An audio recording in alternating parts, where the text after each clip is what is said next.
In this world, people who have the ability to fight monsters are known as raiders. They hunt demons, obtain treasures, and protect humans along the way.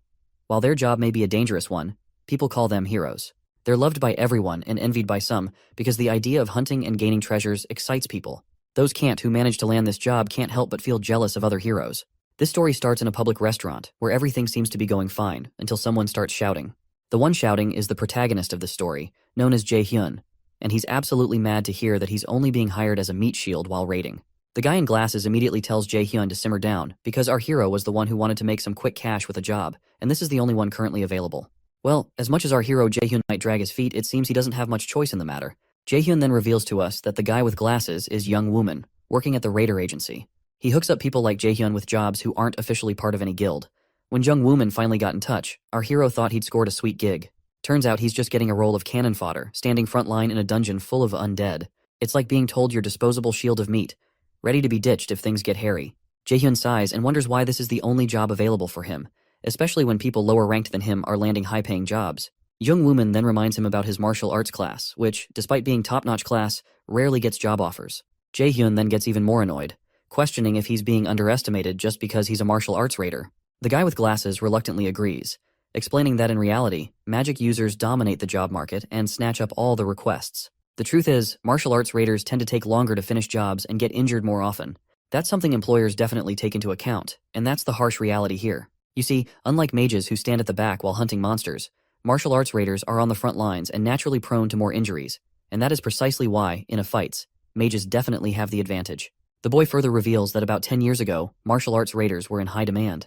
However, that's no longer the case, and he regrets not becoming a mage back then when he had the chance. It all started 11 years ago when our hero was in his 3rd year of high school. He aced the Awakened Aptitude evaluation and was chosen to attend one of the prestigious Mila's academies, specialized in nurturing raiders. At that time, his aptitude result for a mage was an impressive 97%, nearly a perfect score.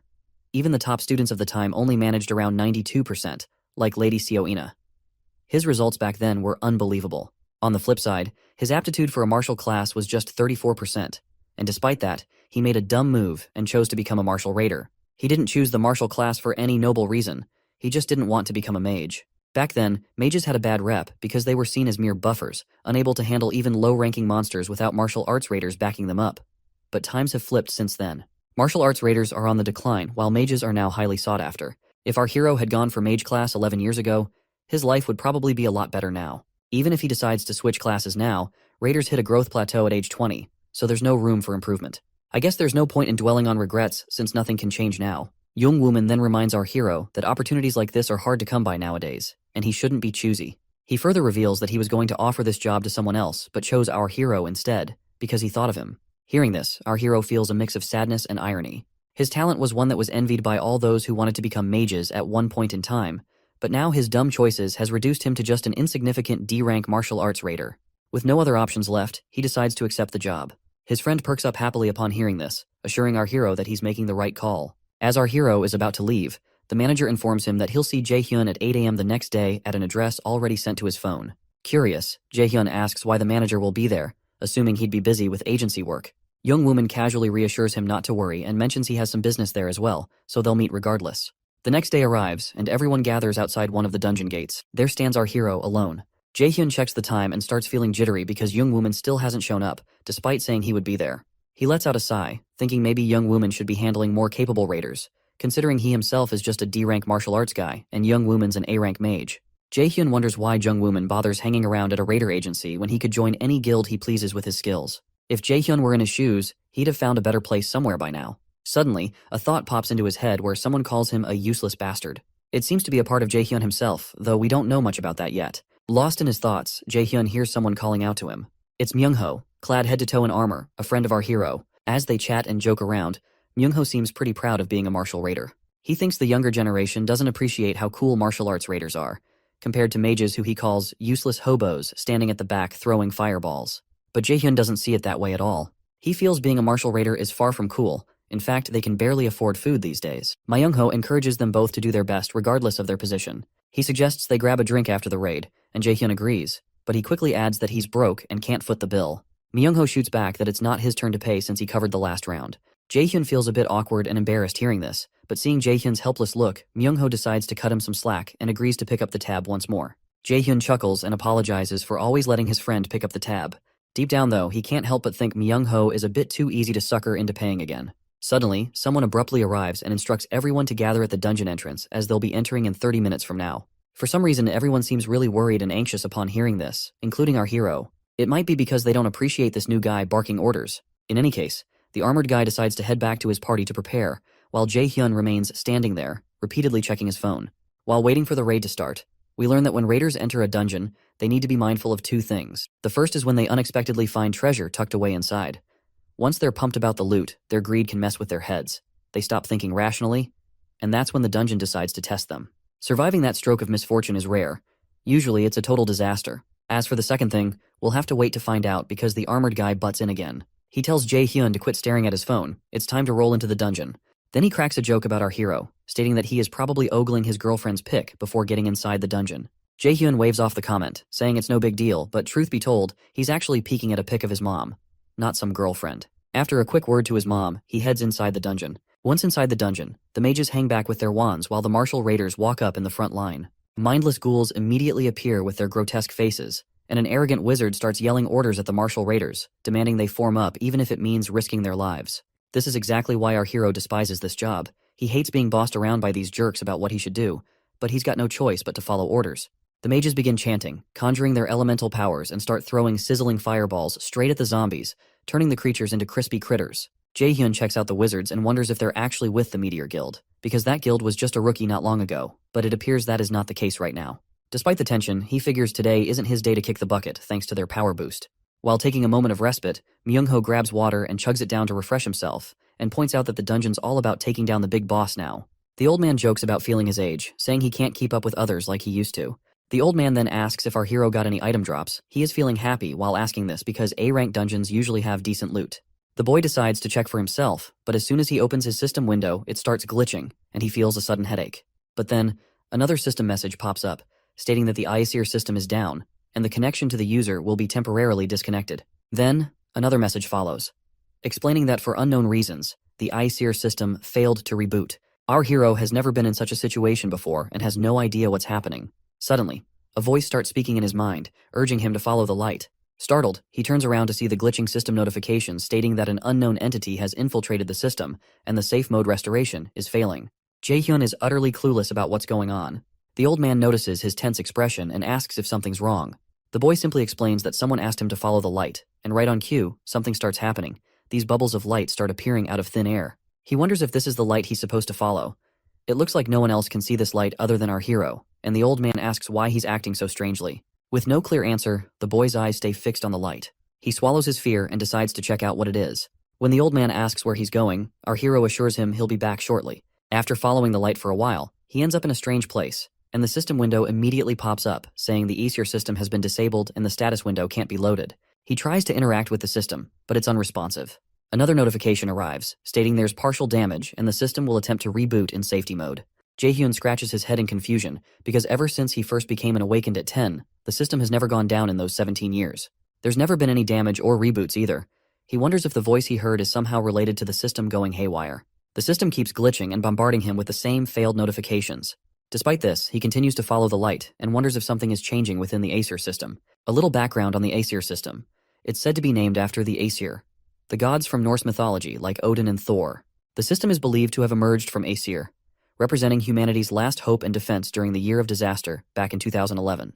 During that time, a massive tree suddenly grew in the middle of the Pacific Ocean, towering to unimaginable heights in just 9 days, casting a shadow over the world.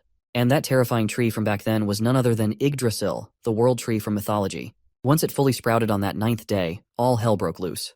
The world faced a catastrophic wave of monsters, with half of humanity perishing in the chaos and the rest struggling against famine and plagues. At the time of despair, true heroes emerged, wielding divine powers, bringing a glimmer of hope for mankind. Slowly, many people started to tap into their Aesir systems, becoming raiders to save humanity. From that point onward, Aesir has been humanity's greatest weapon against these monsters. But now our hero worries. If the Aesir system is changing, he fears things might not turn out well. Suddenly, he reaches a dead end and spots a green door right in front of him. He finds himself shocked at first, but then a smile spreads across his face when he reveals that this must be the treasure gate. Here's a bit about the treasure gates. These are secret rooms hidden within dungeons with a very low chance of appearing, even in high-level dungeons. They typically contain special items and rare materials that can fetch millions of won, which is a local currency in this world. Jaehyun's mind races with excitement as he realizes that finding an A rank or higher equipment could instantly change his dull life. He silently prays to the gods for a stroke of luck. As he steps inside, the entire place feels surreal, almost like he's stumbled into some heavenly registration office. Before him, on a pedestal, shines a brilliantly bright item. Jaehyun had heard rumors about such places in dungeons, but he never expected to stumble upon one himself. Nevertheless, he's thrilled to see the item and eagerly reaches out to pick it up. As soon as his fingers touch it, a barrage of notifications surrounds him. The first notification confirms that he successfully restored the damaged system feature. The second announces the discovery of a new piece of equipment, and the third offers to view the item details. Grinning from ear to ear, Jaehyun can't help but feel his prayer might have been answered. As he holds the item in his hands, the system panel reveals this time to be Odin's Lost Eye, a mythical ranked artifact. This eye belonged to Odin, the strongest god of the Aesir, sacrificed for wisdom at Mimir's well. Once equipped, our hero can learn rune writing and even reverse magic to dismantle or destroy it. It's the only mythical ranked item in existence, and once it's his forever. The eye shines so brightly that Jaehyun can't even look directly at it. Glancing at the system panel, he reads about its active skill, which is known as Absolute Calculation, an X-ranked skill that analyzes and destroys the structure of magic. This Absolute Calculation skill consumes mana depending on the rank of the magic destroyed. With complete mastery of rune magic, he can use magic at full power without casting spells. Another benefit is the ability to copy opponents' skills using a blank card. This eye is clearly a powerhouse with a range of incredible abilities that could transform Jaehyun's abilities as a raider. However, Jaehyun decides to sell the item because it could fetch him hundreds of millions of won as soon as it hits the market. He's relieved that he won't have to work hard or become anyone's meat shield anymore. But he considers trying it on since he's never used a mystical item before. But the system immediately warns him that once equipped, he can never part with it. The item will be stuck forever with him. He knows he can't use it effectively even if he equips it for himself, because he's already past the prime age of 20 for this kind of gear, so he decides against wearing it. After this fortunate encounter, he decides to head back to the party. Shortly after, we see the old man reassures the guild members that his friend will return, and right on cue, Jaehyun arrives. The boy immediately apologizes to the party leader for being late and promises it won't happen again. Once they're ready to proceed, the old man gives Jaehyun a gentle pat on the chest, telling him to perk up. But Jaehyun assures him, saying, "I'm already good to go," and cheerfully mentions that he'll be treating them to drinks tonight. This surprises the old man, who is left scratching his head, completely unsure of what happened to Jaehyun all of a sudden. Meanwhile, Jaehyun is relieved that they don't suspect him for anything. You see, inside the dungeon, where no laws apply, mentioning he found an item could be a death sentence, and even his own friends will not hesitate to snatch the item. So he's doing his best to avoid any unwanted attention. Suddenly, the ceiling starts to crack. Before the party leader can give any orders, it collapses with a crash. Jaehyun instinctively jumps in the opposite direction but ends up crashing to the ground, possibly scratching his butt in the process. The purple mist immediately engulfs the area, and the party members start coughing violently, blood leaking from their mouths. Jaehyun reacts immediately, covering his mouth and deciding to flee before he inhales any of the poisonous fog. He calls out to his friend, urging them to get out because the fog is deadly. As he begins to move, a shocking sight freezes Jaehyun in place. His friend is suddenly pierced by a sword wielded by someone unseen. In his dying moments, the friend tells Jaehyun to run. The horrifying scene petrifies our hero briefly, but he snaps out of it and dashes away as fast as possible. While running, he replays the explosion and the sudden appearance of the gas in his mind. It becomes clear to him that this was an elaborate murder attempt. Once he has escaped the danger, he takes a breather while his face is sweating, and he has no fucking clue why this murder attempt is being happened. Suddenly, our hero notices someone behind him. As the figure comes into view, a fiery arrow shoots forward, not targeting Jaehyun, but crashing into the area in front of him, causing a massive explosion. The guy in the hoodie looks familiar, and Jaehyun immediately recognizes him as Jung Wooman. As Jung gathers energy at the tip of his finger, he reminds Jaehyun that he had promised to meet him today, and here he is. Jaehyun immediately asks if this was all he was doing, if he was the one who released the poison fog and attacked the Meteor Guild. Jung smirks in response and shamelessly admits he was behind it all. The boy finds himself shocked, but he quickly calms himself down, trying to understand the situation before acting on impulses. So, he asks Jung Wooman why he did it, to which Jung just shrugs and says his clients told him to do so. Then Jung Wooman spills that a lot of folks have it out for the Meteor Guild because they've always been high and mighty, looking down on everyone else. Jaehyun clenches his teeth as he reveals to us about the dungeon assassination contracts. In these kinds of hit jobs, killers exploit the dungeon's close quarters to murder their targets. Apparently, the Meteor Guild's been mixed up in these shady deals as well, which is why they ended up dead.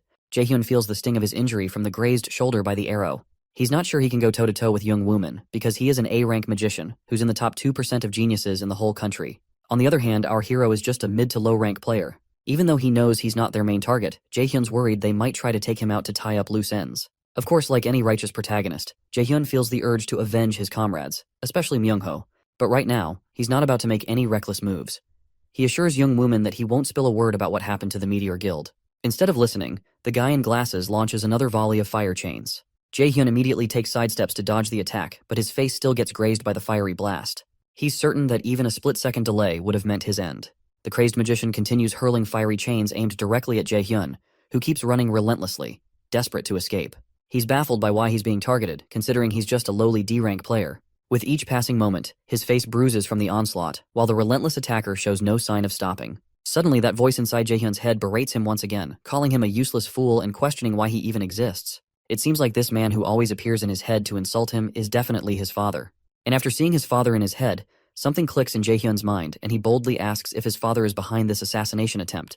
The man with glasses pauses upon hearing Jae-hyun's question, but soon bursts into faint chuckles that escalate into maniacal laughter. He confirms Jae-hyun's suspicion.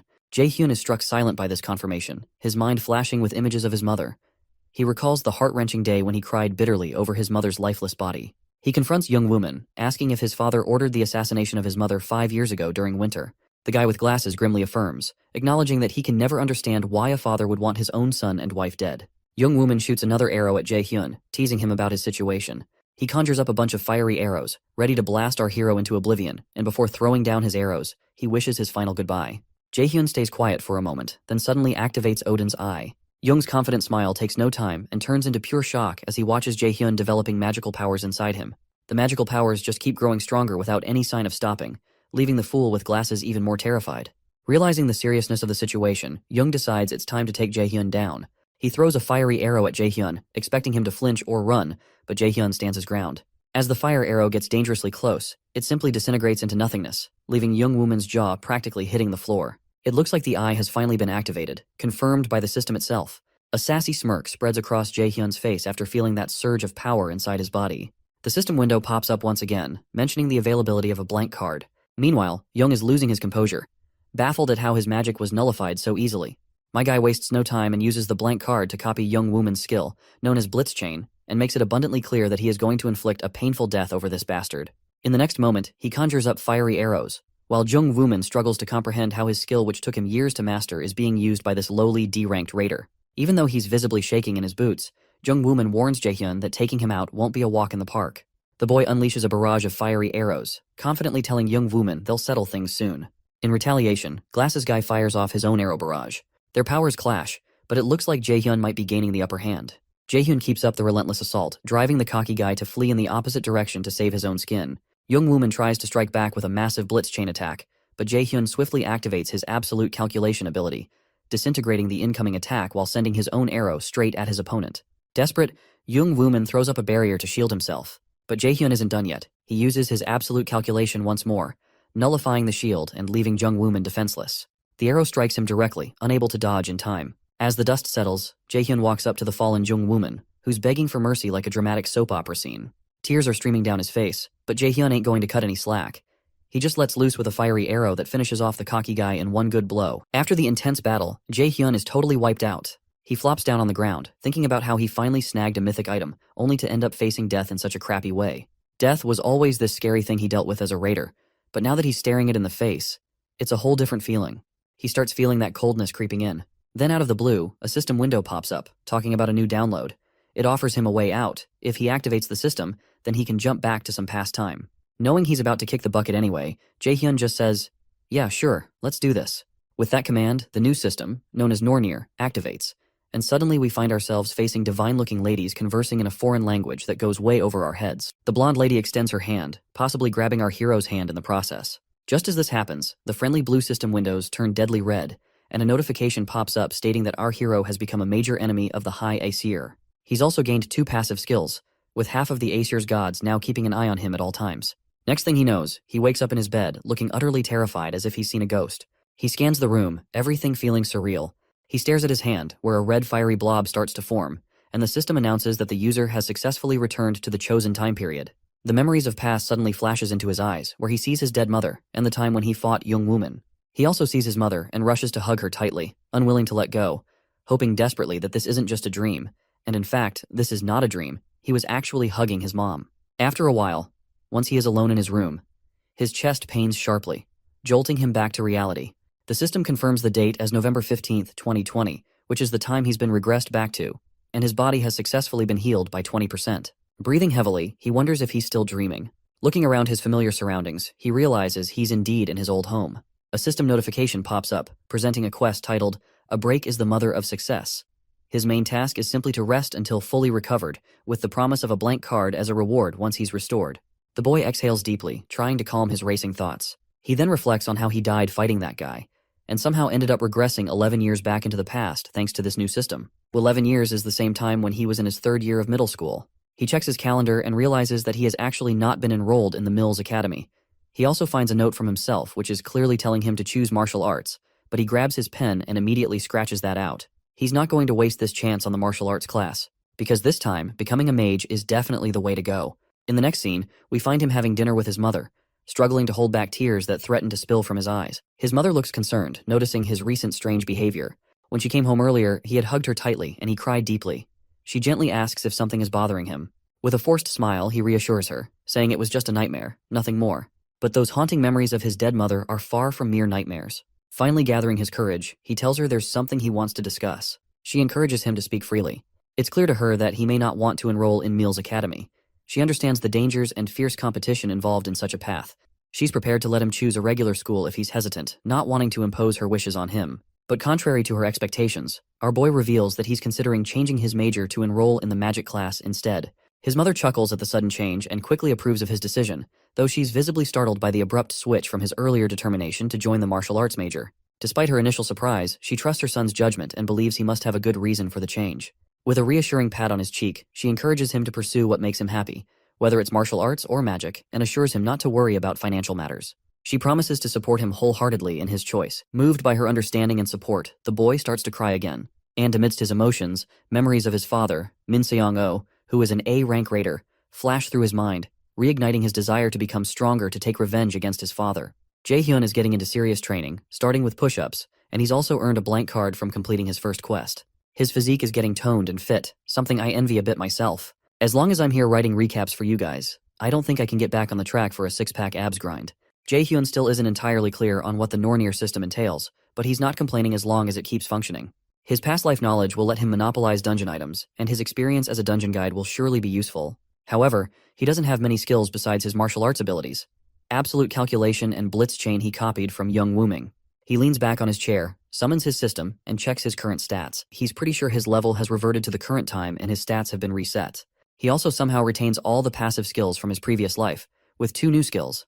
The first one known as One Who is Observed by the Gods and Supreme God's Eye, both maxed out. As we know, he also has absolute calculation and blitz chain skills, but he's curious about his passive skills. He then checks the One Who is Observed by the Gods passive skill, which should assist him in rapid growth through divine blessings. This skill also helped him maintain his other passive skills during the regression, which explains why he retained all his skills without reset. Additionally, it boosts all his stats by an extra point every time he levels up.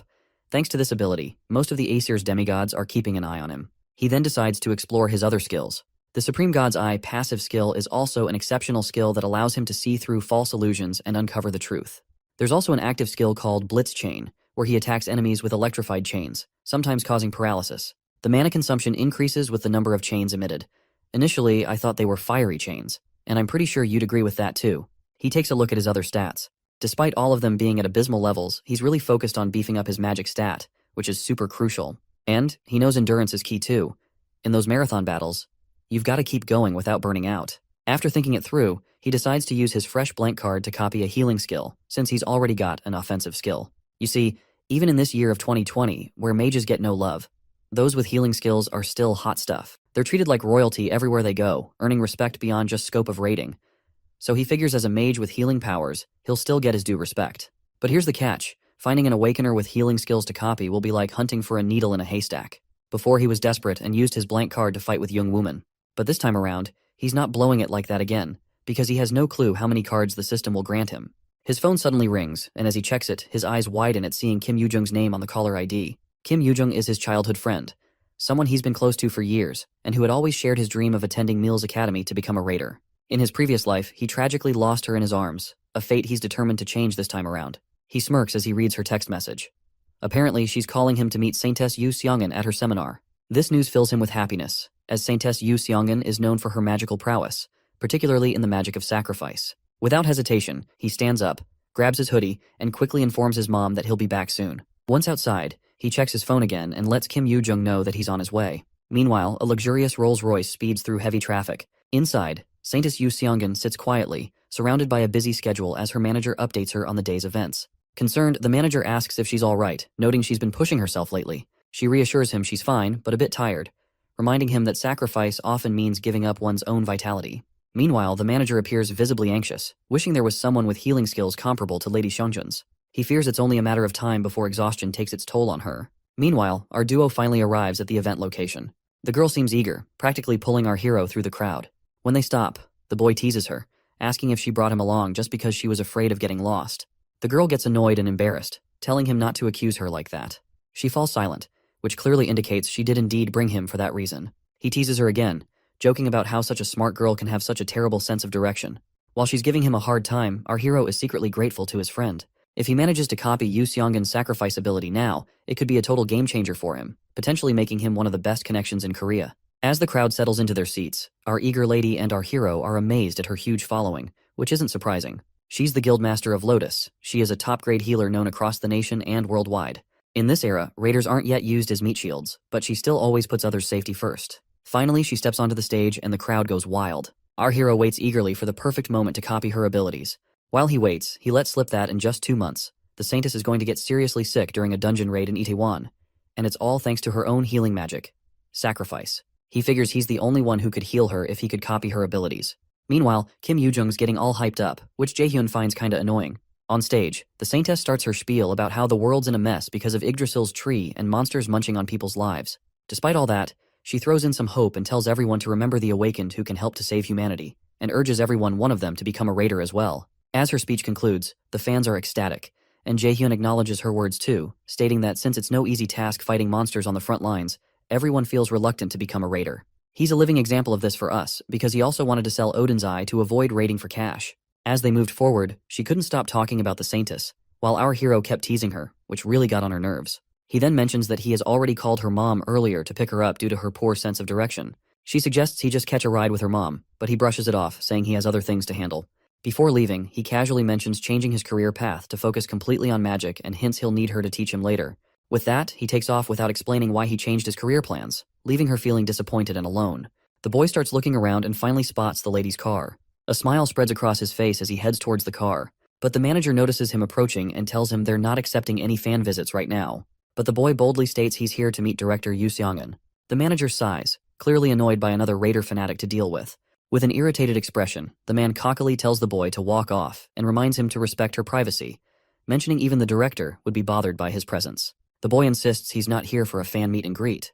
To convince the director, he reveals that he knows Lady Seongun is suffering from an untreatable disease and boldly claims he's the only one who can cure her. Naturally, the director is shocked to hear this and gets absolutely furious, grabbing our hero by the collar and demanding to know where he heard such a thing. But the boy calmly reminds him not to cause a scene and gestures towards the bystanders. At that moment, the lady herself rolls down her window and directly addresses our hero, asking if he can stand by his words. He confidently says yes, assuring her he can indeed cure her disease. Although she is hesitant to let our hero get close, the lady decides to give him a chance, knowing if he's lying, he'll be exposed soon enough. His unwavering confidence, however, makes him appear even more suspicious to her. She instructs her manager to make time for the boy and arrange a quieter place where they can discuss this privately. Once they settle somewhere quieter, the lady gets straight to the point and asks how he knows about her disease. The boy apologizes but bluntly states he can't reveal that much to her, making it clear that if he has to disclose that, he won't treat her diseases. The lady chuckles at his boldness and moves on to her next question, asking how he plans to treat her. Jaehyun is honest and tells her he intends to copy her sacrifice skill. Naturally, the lady is shocked to hear this, and the manager grows impatient, yelling at our hero, questioning if he understands the meaning of a skill being unique, and demands to know how he even intends to copy something which truly belongs only to the lady. Before we proceed, here's something about unique skills. They're essentially S-rank skills, the highest level, obtainable only through blood inheritance or individual skill manifestation. Unlike other skills learned through calculative formulas, unique skills have impenetrable formulas, making them impossible to copy. This monopoly keeps them exclusive to individuals or families. The boy calms everyone down, emphasizing that if he didn't know all this, he wouldn't have come here in the first place. The lady immediately tells her angry manager to calm down, assuring him they won't take long to hear him out. She asks if he can actually pull off what he claims, to which the boy confidently agrees. We also learn that due to the penalty of her unique skill, sacrifice, she needs a higher or equal ranked skill to heal herself. Ironically, she can't use her own skill on herself, because her sacrifice skill requires a sacrifice to the gods, preventing her from healing her own body. Finally, the lady gives him the green light to proceed. As she glows with her magic, Jaehyun feels ecstatic and immediately copies her ability. The system window pops up, asking if he wants to register the new skill, Sacrifice, into the blank card. Confidently, the boy says yes. Once he finishes copying, he activates his sacrifice skill, demonstrating its power by summoning it into the palm of his hand, leaving both of them shocked at the sight. Our hero decides to proceed with negotiations before healing her. But first, let's check the stats of this skill. The first benefit is that it creates a wave of healing to heal multiple allies and removes debuffs. Secondly, when used on undead monsters, it transforms into the attack skill called Judgment of Light. Lastly, since the skill was copied using a blank card, there are no inherited penalties whatsoever. So then, the lady asks what he would want from her guild. While she outwardly states this, but inwardly she feels confident that dealing with this middle schooler will be a breeze, especially since she's the representative of the Lotus Guild. The boy gets straight to the point, asking her to sponsor him. The lady chuckles, asking if he wants her sponsorship just to help him grow as a raider. Without hesitation, he confirms this, explaining that it's his big dream and that he needs the resources, connections, and support that come with sponsorship to become stronger. Impressed by his determination and skills, the lady readily agrees to sponsor him, but she places a condition. As soon as our hero hears this, he's quite amazed to see that, even though she's not in a strong position to negotiate, she remains bold in her stance. The lady reveals that her disease is a personal problem and has nothing to do with the Lotus Guild. What our hero wants is not entirely in her hands. He's asking for the support of the entire guild, which doesn't have any reason to favor him. Our hero tells her to lay out her conditions. If they make sense to him, he'll decide whether or not to shake hands with her. His mind races with all kinds of possibilities she might be plotting, but she surprises him by simply asking if he can join the Lotus Guild. The boy immediately asks if she's serious about recruiting him. The lady then lists several reasons for recruiting him. Firstly, he uncovered the classified information about the representative of the Lotus Guild's disease, which only a few knew about, showcasing exceptional information-gathering abilities. Secondly, he flawlessly copied her sacrifice skill, something she's never seen before, and she's curious to see if there's anyone else like him in the world who can do the same. The boy feels awkward hearing this, knowing he can't tell her he only knew about her disease because he regressed in time, and he can only copy skills thanks to his cheat system. The lady then leans in uncomfortably close to him and states the third reason for recruiting him into the guild, which is that despite being a middle schooler, our boy didn't even flinch when facing off against the representative of the Lotus Guild, and she likes his guts he just showcased. In his past, the Lotus Guild collapsed soon after her death. Now that she's here, he's pretty sure joining the guild would level him up quickly. But he wonders how they can contract since he's a minor, and contracting with underage people is illegal. With a smile, the lady reminds him about the right of priority negotiation. It turns out our hero does know about it. The right of priority negotiation is a guild's privilege to support the growth of a raider trainee who hasn't yet reached adulthood. Once they come of age, that guild has the right to make a contract with the trainee before any other guild can. Jaehyun never thought he'd be using a perk like this, especially after getting rejected by even the crummiest guilds back in the day. The lady seems to have taken a liking to our hero, and the boy sits up from his seat, saying he'll heal her right away. Though her offer is a no-brainer, he decides to focus on the treatment first before finally accepting her terms. While he stands right over her head, the manager doesn't seem thrilled about our hero healing her. Although he no longer doubts our boy after witnessing his powers firsthand, he's still cautious, fearing our hero might use something cursed or shady, especially since even top doctors failed to cure her. Shortly after, the lady feels magically healed, sensing the changes inside her. The manager is in absolute shock and amazement. He wastes no time bowing his head before our hero, apologizing with utmost respect for ever doubting him. Our hero just shrugged it off, saying it was understandable to doubt a kid's words. But the manager kept on apologizing, feeling bad for his rude behavior earlier. Jaehyun tells the lady that everything's done, and she can move around freely now. As soon as she stands up, she walks to the window and uses her magic to light up the whole room. Tears fill her eyes as she realizes her symptoms are completely gone. She expresses her gratitude for this miracle and asks if he'll face any penalties for healing her, but we know penalties don't apply to his copied skill. My guy assures her with a smile that she can repay him when the time comes, and the lady gladly agrees. She then brings out her card and tells him to think about the offer. She promises to do her best to make sure it works out in his favor. The boy then tells them there's something he wants to ask.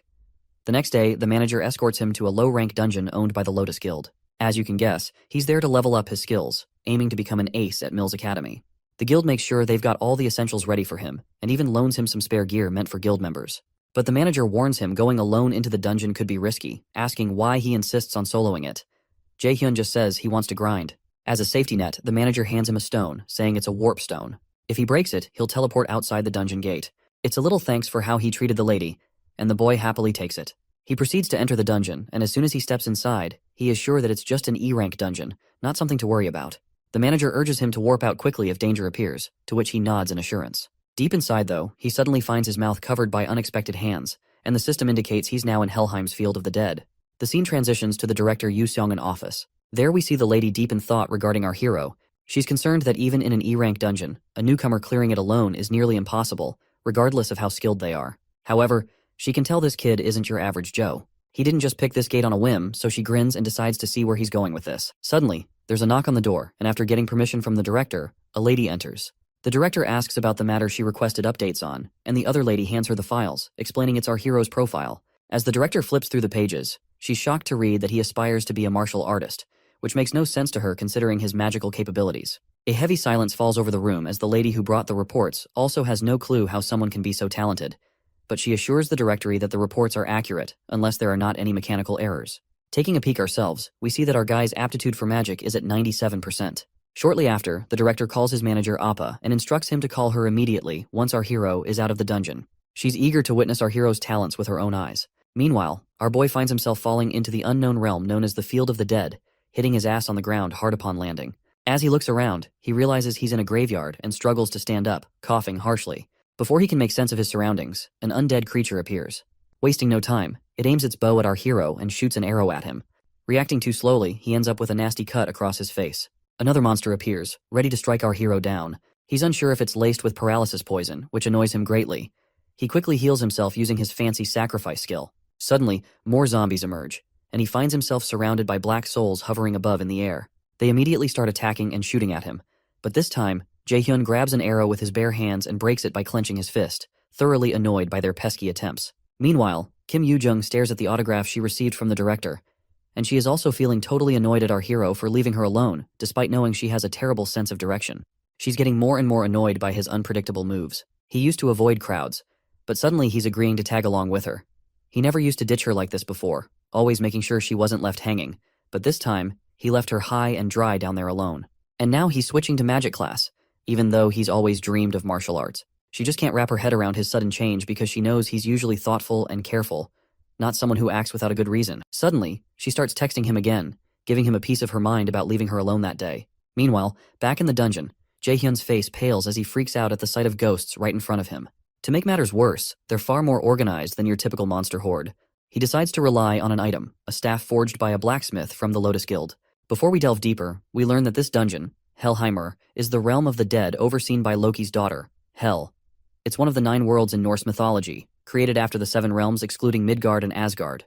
These worlds include Niflheimr, the world of fog and ice; Muspelheimr, the world of flames; Jotunheimr, the world of giants; Alfheimr, the world of elves; Svartalfheimr, the world of dark elves; Vanaheimr, the world of the Vanir gods; and the coldest and darkest of all, Niflheimr, where Helheimr exists alongside it. This place is a total nightmare for newbies, but our hero's pumped to test his skills. He decides to whip out Goddess Nora's sacrifice skill. When he uses it on dead monsters, bam! It transforms into this epic area of effect attack called Judgment of Light. The monster jumps him right away, but our hero's quick to smack it down with his wand, sending the monster flung backward. He gears up with Blitzfire and blasts the monster to smithereens, bagging 70 XP for knocking out the Death Wraith. He keeps up the momentum, chaining his blitz moves to rock the stage with his skills. Every monster he takes down brings a bigger grin to his face as the XP rolls in. Next up, he leaps at another undead who is using arrows and smacks it hard on the noggin. Boom! His wand cracks in half, but he still manages to take down the monster. His face goes pale seeing his wand broken, realizing he wasn't exactly fighting like a mage after all, and his foolishness has caused him to lose a weapon. So, he gets serious and activates his sacrifice skill. The Holy Judgment of Light comes crashing down on the monsters, burning them to a crisp. Once those undead are turned into ashes, he racks up some valuable experience points along the way, and decides to take a breather in the settling haze. He heals himself to restore his powers, and he is relieved to have made it out alive. He's learned a valuable lesson, not to overestimate his skills. Even though Divine Judgment saved him this time, he might not be so lucky next time. In any case, he decides to leave the place, but he soon realizes he has no clue how to get outside. He sighs and decides to use the Warp Stone, but before he can, a terrifying aura of mana creeps over him from behind. When he looks back, there's nothing there. Suddenly, he senses something approaching, and in the next moment, he feels himself getting choked. He raises his busted wand and jabs it into his own thigh. Not quite sure why he's hurting himself, but he is making damn sure not to let out a single scream to draw any unwanted company. Little does he know, there's this hideous monstrosity lurking right behind him. Right on cue, the system chimes in, revealing that the dungeon boss, Nightshade, has shown up, and the gap in levels between our hero and this boss is like night and day. The system practically screams at him to bolt out of the dungeon as soon as possible. He fumbles for his teleportation stone, but before he can grab it, the monster pounces from behind, sending the stone tumbling from his hands as he hits the nearby wall and starts coughing up blood. His HP also takes a nosedive. The system immediately tells him to use a healing item immediately, but looks like he does not have any time for that because the monster is already standing before him and immediately launches another attack. Just as he braces for the worst, the monster in front of him freezes solid, leaving him staring in disbelief, wondering what the heck just happened. That's when a woman's voice, echoes through the cavern. The woman appears divine, almost like a goddess.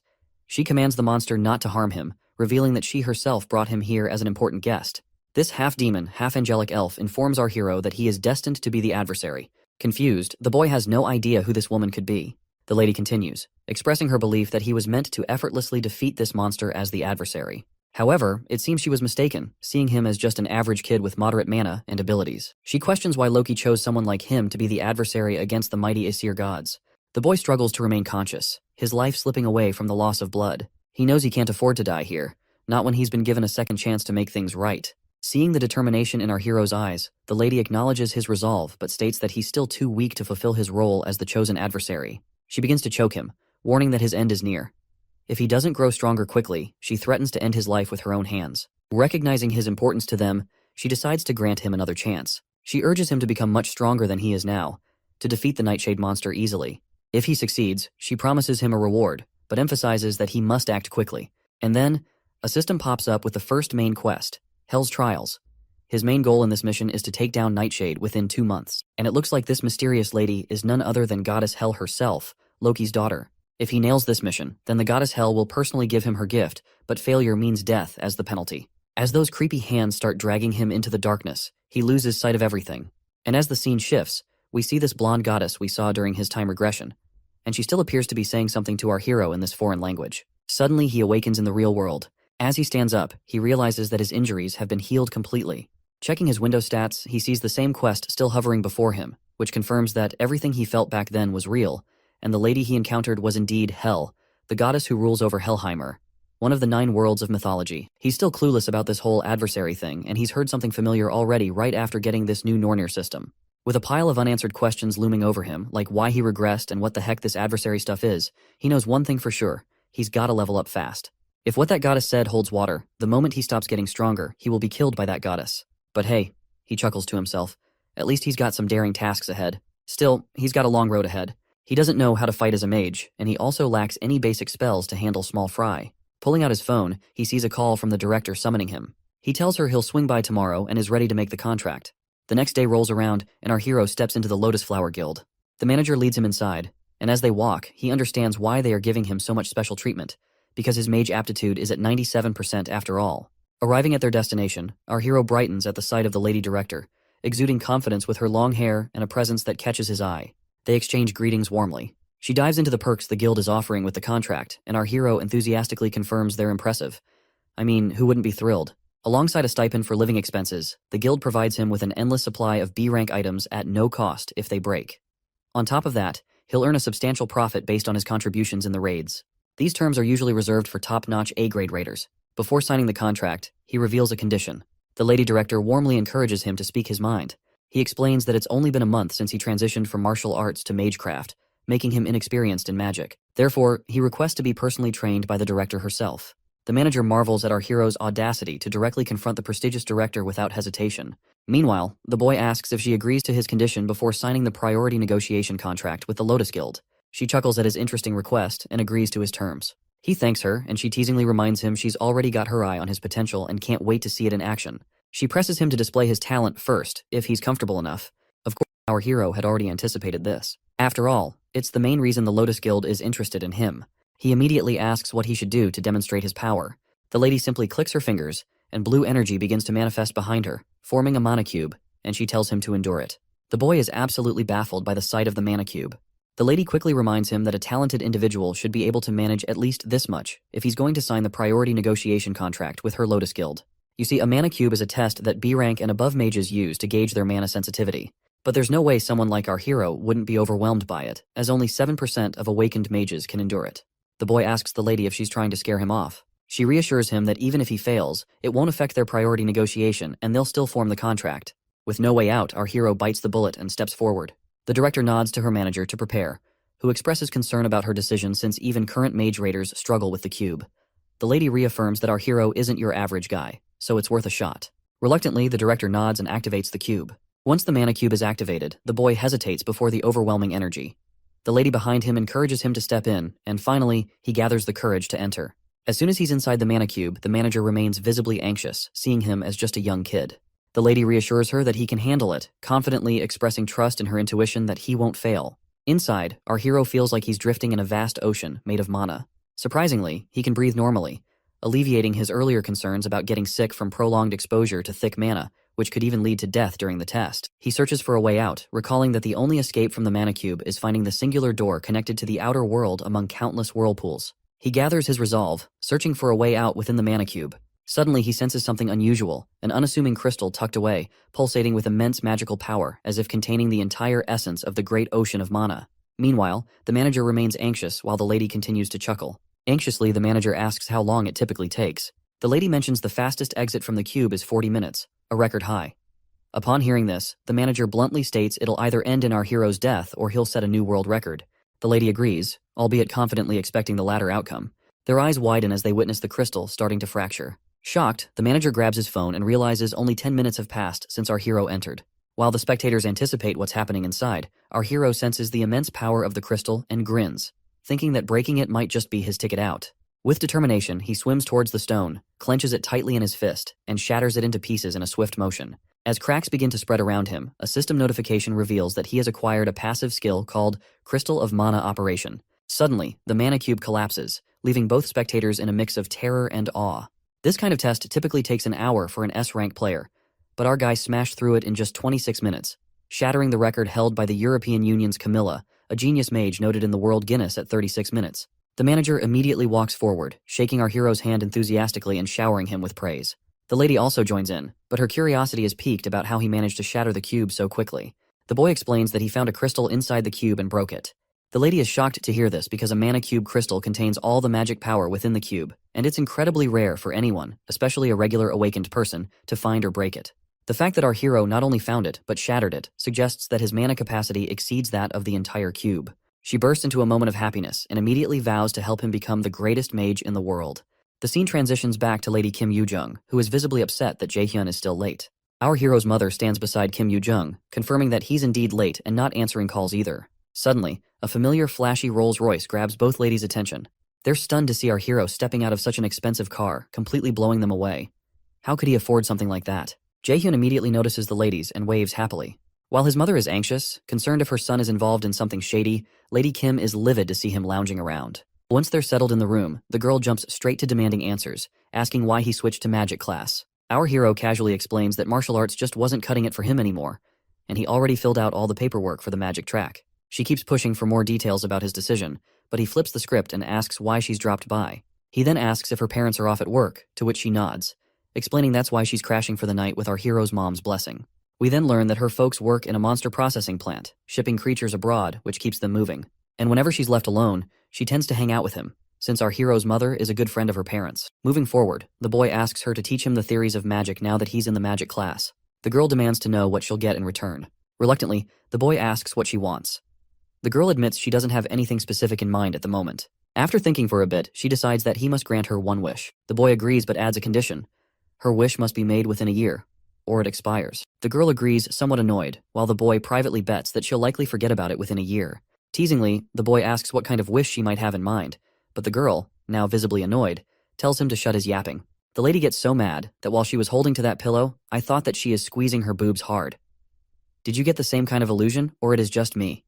Let me know in the comments. As they continue their banter, their mother calls them to dinner, but they ignore her, caught up in their playful pillow fight. Observing their chemistry, it wouldn't surprise me if the girl jokingly tells him to marry her as her wish. Meanwhile, in the forest, violent ravens float above in the air, and a man clad in black easily dispatches the monsters with his sword. Finally, we meet our hero's father, Min Seong-oh, who receives praise from the armored man for effortlessly clearing the dungeon. The man invites Min Seong-oh to join their guild, but our hero's father declines, preferring to stay solo. The armored guy practically begs our father to join, promising all sorts of respect from the Scarlet Guild, but the man in black just scoffs and calls him stubborn. Then, out of nowhere, the father starts summoning these weird chain things, and he also yaps about humans being greedy like he's giving a lecture. He vanishes into thin air, leaving the armored guy scratching his head. After this spooky encounter with this killer dad, who, let's face it, looks younger than our hero himself, we're back to the director, who's giving a lecture to Jae-hyun for his first magic class. The lady decides to dive right into sparring and challenges him to take a swing at her. The boy hesitates but realizes he has no choice. He lets out a sigh and carefully takes his stance, ensuring there are no openings. Drawing on his martial arts knowledge, he throws a punch aimed at her, expecting a reaction. The lady stands there grinning, and the impact of his blow creates such a massive disturbance that everything gets obscured in a cloud of dust. As the dust settles, our hero sees his punch effortlessly caught by the lady, who handles it like it's nothing, leaving him utterly terrified. She grins confidently, and the boy quickly retreats to a safer distance. Seems he underestimated her just because she's a healer.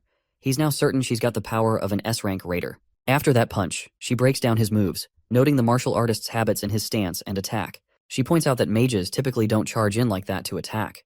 The director then asks him if he knows the difference between martial arts and magic. The boy says martial arts is all about up-close fighting with swords and stuff, while magic is more about blasting from a distance. She nods and adds that magic classes are about weakening enemies from afar, while martial arts finish them off face to face. Then she tells him to get ready because she's going to attack him to show him what mage combat is really like. She assures him she can heal him if things get messy. He's a bit nervous but ready. The lady gathers energy at her fingertip and shoots out this intense laser beam of energy. The boy quickly rolls to safety as the lady tells him it's his turn to attack. He activates his blitz chain power and unleashes lightning arrows straight at her. There's a huge explosion when the chains hit their mark, but the lady stands there without a scratch. She's surprised he has an A-rank skill but reminds him it's only good if he hits the target. Then, she counters with her own arrow aimed right at his face. He freaks out and ends up taking the arrow straight. Even though he's battered head to toe, he stays standing, impressing the lady with his resilience. But then she decides to go all out, throwing a barrage of blue lightning bolts at him. This time, he immediately uses his absolute calculator skill, and the magic disintegrates, leaving the lady shocked. She can't believe he reversed her attack and neutralized it in such a short time.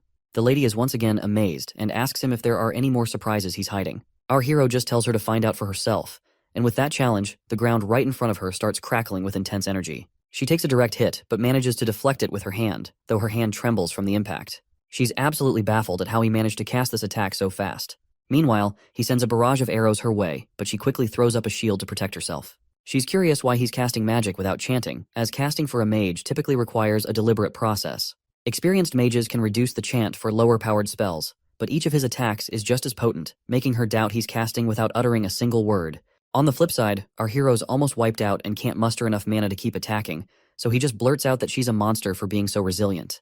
The lady strolls up to him with this smirk, saying he's an interesting kid with loads of potential, but she points out he's still green, catches him off guard, and knocks him to the ground just like that. He's clueless about how it happened, while she just chalks it up to her years of experience. Thinking about his skills, she gives him props for his melee combat game and how he can cast magic without a hitch. She's impressed by his knack for unraveling spells with that reverse calculation trick, thinking he could totally create a one-of-a-kind fighting style. She tells him she's taking him under her wing from now on, officially making herself his teacher. Apparently, he's the first lucky duck to get this kind of VIP treatment of becoming her student. The next scene shows our hero sitting melancholically, lost in thought. His friend snaps him out of his daydreaming with a disdainful aura, and he clicks his tongue, telling her he's listening. It seems she's been munching on ice cream ever since she arrived, which our hero bought for her as a tuition fee. He asks if she's not full yet, to which she replies she could eat it all day, urging him to focus on his studies. As she continues teaching him about magic, the system window reveals that his knowledge of magic has increased, and his efficiency in using magic has risen by 5%. The boy is tired of these persistent notifications. Every time he learns something new, they start to annoy him. The system feels like it's pushing him to grow constantly. It seems even Lady Kim finds it pretty strange how quickly he's picking things up. He's learned more in 2 days than most people would in 2 months. But the boy downplays it, saying there's nothing surprising since she herself can memorize forms just by looking at them. This annoying girl gets even more irritated and demands our hero to call her teacher. Her annoyance seems to stem from the fact that he's learning everything so fast, despite her being in the magic field much longer than him. She's worried he's going to surpass her sooner than later at this rate. The boy sighs and reluctantly calls her teacher, reminding her that he surely has natural talent in the field of magic, so of course he is learning faster. But let's face it, he's putting in every effort to learn magic as quickly as possible because he doesn't want to get screwed over by Goddess Hell. The lady then reminds him that when he said he was going into martial arts, she was really surprised. And she now starts yelling at him for his decision he made back then, asking why he thought of abandoning the magic field even though it was suited for him. While Yoo-jung and Jae-hyun are having their study session, Jae-hyun sees the vision of a man's face that is linked to the events that happened in his past life. Yoo-jung pulls him out of his daydreaming by asking him if he's training for the practical exam in his own time, and he affirms that a different teacher is helping him train his practical. He wonders what the vision he just saw was and is uncertain if it was just his imagination. However, he also recalls that hell gave him 2 months to defeat the Nightshade, so he pushes the thoughts out of his mind because it's not the time to get distracted. Our boy considers other beneficial things, like his hopes that the pill he's working on becomes a big help to raiders across the world and can help him overcome this wall in his abilities. Meanwhile, in the Lotus Guild Training Center, Park Sungjae, the manager, supervises some of the raiders who are training and corrects some of the mistakes they're making. When he spots the guild master, Seongan, he makes a comment to her about how the trainees aren't bad for newbies and how the average rank has almost gone up from last year. But he's surprised to notice she wasn't listening. When she realizes he was talking to her, Seongan apologizes, and the manager teases her by saying she's thinking about Jae-hyun, and she affirms his suspicions. Suddenly, the manager mentions that he recalls that several other raiders have tried to learn the thing that she wants to teach Jae-hyun and have all failed. However, Seongan reminds the manager that he also saw Jae-hyun's peculiar talent. It would have been believable to say that Jae-hyun was a veteran because he didn't make a single unnecessary movement. At this point, Guildmaster Seongan is certain that if another S-rank magician is to appear in the future, it will be Jae-hyun. Presently, she's still the only magician in the country who has become an S-rank. Even so, as a healer, her effectiveness in battle is a bit low. However, if Jae-hyun were to suddenly appear like a comet right now, it would shake up the whole magic world. Sometimes later, MC works on a mana enhancement pill. Like its name suggests, it's a pill that permanently increases the mana of the awakened who takes it. And it's an item that all magicians covet. While he's working, the mixture fails for the umpteenth time, and our boy throws away the spoon in anger. At this point, he's already used up 3 sets of the ingredients, and it seems like he'll blow up all his money if this continues. In the present of November 2020, no one knows how to make the mana enhancement pill just yet, because the pill won't be invented for another 5 years. Before returning to the past, the pill's recipe was shared by a world-class alchemist. As he published the recipe, the alchemist expressed how he hopes that the pill will be of great help to numerous raiders around the world. It seems to our boy that just keeping at it like this won't work, but he gets another idea of what might have a higher chance of working, and that is finding Lee Jae-sang, since he's the one who will invent the pill in 5 years' time. Even if he ends up unable to make the pill, creating a connection with that guy won't be a loss. Since Jae-sang is presently a senior who's currently a first year at Mills Academy, he has to go to Mills Academy to meet him. While he's out, Yoo-jung comes to see Jae-hyun, and she opens the door to find a pot that seems to be possessed by some demonic power and a disgusting sink. She immediately becomes worried that something bad happened and wonders if she should call the police as she looks at the disaster all over the house. Wielding a frying pan as a weapon, she looks around the terrifying wasteland. In the past, right as the Yggdrasil appeared and monsters started pouring out, there were a few people who established themselves the quickest. One of them was a man called Lee Jae-shin, also known as Quick Blade. When the first awakened vanished without a trace, Lee Jae-shin appeared as if to take over his mantle as the first S-rank raider in Korea. Lee Jae-sang, the person our boy is out to meet right now, is the youngest son of Lee Jae-shin. When Jae-hyun reaches the transportation building, the attendant asks him where he would like to go, and he requests to take a portal to a place called Daegu. Daegu currently lay abandoned due to the monster outbreak, and it's a city where monsters poured out from all sides, and you had to worry about your life from the moment you stepped in. Shortly after, our boy gets close to the Mills Academy in Daegu and has to walk a bit more to get to the main entrance. When he gets in, he wonders where he could find Jae-sung. Although Jae-sung was in the combat department, he wasn't very talented. The probability of Jae-sung, who dislikes fighting, making use of Milas's combat facilities is very low, so Jae-hyun decides to look around the classrooms first. As he walks forward, he notices a crowd and walks up to see what they're looking at. When he forces his way through, he's hit by Jae-sung, who's thrown back by an attack from whoever is whooping his behind. Our boy helps Jae-sang up, and the kid apologizes for hitting him. Jae-hyun, however, doesn't reply to his apology, but only locks eyes on Jae-sung's opponent, who asks him who the heck he is, and if he has any business with Jae-sung, whom he calls a stutterer. Before he can talk, the bully places a hand on our boy's back and asks him if he's the brother of the stutterer. After all, they don't look one bit alike. But Jae-hyun doesn't bother giving any response to this shithead. However, the bully clarifies that they're having an important discussion and advises him to wait outside if he doesn't want to end up in a bad situation. Before the guy can finish his statement, our boy slaps away his hand. Finally, Jae-hyun tells the kid it would be best if he went to the nurse's office and asks if he can walk. But Jae-sung just stares at him in confusion. Annoyed, the bully steps forward and grabs Jae-hyun by his collar, calling him a bastard. The angry bully demands to know if he doesn't understand when spoken to nicely and asks him if he wants to die. However, our boy mentions that this is the second time someone is grabbing his collar, and he doesn't know why people keep doing that so often lately. He remembers his lessons with Yoo-jung about having a clear image in his head, then calculating the magic formula, constructing the spell, and then executing it. As he recalls Seongan, the image our boy chooses is a beam of light that shoots out like an arrow. Suddenly, the system notifies him that the skill called Holy Arrow has been activated. Just by pointing his finger, our boy releases a blast of the Holy Arrow into the big guy's chest and throws him backward, even knocking out spit from his mouth. As the big guy screams in pain, Jae-sung watches in shock as he realizes this stranger just cast a spell without incanting. The other onlookers also wonder what the heck just happened, and they wonder how this guy was able to cast and how he was able to fire a holy arrow that broke the arm of a prospective warrior. As the students begin to chat that it's possible that the big guy is just weaker than he seems, the big guy becomes annoyed. If this goes on, his reputation is going to be destroyed, so he pledges not to let this bastard go without leaving a dent. As he holds onto his broken arm, he generates a sword.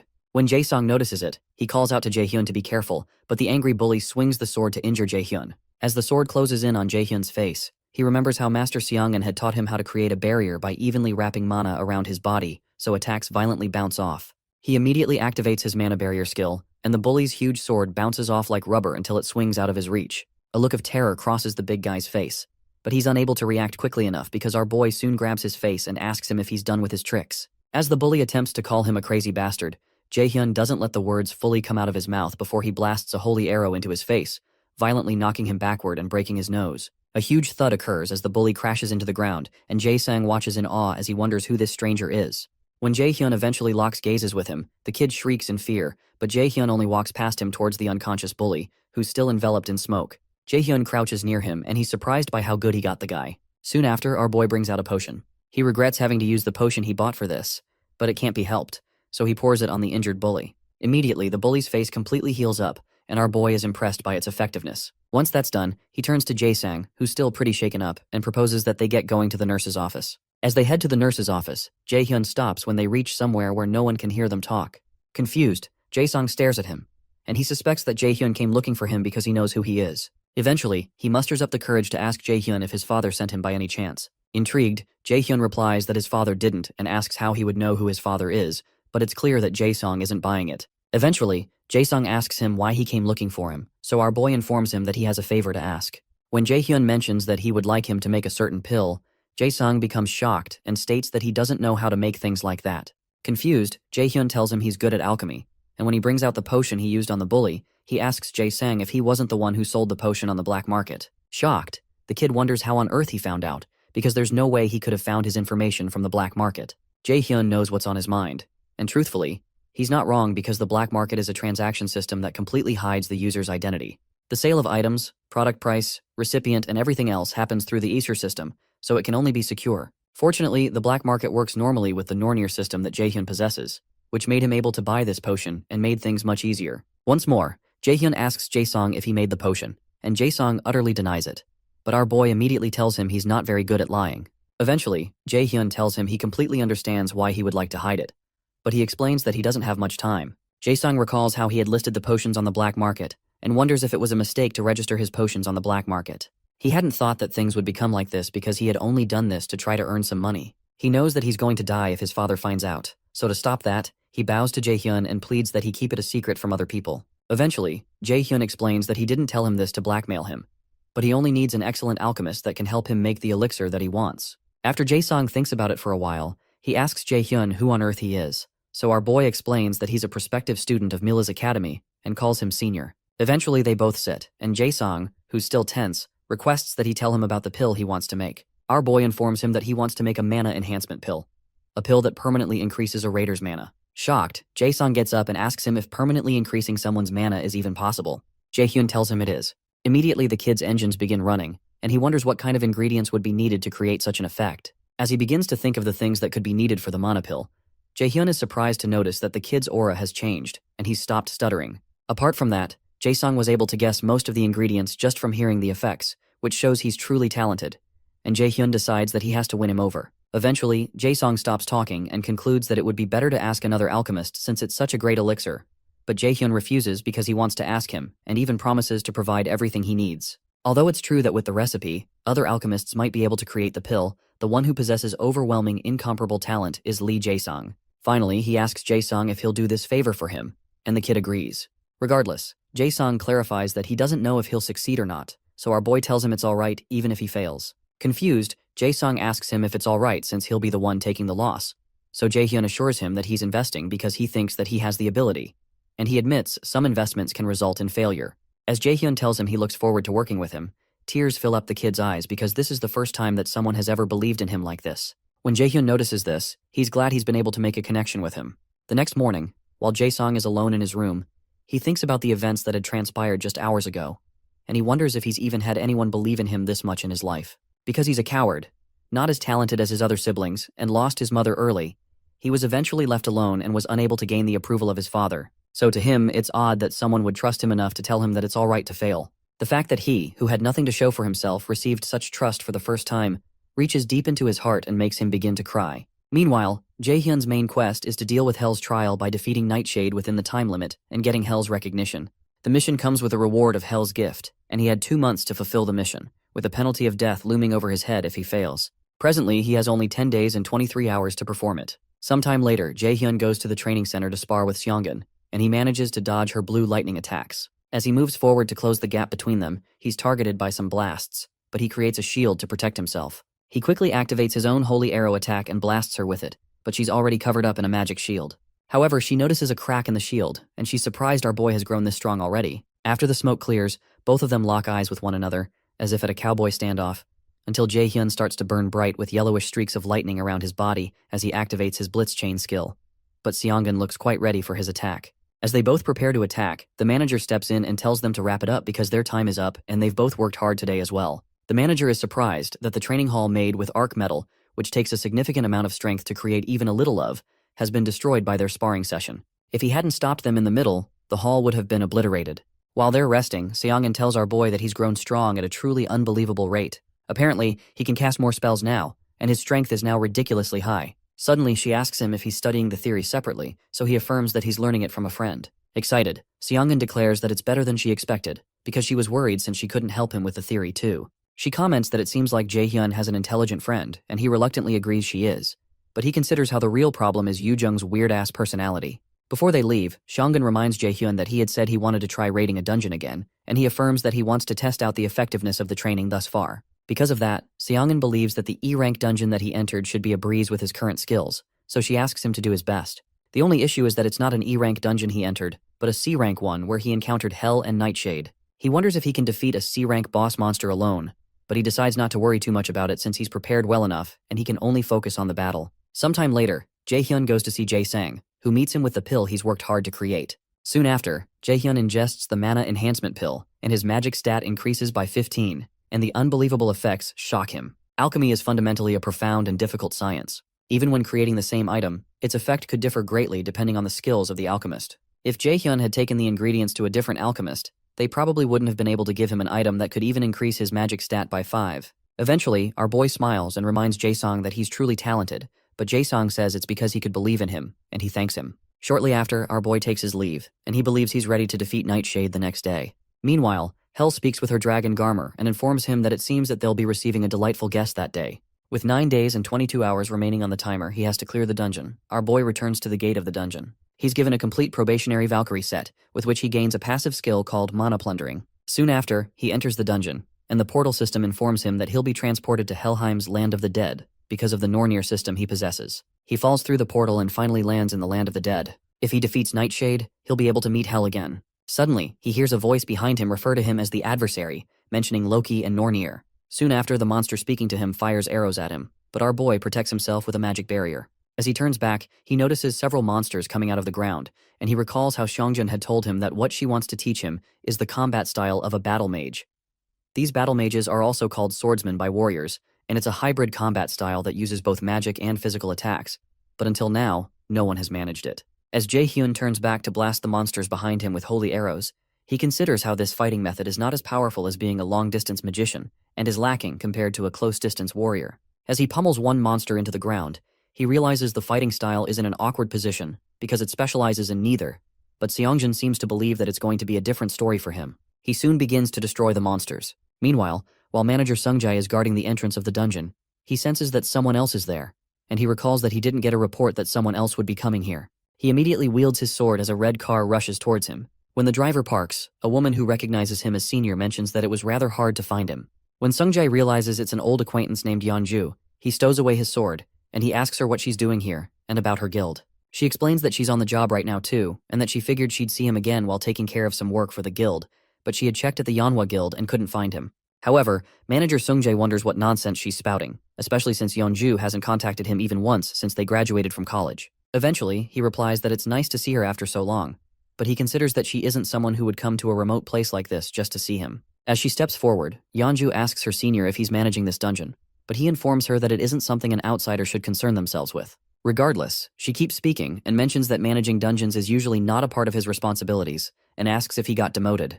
When he doesn't answer, she mentions that she was curious to know if the rumor that Guildmaster Shongun is sick is true. Manager Sungjae's face becomes grim, and he informs her that it's obviously just a rumor. When he asks her where she heard something like that, she comments that there are plenty of listening ears, and that their curator guild has a lot of them. Intrigued, Manager Sungjae wonders if she's saying that they have spies in their guild, so he thanks her for letting him know and informs her he'll deal with that.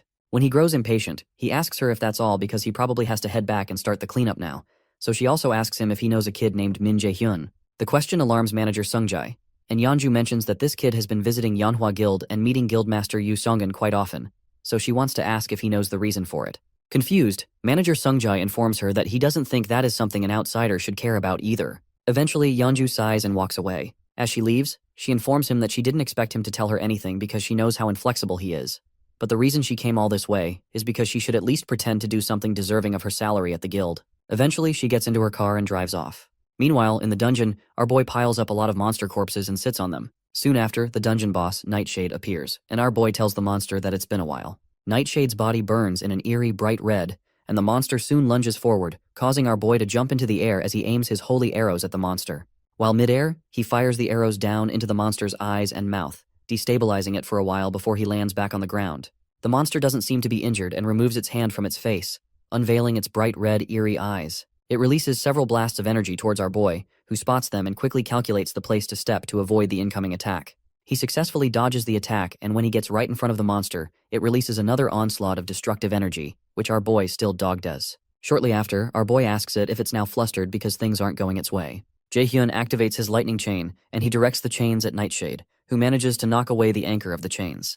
However, our boy redirects the chain's anchor and wraps the monster's midsection with the chain. Due to the monster's violent reaction, our boy decides that this attack is still not enough to subdue it, so he rains down several holy arrows and goes right for its eyes. The resulting attack is quite painful and causes blood to ooze out of the monster's face. Regardless, Nightshade refuses to go down easy and continues to thrash around until it breaks itself free of the lightning chains. Soon after, the system warns Jae-hyun that the boss monster has entered a berserk state, and its strength has increased by 1.5 times, and so has its dexterity. This isn't good news to Jae-hyun, and as if that's not enough, he's told that something called the stigma of death has been placed on him, and he will receive the penalty of sudden death if the stigma is not removed within 10 minutes. The condition for removal is defeating Nightshade, and our boy wonders what this sudden death penalty is since he's never heard of it before. Oddly, the system also informs him that his absolute calculation skill, also known as universal derivation, has been activated. Still confused, Jae-hyun suspects that hell has something to do with this, so he calls out to her and asks how she can just interfere like this.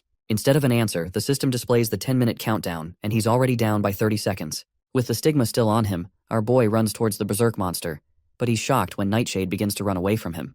Jae-hyun quickly fires a holy arrow blast at the monster's face and creates a hole in it before it can get too far away. The timer continues to count down to 8 minutes and 32 seconds, and a smile develops on Nightshade's face. It seems to know that it will win as long as it prolongs the fight, so Jae-hyun decides to use a wide area skill that it can't dodge. As he's about to activate the attack, Nightshade captivates him with its gaze, and it breaks our boy's concentration and casting.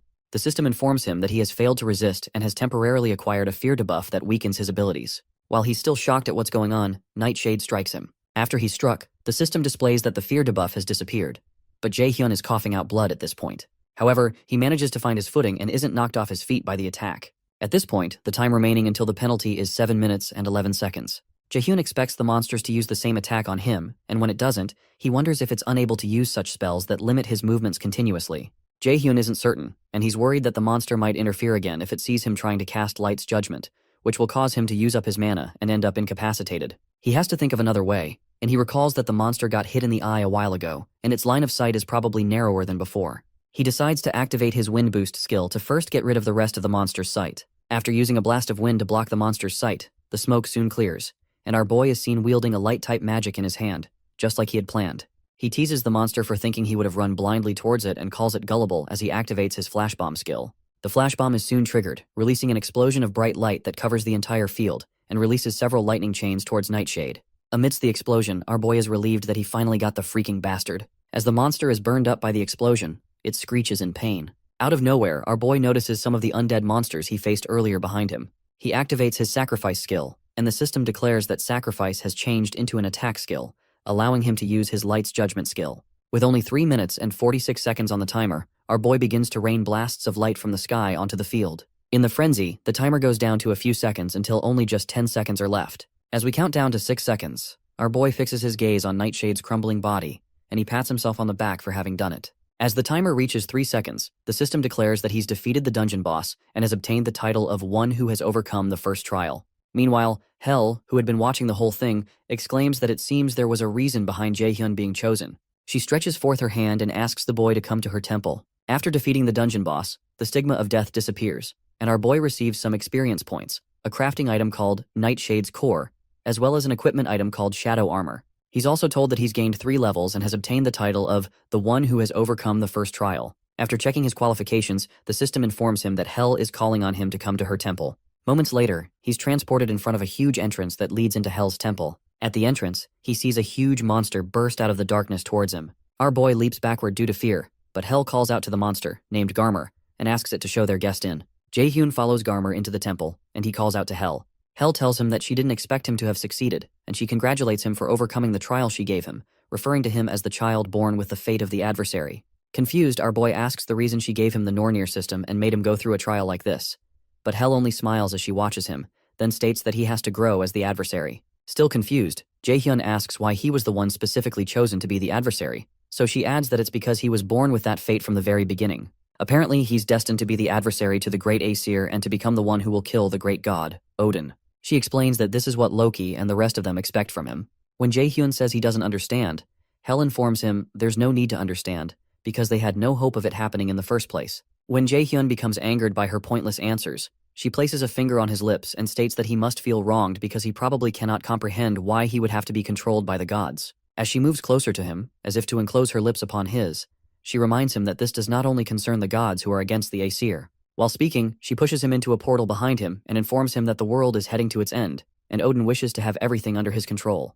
To stop this, the strength of the prophesied adversary is needed. As our boy falls through the portal, he protests that she shouldn't let him go because he still has more questions to ask. But Hel only tells him to grow strong because she looks forward to the day they meet again. After Jaehyun is transported away, Hel turns to someone who is standing nearby and asks how long he plans to continue watching, since she doesn't remember inviting him there. Shortly after, Jaehyun falls to the ground in the real world, and he's annoyed that he was unable to get any real answers. As he sulks, the system informs him that he has received Hel's gift, which is a passive skill called Hel's Blessing that makes all abnormal inflictions on him invalidated. Meanwhile, the old man who was spying on Hel asks her to forgive his discourtesy because he just couldn't resist when he heard that Hel was meeting with the boy. He asks Hel how she feels after meeting the boy in person, and she replies that she doesn't know because it's too early to decide, especially since the adversary has only taken his first step forward. She admits that the growth of the adversary was to a greater extent than she expected, and he won despite the stigma she gave him and stood before her in the end, which is a fortunate miscalculation on her end. The old man is relieved that the boy is doing a good job. Eventually, Hel asks him what he wants because she knows he has more to say to her, referring to him as Mimir, a figure in Norse mythology. Mimir, however, claims he doesn't know what she means, and the goddess accuses him of trying to feign ignorance till the end. As she continues to speak, Mimir asks her to calm down and admits that it seems he can't deceive her after all. Hel further states that the adversary's left eye is without a doubt the one Odin had sacrificed at the Well of Wisdom. She's certain that Mimir and Loki are concealing a secret from her, but Mimir pleads that he would wish to tell her, but it's still too early, so she agrees to wait. However, she states that she can't sit still, and when Mimir asks her what ideas she has, she explains that the adversary is still too immature because, according to the prophecy, there are innumerable hardships waiting for him, and he needs a guide. Sometime later, around 7 days before Mill's academy admission, Jaehyun comes to the store to get some items with a lady. She notices that he doesn't look so good and asks if there's something on his mind, but our boy says it's nothing, so she leads him to buy the rest of the things he'll need. Even though he said it's nothing, what's on his mind is how he went through so much without getting answers, and even ended up with even more questions. Fortunately, he was able to get the passive skill, Hel's Blessing, and an X-rank skill. Our boy has other EX-rank skills too, one that's called One Watched by the Gods, which helps the user's rapid growth with the blessing of the gods. Another one is the Absolute Eye of God, which penetrates through false illusions and sees the absolute reality. The X rank is a rank that Jaehyun had never heard about with the Aesir system, and the X rank is short for extraordinary, and it seems to be a skill that exists outside the norms of the Aesir system. As he considers that the reason the gods against the Aesir provided him with these skills is for him to kill the great god, Odin, he becomes overwhelmed once more. He's soon brought out of his deep thoughts when he notices the lady he came with paying 300 million won for a mere mana blade, which is just an expendable item. As she brings out a long list on her phone of things they still have to buy, Jae-hyun becomes worried. Hours before, this lady, named Park Hana, had approached our boy and told him she's from the Yeonhwa Guild. Apparently, Seong-gwen wishes to give him a gift, seeing his admission to Mila's is right around the corner, and he had thought they would be coming here to buy a few elixirs and artifacts at best. But this is on a totally different scale. After offloading several bags in Jae-hyun's hands, she proposes they go take a look at armor now, but Jae-hyun stops her and says they don't have to buy armor since he has something that he can use. He shows her a shadow armor equipment that he received from Nightshade that gives him the stealth skill once equipped. Since it's B-rank protective gear, he's certain that there's nothing they can buy that's better than this, especially since it also provides stealth. When Hana notices his armor has stealth skills, she asks him if he also needs an artifact that grants the stealth skill, since that's an item all raiders would desire, even though it would be difficult to obtain in a place like this.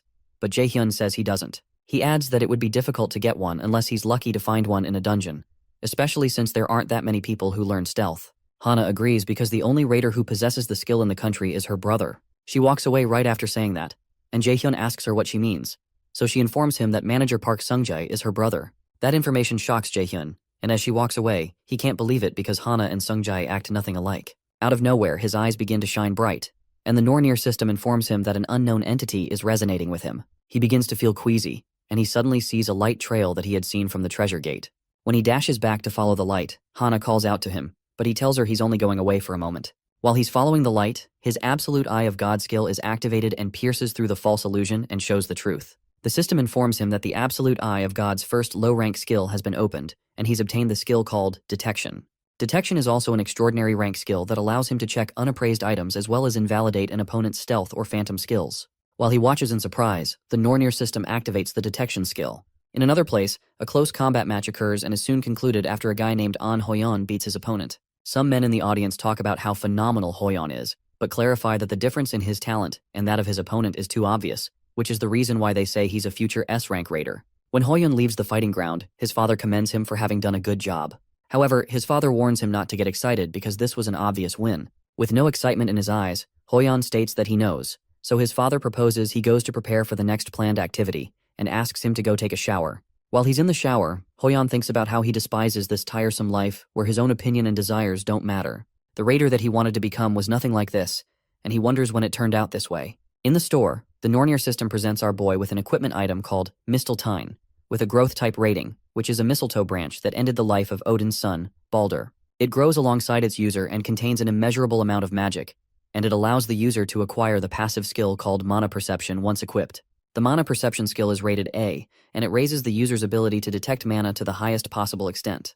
Jae-hyun is excited, but he wonders if this is one of the Nornir system's tricks, and as he keeps following the light, he walks past Hoyeon. While Hoyeon stands by, his father picks several pieces of equipment for him. When Hoyeon asks if they need to buy this much, his father insists that they will all be of use to him since he's someone who will become an S-rank raider, and he doesn't need to be too stingy about such things. Hoyeon further protests that spending this much will affect his mom's hospital fee for this month, but his father silences him. His dad insists that it is for him to worry about, and his job is to just focus on training, so Hoyeon agrees with his dad as usual.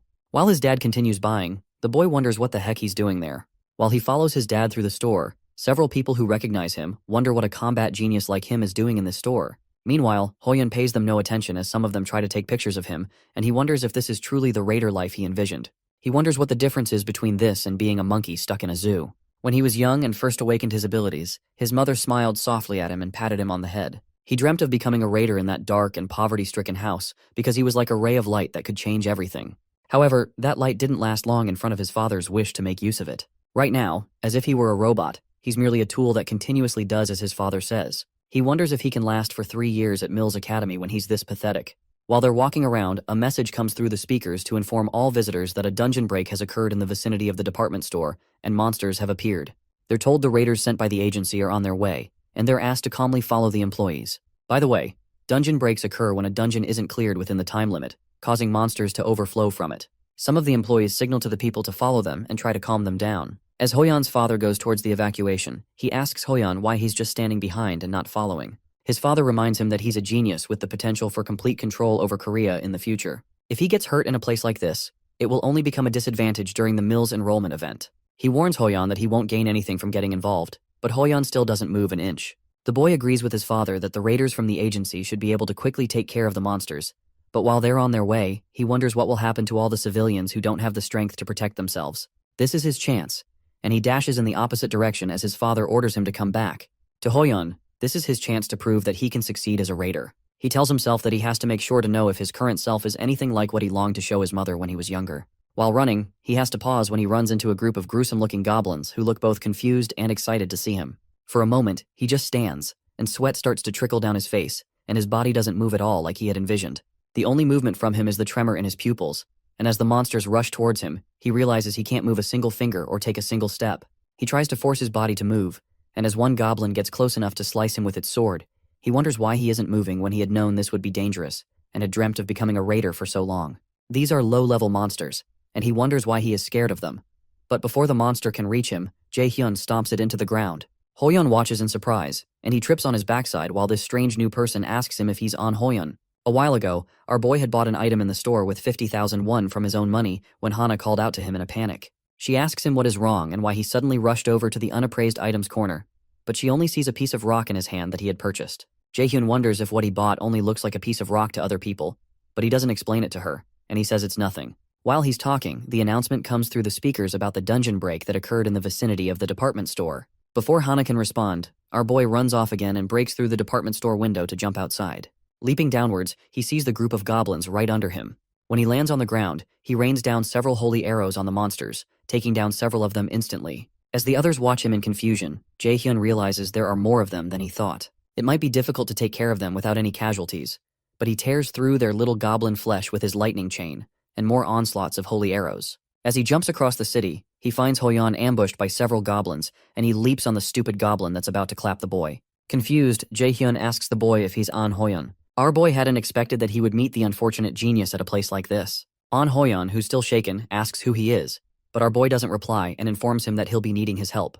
While Jae-hyun is still talking, Hoyeon notices a goblin behind him and warns him, but Jae-hyun doesn't move an inch and tells him he knows. Without turning around, our boy activates his lightning chains and tears through the upper body of the zombie-like knife through butter.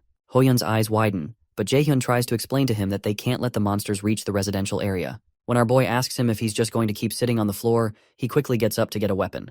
It's strange, but the moment Hoyeon heard those words, the fear that was suffocating him disappeared. This is who a raider is, and what he has to do right now is save people. They walk a bit further and run into another group of goblins. Jae-hyun asks Hoyeon if he knows how to use a skill called Taunt, a skill that provokes enemies in the surrounding area, so he asks the boy to keep the monster's attention on him and to provoke as many as possible. Jae-hyun asks him if he can do that, and Hoyeon nods in approval. As he summons his sword, Hoyeon realizes he can't hesitate any longer and has to do whatever he can. He activates his active skill, known as Taunting Roar, and sticks his sword in the ground, releasing a huge amount of energy that causes all the monsters in a 50-meter radius to watch him. The Taunting Roar skill draws the attention of all the goblins, and Jae-hyun realizes that Taunting Roar is a skill higher level than Taunt, and he's surprised that this boy can use it continuously. Jae-hyun recalls his past life and that before he regressed, Hoyeon only became a B-rank raider. There's no mention of whether it's because of the weak mentality he showed a while ago or some other reason. Contrary to his present fame, Hoyeon had a quick downfall, and that's why he was called the unfortunate genius. However, Jae-hyun believes that a weak temperament can be fixed. As Jae-hyun activates his lightning chain, he's certain that Hoyeon is a valuable card that he can make good use of. During the fight, he proposes to Hoyeon that they end this in a jiffy, and the boy excitedly agrees. As Jae-hyun's chains tear through goblin flesh, Hoyeon slices them up. Soon after, the ground is littered with goblin corpses, and when one of the raiders arrives, he wonders what on earth happened here. The boys watch him expressionlessly, and the man introduces himself as Park Kyung-hoon from the raider agency, asking the boys if these goblins were taken care of by the two of them. Glancing at Jae-hyun, Hoyeon says they were, and Raider Kyung-hoon recognizes his facial features as belonging to the famous An Hoyeon. Kyung-hoon has heard a lot of people call him a genius, but he should only be at an age to enter high school. The other guy standing next to Hoyeon seems to be of a similar age, but he still can't believe that they took care of these many monsters by themselves. Confused, Kyung-hoon confesses that he doesn't know how to report this to the higher-ups. However, Jae-hyun mentions that he wanted to talk to him about that. He asks Kyung-hoon to say the agency took care of things since no one would believe that they were the ones who killed all these goblins anyway. Confused, Kyung-hoon states that this is a clear violation of the law, but our boy explains that it would only be if there were anyone who saw what went down. Kyung-hoon explains that since they're a governmental organization, it's not something he can take care of any way he wants, but he assures him that he'll keep everything on a down low if he doesn't want to attract any attention. He adds that the boys will receive the reward for hunting the monsters. However, Jae-hyun states that it's fine and proposes that he give all the reward to Hoyeon and keep the fact that he was here a secret. Since he's been sponsored by Manhwa, he's not lacking money either way, and it's better not to attract too much attention with the Mills enrollment coming up. Also, he considers this as a way of having An Hoyeon in his debt, which would be much more beneficial. After a short pause, Kyung-hoon asks them if that's all, but as Jaehyun is about to leave, Hoyeon asks him what he means by what he said since he's the one who did everything. Our boy stops and explains to him that he has his own circumstances. The truth is, he doesn't plan to attract the interest of his father this close to the mill's enrollment. He didn't pay attention to it before he regressed, since his combat aptitude was so low, but he plans to pay attention to it now. His father still doesn't know that he shifted his focus to magic, and he doesn't know what problems might occur if he learns of his actions. Right now, he decides he needs to lie low, because revenge should be as quiet and covert as possible. He needs to grow strong where that man can't see him, and wait for the very last moment before ripping his throat out. Meanwhile, Hoyeon wonders what he should do. He couldn't have done this by himself, so it's not right for him to take this person's credit like this. But with this money, he might be able to relieve his mother's disease, even if just a little bit. He wanted to be a raider that wouldn't have to stand in shame before others, but if, because of that, he missed a chance and his mother were to pass away, he doesn't know if he would be able to hold on. Jaehyun watches him, and he figures that Hoyeon's trouble with accepting this doesn't seem to be his pride, and he wonders if there's another reason. To help him choose, Jaehyun asks him to think carefully because his actions were clearly worth that much. He reminds him that if he hadn't moved, someone would have lost their life, so Hoyeon agrees that he's right, especially because his dream would become meaningless if he hesitates like this, and his mother dies. Eventually, he assures Jaehyun that he'll pay back this debt someday. As Jaehyun proceeds to take his leave, Hoyeon asks him for his name and contact number. Jaehyun notices he's speaking to him using polite speech, so he reminds him he doesn't have to since they're the same age, but he informs him that they're both prospective cadets at the Mills Academy, so they should be seeing each other more often. On the day of the Mills Academy enrollment, Jaehyun and Yoojung are seen in the crowd. Meanwhile, some other students spot Hoyeon, whom they refer to as the genius warrior, and they speculate that he's a totally different species from them. They notice a beautiful lady behind him, and it turns out her name is Seo Ina. Our boy notices that Ina is already gathering attention, as is expected of someone whose name was always on the list of most popular raiders in his past life. If he could bring Seo Ina over to his side as well, he would have more cards to use.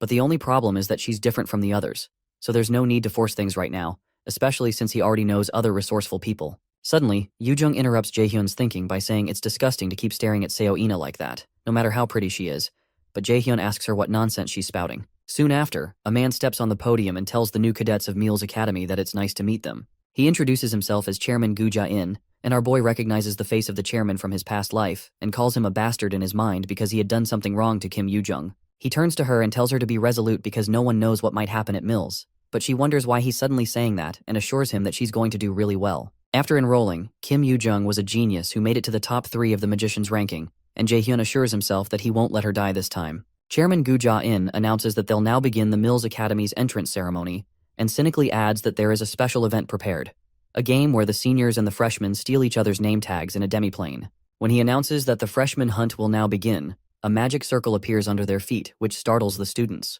As Yoojung jumps away because she's startled, our boy grabs her hands because it's dangerous to get separated. Meanwhile, manager Park Seung-jae recalls that today is Jaehyun's entrance ceremony, and Seongun wonders if it's time already because she wanted to send him a message and wish him good luck. She realizes he won't be able to see the message anymore, and asks manager Seung-jae if the freshman hunt will also take 3 days this time. He affirms that it will happen in the demiplane for 3 days. Seongun considers that it's a shame that she won't be able to contact Jaehyun for another 3 days.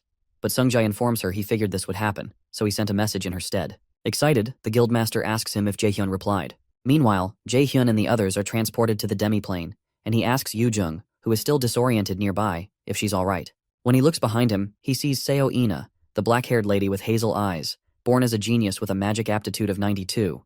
In his past life, she was someone who changed people's perception of magicians and became an S-rank raider, following in Seongun's footsteps. In the Yeonhwa Guild, manager Seung-jae informs Seongun that Jaehyun has replied that they don't worry.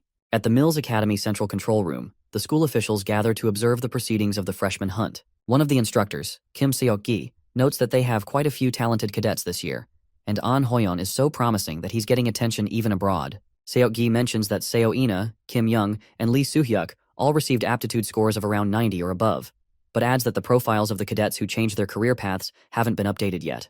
However, the chairman tells Seok-gi not to bother because there's no point in hearing about those who changed their paths at this point since their institution isn't so easygoing, and such whimsical people can't last long here. The cadets who enroll in Mills Academy are quite talented on average, but even among them, there are those who are obviously a cut above the rest. The chairman believes the average talents just become a stepping stone for the geniuses in the end, and they don't need to give an opportunity to such cadets. Sometimes, an awakened who meets an enemy they cannot defeat or comes to face death can gain another chance known as a reawakening. Chairman Ja-in believes he has to train one A-rank raider even if it costs him throwing away 100 C-rank raiders. Those who fail are simply those unable to prove themselves, and his role is to pick out the excellent gems to offer to someone behind the scenes, and he can't afford to delay things any longer.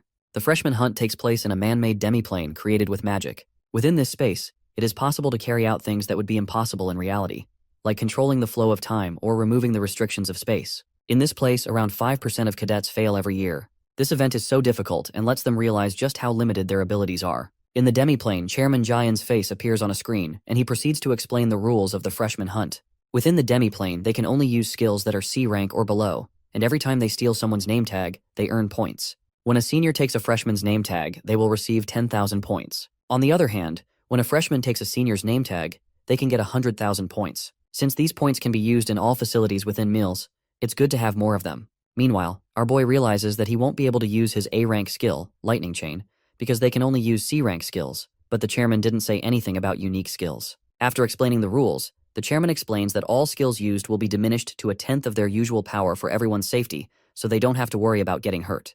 While listening, Jaehyun considers these rules as nonsense because not only does the chairman not say a thing about unique skills, but he doesn't mention any limits on stats. What the chairman wants is obviously to filter out the useless ones and pick out the talented. Our boy immediately turns to Yoojung and proposes they get going because they need to find a shelter since they have to stay here for 3 days. In this demiplane, there are several things that can be used for survival, such as traps that reduce people's powers, the healing pond, the nightmare forest, ecosystems for foraging, and shelters. If you wanted to survive for 3 days, finding a shelter is the most important out of all those. While they walk, Yoojung asks Jaehyun if it wouldn't be safer to bring Seo-ina along since she's also a magic cadet, and it's better to have one more person with them. It disturbs Jaehyun that Yoojung would say something rational at a time like this, because it really would be better for them to team up with Seo-ina. However, she isn't a variable that he can control.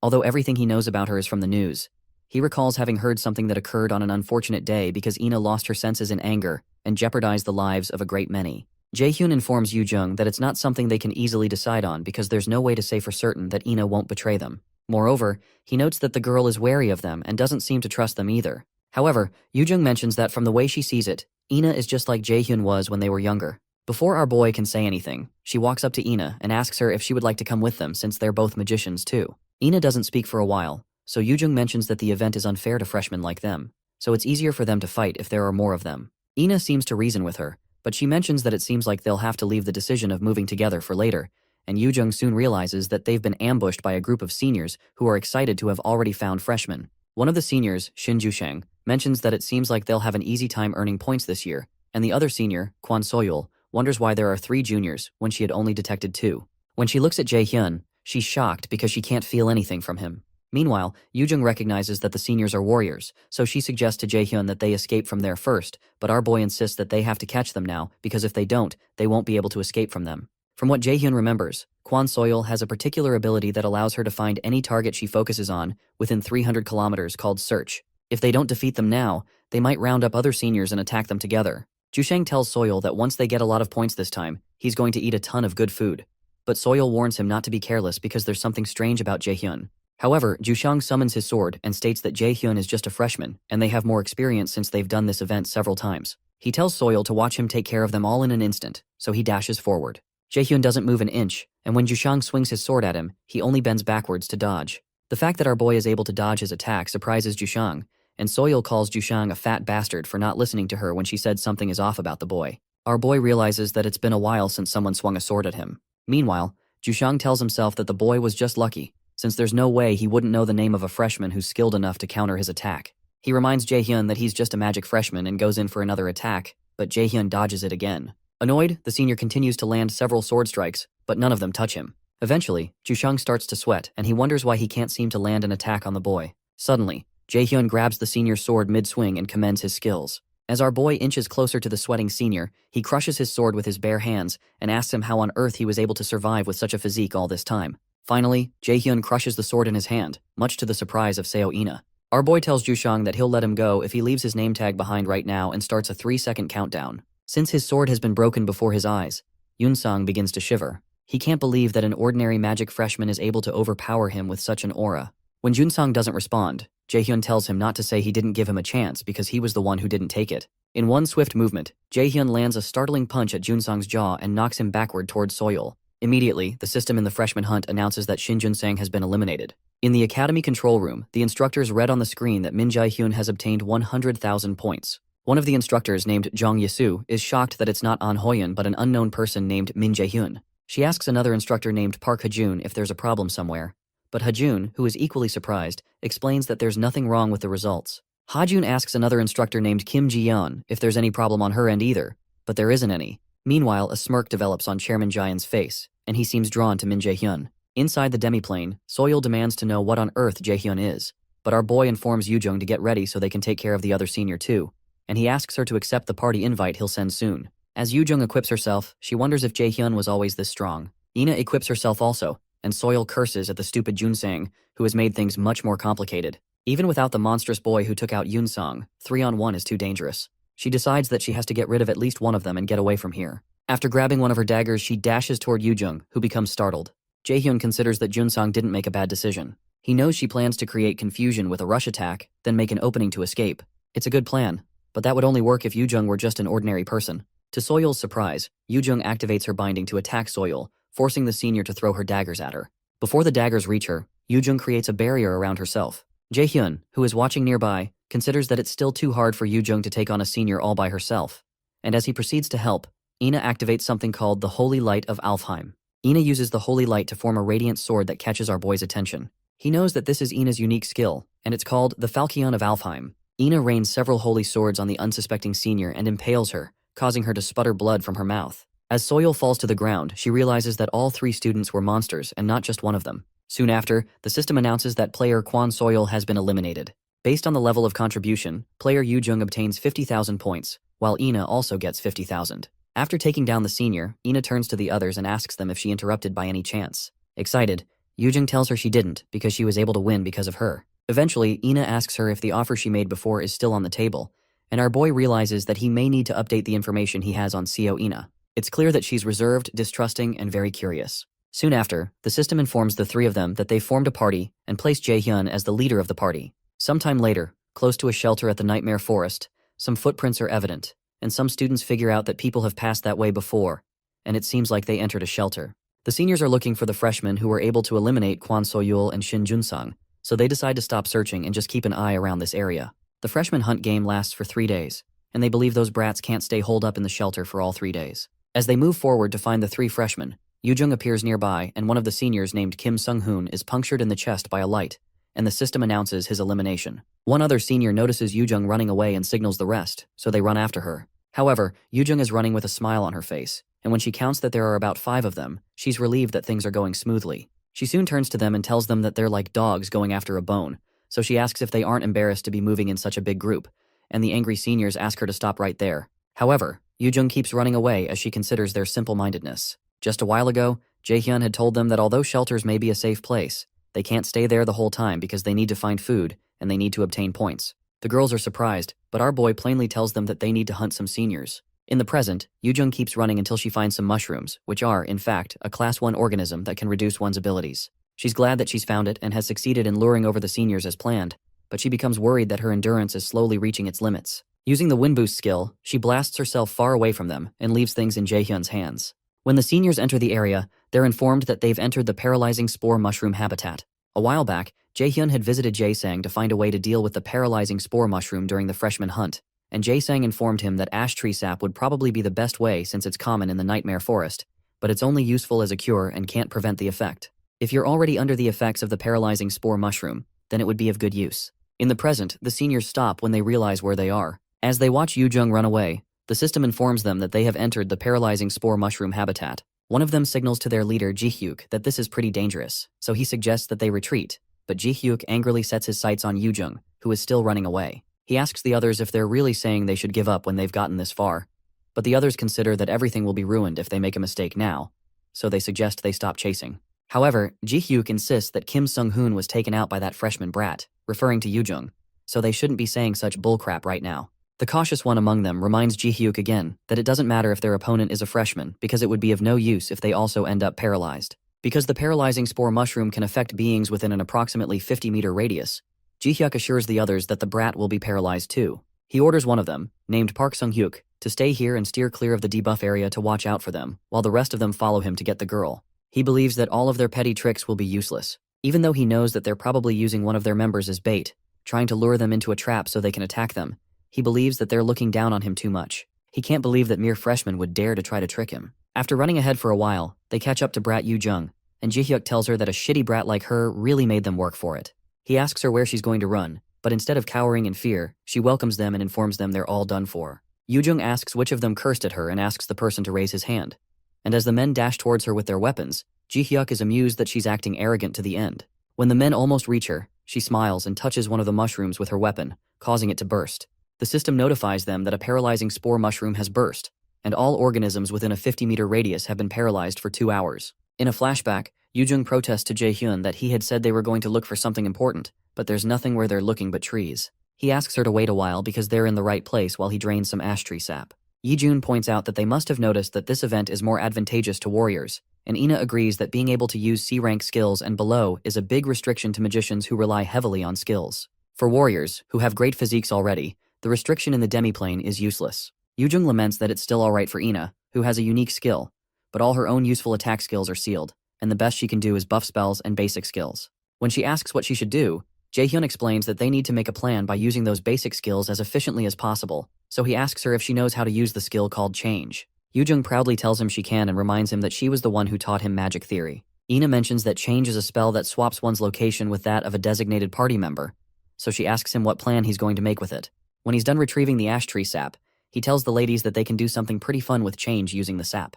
In the present, Jae-hyun tells Ina they need to get ready, and she agrees. On the field where Yu-jung is, Ji-hyuk calls Yu-jung a crazy B-word because she really burst one of the spores, but Yu-jung activates her change skill and passes the baton to someone else. As she disappears, she informs them that it's no longer her turn anymore, and Jae-hyun appears where she disappeared and pushes his leg into Ji-hyuk's face, stating that it's his turn now. Our boy breaks the senior's nose and kicks him to the ground, then later lands on the ground.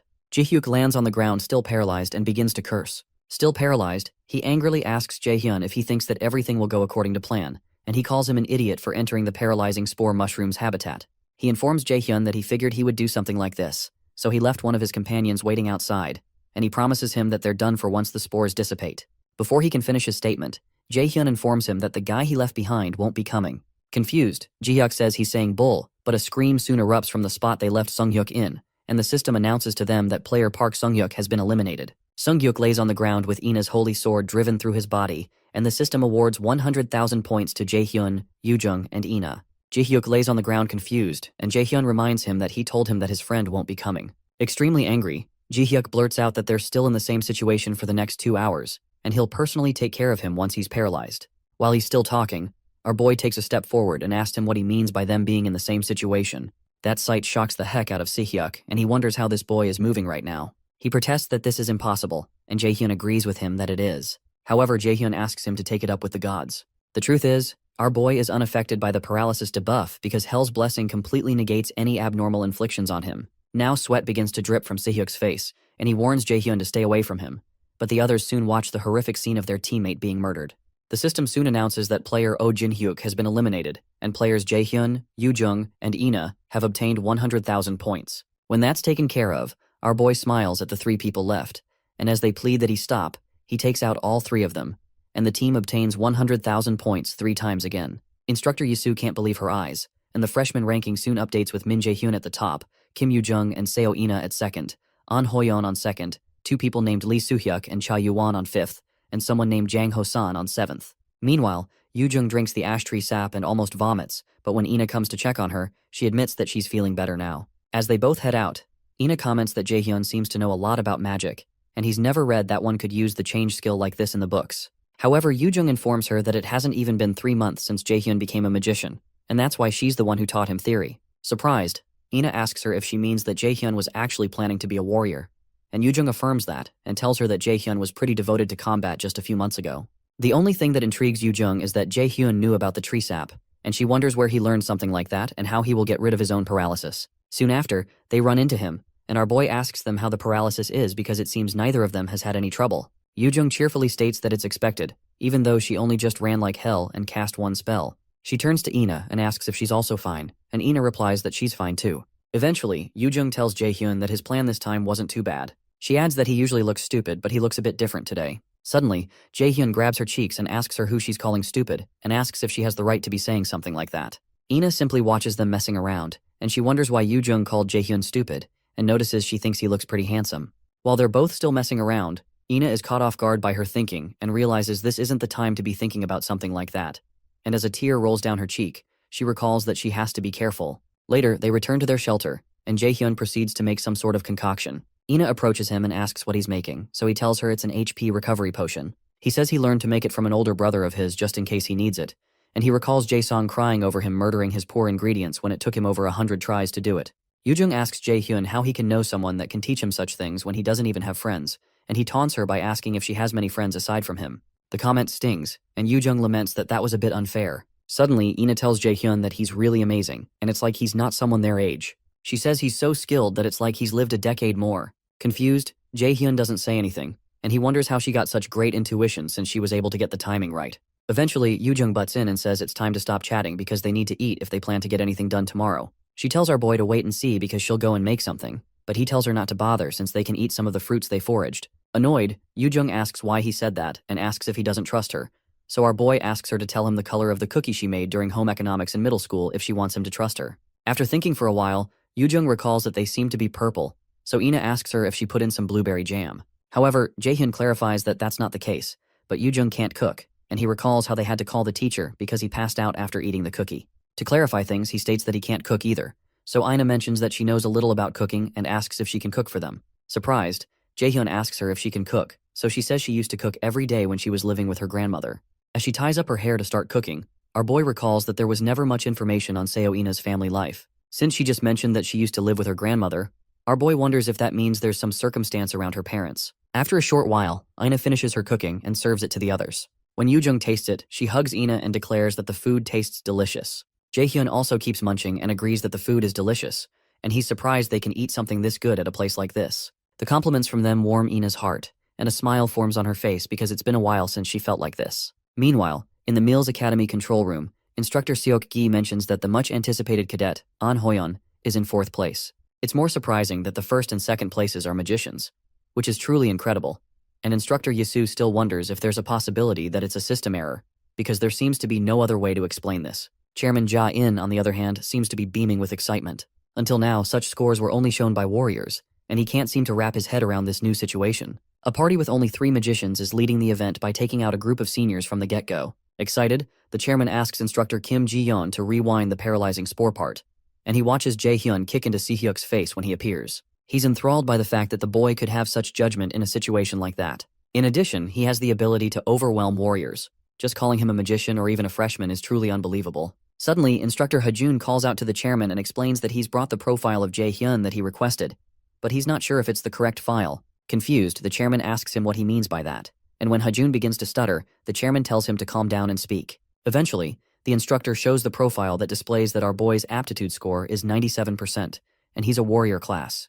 The information shocks the chairman, but his shock soon turns into a maniacal grin, and he finally says that this is very good. He states that he wants to personally see how talented this Jae-hyun is, and Instructor Seok-gi asks him if he's saying that he wants to interfere personally. The chairman zooms in on Hoyeon and proposes that they make an interesting scenario, so Instructor Seok-gi mentions that he'll prepare everything. Inside the demiplane, Jae-hyun's group keeps taking out other people and keeps earning points. At one point, Yoo-jung is surprised that they've earned up to 1,100,000 points, and Jae-hyun replies that this is good because it's certain that they're in 1st place. However, Yoo-jung asks him if they really have to leave their shelter, so Jae-hyun replies that it can't be helped because the seniors are too afraid to come there anymore. Ina agrees with Jae-hyun that they need to move if they want to gain more points. Eventually, Yoo-jung agrees with both of them and asks what the record for the highest points obtained in a freshman hunt is. Ina informs her that it's 1,140,000 points. As they keep going, our boy senses something, so he signals the ladies to get ready because someone's coming. While they're standing, someone blasts past them, and Jae-hyun notices that this power seems to be way more than the level they're restricted to. The system announces that the connection to the demiplane is unstable and that the restriction on the player is broken. Jae-hyun tells the new fellow that he didn't think they'd meet again like this, and it turns out the fellow who has been loosed from his restriction is Hoyeon. When he asks Hoyeon what he's doing, he doesn't reply and keeps looking at the ground, so Jae-hyun wonders if he's unable to hear his voice. Ina warns Jae-hyun to be careful because she doesn't think this guy's in his right mind, and it's like he's being controlled by something. So, our boy suddenly recalls that this is the chairman's handiwork. Before he regressed, something similar happened back then at the Mills Festival. That day, which was supposed to leave the young cadets with happy memories, instead left horrible red stains that couldn't be forgotten. The cause of the event was Gu Jian's unique skill called indoctrination. After all his evil actions became known, just before he was arrested, Jian created a horrible event to turn the world's attention away from himself so he could hide. On that tragic day, numerous cadets lost their lives, and Gu Jian escaped.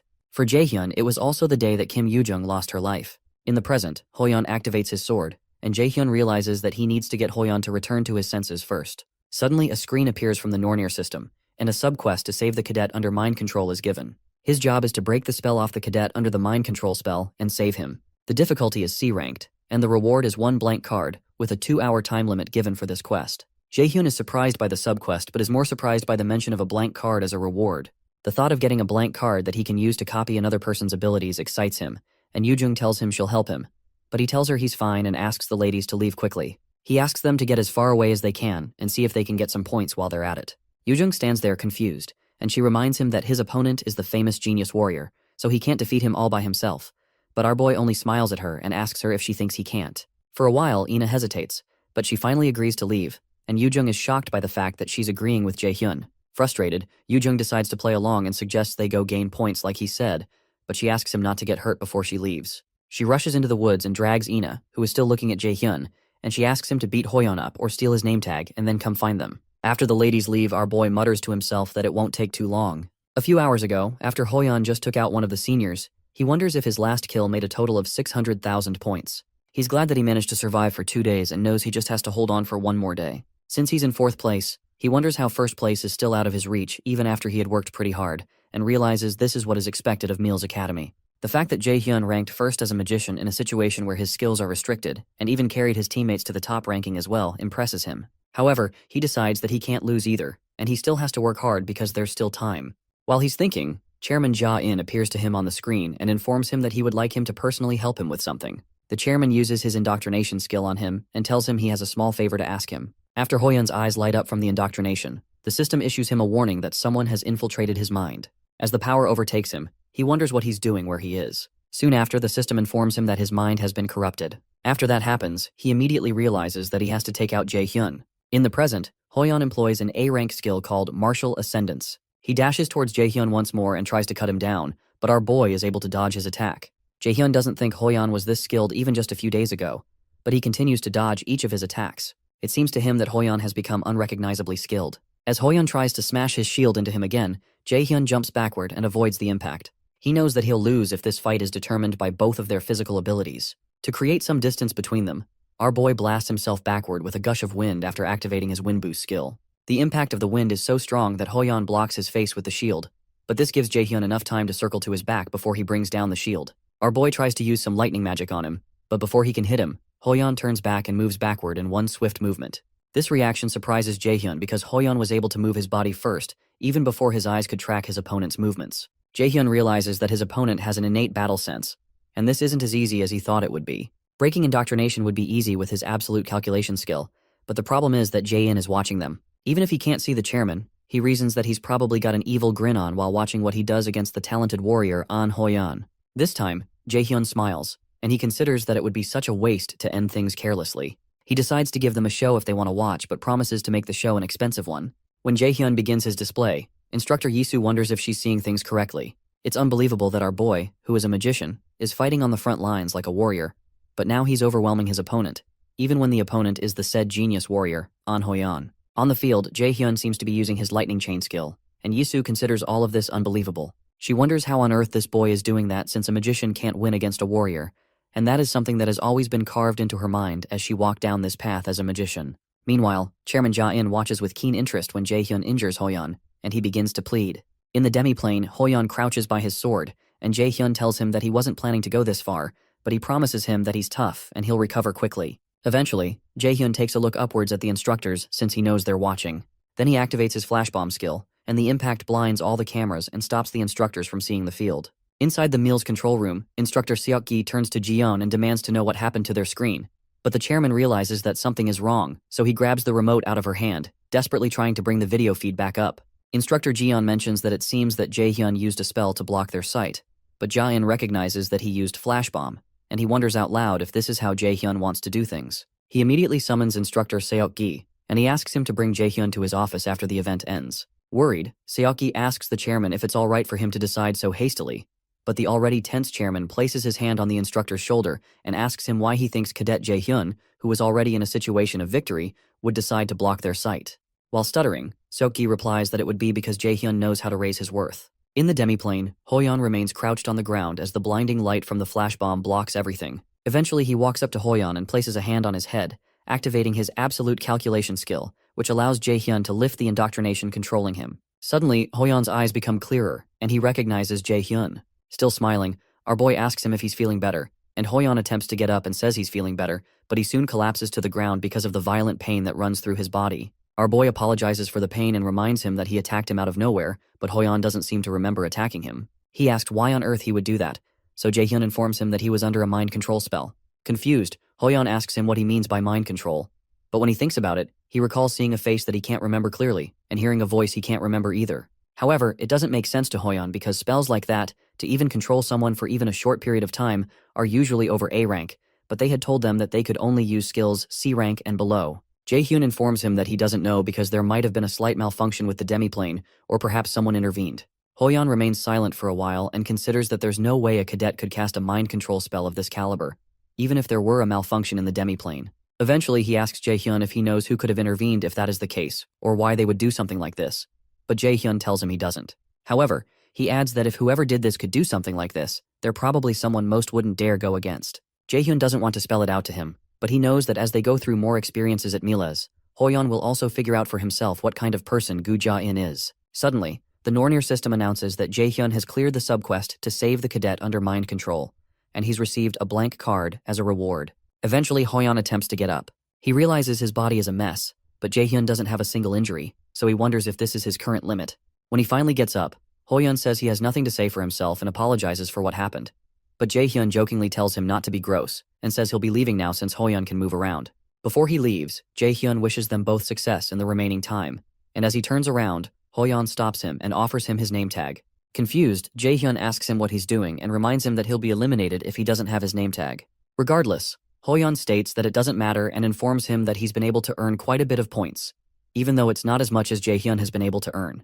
However, because he lost, he believes that the name tag belongs to Jae-hyun. After he tosses the name tag to Jae-hyun, he tells him that he lost this time, but it'll be different next time, and he promises to win his name tag back at the Mills Festival. After Hoyeon disappears, the demiplane system announces that he's been eliminated, and it awards 10,000 points to Jae-hyun's team. For a moment, our boy just stands there staring at the name tag that he recognizes is only worth 10,000 points. However, to him, the name tag is worth a lot more than that because Hoyeon was born with the combat talent that he coveted so much in the past, and now he acknowledges him. He's experienced quite a lot since he regressed, but this sense of accomplishment is on another level. With a smile on his face, he believes this is the beginning.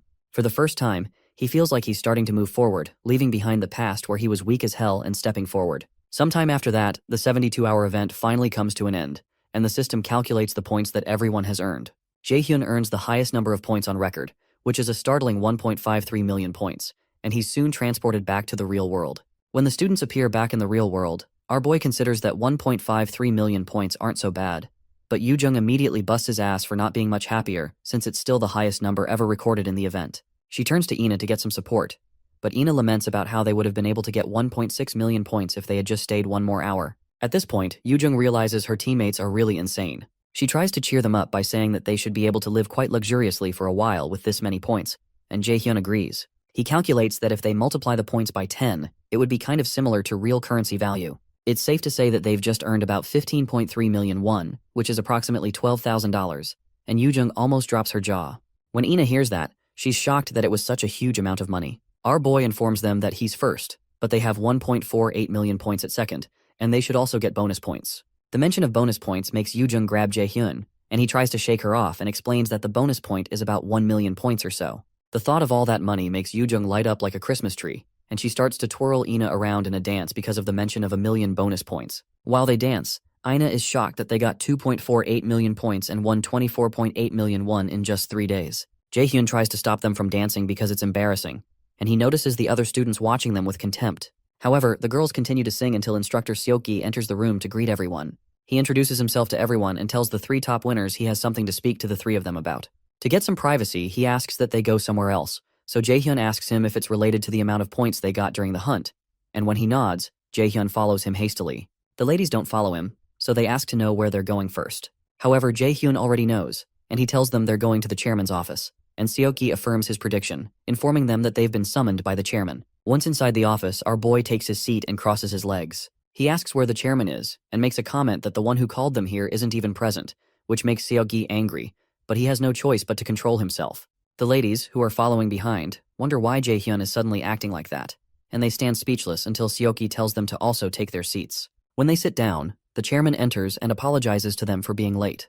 The two ladies stand up, and Yoo-jung loudly introduces herself, and Ina follows suit, while Jaehyun just sits there. The chairman cheerfully tells them that he knows who they are, and Yoo-jung revels in that. Jaehyun tells the chairman that he's late and he almost fell asleep waiting for him. The comment surprises the ladies, and even Seokgi becomes tense as he wonders if this kid has lost his mind. A moment of silence continues in the office for a short time until the chairman says he has no excuse for being late. He finally adds that he needed some time to prepare to talk to them, but Jaehyun immediately tells him that they're actually the ones who have no excuse since he called them out right after coming out of the demiplane for 3 days without giving them a chance to wash up, so they had no time to prepare. The chairman's face tenses again, but this time he just laughs. Jaehyun realizes he's putting on an act and figures that it's because he's interested in the people in front of him. Finally, the chairman informs them that he brought some very beneficial news for them. He congratulates them for being the elite of the elite who secured the top 3 spots in this year's freshman hunt, especially Jaehyun, who took first place. When he says that, Jaehyun says it's all thanks to his party members, and he wouldn't have been able to do it all by himself. That comment makes the chairman hesitate as usual, and he wonders if the boy has no wish to show off his abilities. He finally agrees with Jaehyun but comments that he's also observed all his actions, and he noticed that they beat the freshman hunt's record of 1.14 million points by an overwhelming amount. When he claps and comments that the result was unbelievable, the ladies thank him for the compliment. But Jaehyun asks him where he's driving at, which makes Yoo-jung worried again. After hesitating for a while, the chairman explains that the Mills Academy would like to offer them a few special privileges. First, a suite room from the dormitory buildings within the academy will be offered for free. Second, priority in the use of the academy's facilities that usually need to be reserved in advance. Third, if they ever are unable to get a satisfactory score in the school tests, they will get a chance to retake the test. After listing out the offer, the chairman asks them what they think and explains that they will be signing a partnership contract with Mila's Academy should they agree to their offer. But Jaehyun states that he rejects the offer before the chairman finishes his speech. Our boy explains that the benefits sound nice, but those are all things they can earn by themselves in a month or so, especially since Mila's is very much a meritocracy after all, so he doesn't think they should get them while paying an unnecessary fee. Eventually, he grabs the offer out of the chairman's hands and starts reading through the terms. He reads that after signing a partnership contract with Mila's, once they start working as raiders, they would have to donate over 30% of their earnings to the school for at least 5 years. At this point, the chairman looks pretty grim until Jaehyun finally tells the chairman that this isn't to reward them, but to strike them down. When he asks the chairman if he's mistaken, the man pauses for a while and says there's nothing he can do about it if that's what Jaehyun thinks, especially since they can't be forced into signing a contract. He tells them that he leaves the decision up to the 3 of them, and the ladies look at each other to read how the other person is reacting to the whole thing. After a short pause, Yoo-jung apologizes and states that she would like to decline the offer, and so does Ina. The chairman covers his face as if in deep thought, but the veins on his hand bulge out in anger. Eventually, he says that it's a shame because this was the best offer he could give them. However, the chairman mentions that he will give them another chance to think about it, so he locks his gaze onto Jaehyun using his indoctrination skill and asks him if he still does not plan to change his mind. Immediately, the Nornir system informs him that something strange has infiltrated his mind. Jaehyun had been expecting this, but he's soon told by the system that he's completely resisted the debuff thanks to the passive skill, Hell's Blessing. While that is happening, our boy hands Hell his blank card and uses its power, because he had only annoyed the chairman in the first place to get him to use his power. For a moment, the chairman just sits there puzzled as to why he didn't get a reaction. Eventually, our boy tells him they'll be leaving now, and the Nornir system informs him that he's acquired the skill called Indoctrination. With this skill, which is of a unique rank, he can manipulate someone weaker than him to do his bidding.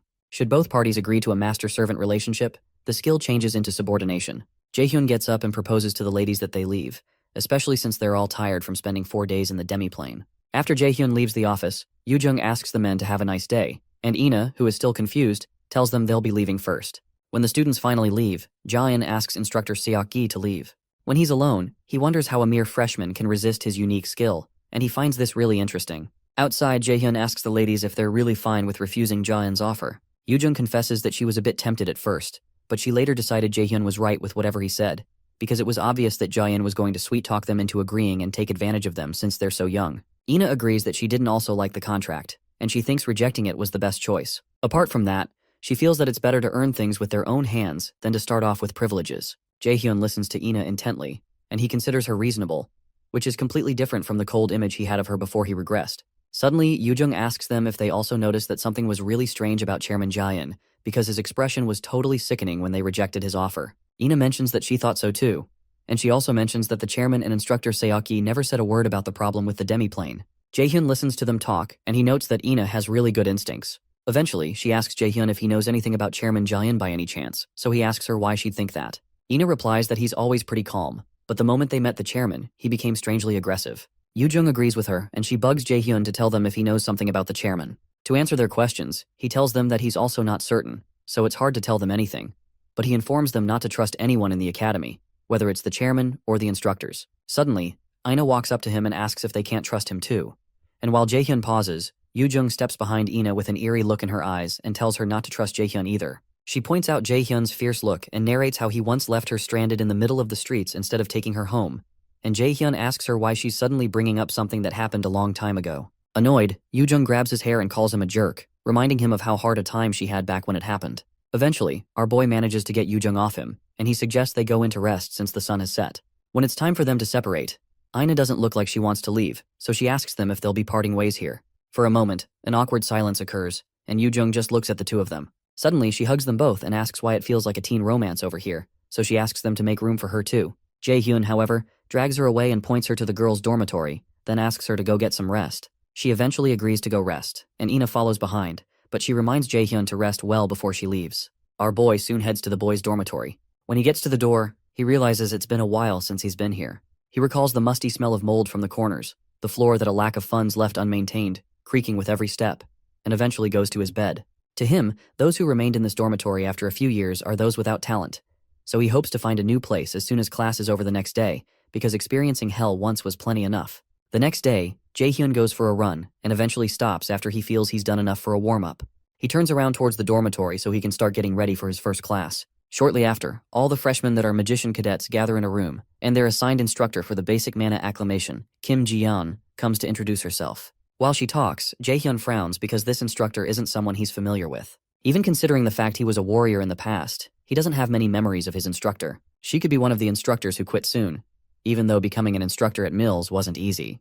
The instructors who still remained at Mills were those like Kim Seok-gi that were greedy for the crumbs Jaehyun was willing to throw them. Ji-yeon mentions that she's sure that most of them found it strange that their first class was not in a classroom, but a large facility like this instead. As some doors open behind her, she explains that the reason is to test their mana sensitivity. The students are shocked by the sight of the doors that seem to be exposing a mana cube, and they hope they're not saying they have to go in there. While they lament that this is too difficult for a first class, Jaehyun considers that this mana cube feels similar to the mana cube he saw before, but it has way less mana. Instructor Ji-yeon explains to them that what they're looking at right now is called a mana room. It was built based on a mana cube that can normally be found at guilds. For cadets like them, she explains that it is close to impossible to break out of a mana cube, and that is why they prepared this. The odd thing is that our boy had broken out of a mana cube at his guild. The mana room is divided into many subrooms. The first room's mana is similar to the amount in the atmosphere, but the mana becomes thicker as you go further in. On average, a first-year Mills Academy cadet can usually reach level 3. A graduating cadet can reach their limit at around level 7. In this class, they will find out what level their mana sensitivity is at. Ji-yeon asks the cadets to form a line and follow behind her. She informs them that they can raise their hand if they have trouble during the test, so they can follow the assistant instructors out of the room. Soon after, she enters one of the mana rooms, and the cadets follow her in. After everyone enters, Instructor Ji-yeon notes that none of the cadets seem to be having trouble at level 1. She decides that they move to level 2, and when they enter, some of the cadets begin to pant, and the instructors have to help them out. After they leave, Ji-yeon asks the rest that are still standing to follow her to level 3, and when they enter, almost half of the class raises their hands, but Jaehyun, Yoojung, and Ina do not seem to be affected at this point. Instructor Ji-yeon asks that the rest follow her to the 4th level, and many more people raise their hands. When those uncomfortable leave, she proposes they move to level 5, and then many more people ask to be excused at that point. At level 6, several other people are taken out due to exhaustion. Yoojung asks Jaehyun if he feels like it's starting to get hard to breathe, but he says he doesn't think so. Meanwhile, Ina watches Jaehyun and notices that he seems like he's still doing fine, so she decides to try harder. Ji-yeon looks around, and she notices there are only 4 cadets remaining. Jaehyun, Yoojung, Ina, and one other guy named Lee Soo-hyuk. They are all cadets that scored high during the freshman hunt. Chairman Ja-in had told her to keep a close eye on Jaehyun and report back to him, but she doesn't plan to simply follow such orders. She soon tells the cadets they'll be moving on to level 7, and the other students wonder who the heck those guys are that are moving on to the next level, especially since the instructor had said only graduates reach level 7.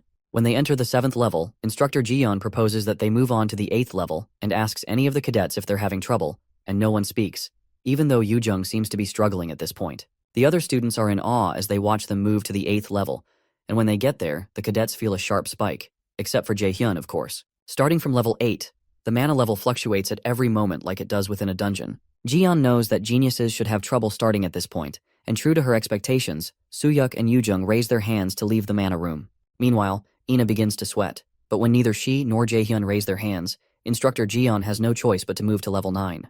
When they enter level 9, Ina almost vomits and begins to stagger, which startles Jaehyun.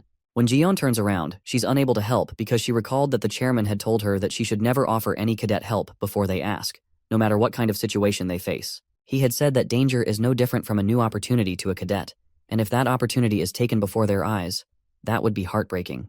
Jaehyun asks Ina if she's alright, and she tells him she is while trembling. At this point, she can't clearly see Jaehyun's face, and she really doesn't want to lose. Everyone Ina knew had always told her that only the strong can survive, and she won't be able to do anything but bow down before a warrior, even if she has some talent with magic. She's been told that the weak have no future, and she really desires to be acknowledged at this point. But she finds herself collapsing as Jaehyun tries to hold her up, and she tells him she's lost again. As the assistants take her out, Jaehyun wonders what she meant by losing. When they enter level 10, Instructor Jiyeon asks Jaehyun if he's alright, and she knows even she will begin to have some trouble from here on. Eventually, our boy turns to her with a smile on his face, and he states that he's also having some trouble and would like to go out now. When she hears that, Jiyeon asks him to come out with her. As she heads out, she wonders what he means by having trouble since she can't see a single sign of that.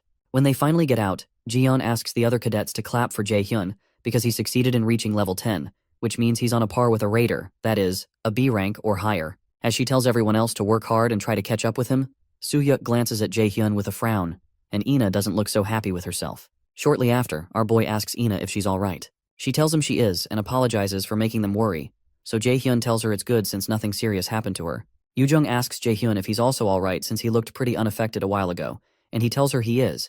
Then he asks her to take the towel from around her neck because she looks like a construction site worker. The statement riles Yoo-jung up as expected, and she regrets having been worried about him. While she's ranting, Jaehyun asks her if she's also not in any pain, and she says that the doctors also said she's fine, and she gloats about how fit she is. For a moment, Jaehyun watches Ina. He had thought she was just a bit competitive, but something seems to be different. It seems to him like a case of compulsion. Fortunately, she didn't get very hurt this time, but with that kind of personality, it will be hard to control her later. Of course, he doesn't mean to make Ina dance to his tune, but like it's happening with Seongun, Hoyeon, and Jaesung, he has a feeling that Ina's future will change also. He also figures that's also true for Yoo-jung, and while he glances over at her, she asks him what he's looking at and if she's that pretty. But Jaehyun asks her if she's sure there's nothing wrong with her, because she could only be saying such nonsense if she's hurt somewhere. As Ina tries to subdue Yoo-jung from taking revenge, our boy thinks about how he doesn't know what kind of effect his actions will have in the future. In this quickly changing environment, he decides that he needs to prepare if he wants to stay one step ahead. While he's thinking, Yoo-jung manages to break free from Ina's grip, and she wraps the towel around Jaehyun's neck. With a smile on his face, our boy removes the towel, covers her head with it, and uses it to scatter her hair. When he's done, Yoo-jung begins to curse and her surroundings light up like an inferno. Annoyed, she asks him if he knows how much time she spent setting her hair this morning, and asks him if he has a death wish. However, Jaehyun tells her he's sorry, but he comments that it doesn't really make that much of a difference. That statement further annoys her, and she asks him if he's calling her ugly, and it is at that moment that Jaehyun realizes he messed up. He immediately turns around to make a run for it while Yoo-jung chases after him, while Ina watches them in amusement. Ina considers how the two of them are really close, and when the two friends run past Soo-hyuk, the guy notices Jaehyun and wonders how the bastard reached level 10. While he's looking, a friend of his named Kim Min-soo comes by to say hi and asks him what he's thinking about so deeply. Soo-hyuk asks Min-soo to tell him everything he knows about the guy that's getting his hair pulled out by the lady, and even though Min-soo wonders why Soo-hyuk is talking to him like a slave, he explains that Jaehyun is the first guy to get first place in the freshman hunt as a magician. Soo-hyuk tells him that he knows that, but what he wants to know is where a guy like that came from all of a sudden. But Min-soo just shrugs because he doesn't have that answer. No matter how much Soo-hyuk thinks about it, it doesn't make sense. To him, there's something weird about this Jaehyun guy, and he believes he's hiding something. Meanwhile, Min-soo thinks about how he's not used to this new Soo-hyuk because he used to know him when he was younger. Eventually, he tells Soo-hyuk that Jaehyun has already proved himself twice, so there's no need to keep looking for something mysterious since it's most likely impossible to cheat in meals. However, Soo-hyuk informs him that there's no way there's someone stronger than him unless they're cheating. That statement stuns Min-soo, and he considers that Soo-hyuk won't win against Ina or Yoo-jung either, but he doesn't say it out loud. Eventually, he advises Soo-hyuk that they don't need to become unreasonable, because he won't win against Jae-hyun even if he dies and gets resurrected, but the guy doesn't listen to him. Sometime later, Jae-hyun has a video call with his delightful teacher, Seongun, and he asks her if she called him because she wanted to hear about what happened at the freshman hunt. Seongun agrees that she did, because it's more interesting to hear it from him directly. Excited, he informs her that he got first place, and that makes Seongun proud. She notices that his apartment seems to be too good for a freshman to have, and suspects that he got a lot of points. Finally, she congratulates him for taking the best first step in Meal's Academy, known for being hard to survive. She tells him she's proud of him, and our boy mentions that he's relieved because he was worried that she would scold him if he got second place. That makes her giggle, and she asks him if there were any cadets who caught his eye during the freshman hunt. Surprised, Jae-hyun asks her if she's going to scout them or something, so she tells him that they're considering it and they're planning to reward him for the information he shares. Jae-hyun explains that telling her isn't hard, but to think he'll get a reward for something like this. He asks her if she's not being too generous, but she insists that she's doing this because she knows he won't cooperate if she offered 10 times the amount in the future. Eventually, he mentions Ina, Yoojung, and Hoyeon, saying those three are the ones that can be recruited by Yeonhwa. When he hesitates to mention someone else's name, Seongun asks him to speak, so he adds that he knows someone who isn't a freshman, but would be good to recruit from the upperclassmen. Seongun promises to give him a big welcome. After they end the call, the guildmaster thinks of Lee Jae-sang, whom Jae-hyun had mentioned, and she recognizes him as the youngest son of the S-rank raider, Lee Jae-sin. During the call, she had mentioned to Jae-hyun that Jae-sang is not as talented as his other siblings, and she knows that Yeonhwa might have some problems with Lee Jae-sin's Zephyr Guild by taking Jae-sang in. With such a risk, Seongun asks Jae-hyun if he still thinks they should recruit the boy, and he says he does because Jae-sang will become the world's best alchemist in the near future. After they end the call, manager Sung-jae informs her that Guildmaster Ms. Baek Ji-hyun has arrived. Seongun asks him to escort her in, so Ms. Ji-hyun steps in with Yeonju behind her. When they step in, Seongun comments that they arrived exactly on time, so Ji-hyun responds that time is also a very valuable property to a merchant. Ms. Ji-hyun stretches her hand to Guildmaster Seongun and states that it's been a while, but Seongun politely tells her that she doesn't think they're close enough to greet each other so familiarly and asks her to take a seat. When Ji-hyun has her seat, Seongun, still smiling, asks her what the master of the Curator Guild wants with her. Ji-hyun is amused by Seongun's straight-to-the-point nature and comments that becoming close will really be difficult, but she admits that she also likes it. Eventually, Ji-hyun mentions that there seems to be someone Yeonhwa has been raising quite well, so she asks how much she can purchase Jae-hyun for. Seongun tells her that it's unfortunate that Yeonhwa Guild doesn't think of its members as commodities that can be bought, so she suggests that Ji-hyun look somewhere else. However, Ji-hyun asks her if the child would agree with that, so Seongun tells her there are some things that can't be bought with money, but remarks that she most likely wouldn't know. Eventually, Ji-hyun replies that she didn't think Seongun would take her offer anyway, and it doesn't matter because she only came as an act of courtesy. Amused, Seongun informs her that her thoughtfulness is quite unpleasant, but Ji-hyun thinks that's a shame and decides to leave since it's getting late, and Seongun doesn't seem to want to talk to her either. As she gets up to take her leave, Seongun retorts that she's glad that she noticed that she doesn't want to talk to her, and Ji-hyun jokingly responds that a sharp eye is also a merchant's virtue. The next day, after an endurance test at the Mills Academy, the cadets wait for the system to analyze the results of the endurance test. An Hoyeon ends up first with 101 points, while Jae-hyun comes in second with 99 points. The result makes our boy hiss, but he had expected that he won't be able to compare to a combat genius like Hoyeon. However, he doesn't consider second place a bad result. To him, there's no need to rush, but he also keeps in mind that he hasn't reached his goal. When Jae-hyun turns to the ladies, he notices their disturbed looks, and Yoojung eventually asks him what the hell he is, and she asks how a magic raider can get second place and contend with An Hoyeon in an endurance test. When she demands to know how that's even possible, our boy informs her that it's not strange since he started out as a warrior, but that explanation still doesn't satisfy Yoojung. When she tries to protest again, Jae-hyun tells her there's no need to focus on only magic so much, and she needs to also focus on her health. That remark makes Yoojung grim again, and she threatens to one day show him he's not as important as he thinks he is, but Ina soon holds her back so she doesn't start another fight. Meanwhile, Instructor Seokgi watches them nearby, and he realizes that Jae-hyun is a dangerous guy, just like the chairman said. The boy's muscular endurance is not something a magician should possess, and that makes Seokgi wonder what on earth he is up to. Soon after, the students hear the bell that signals that their next class is about to start, so Seokgi tells the students that their second endurance test is called the AR evasion test. Jae-hyun recalls this test from the time before he regressed, and he knows it was the test that examined numerous cadets on their talent and made them hit their limit. Seokgi explains that they'll be gathered in a room with top-tier cutting-edge facilities called the AR test room. The AR combat measurement system in front of them will help test each cadet's ability through virtual battles with opponents created within augmented reality.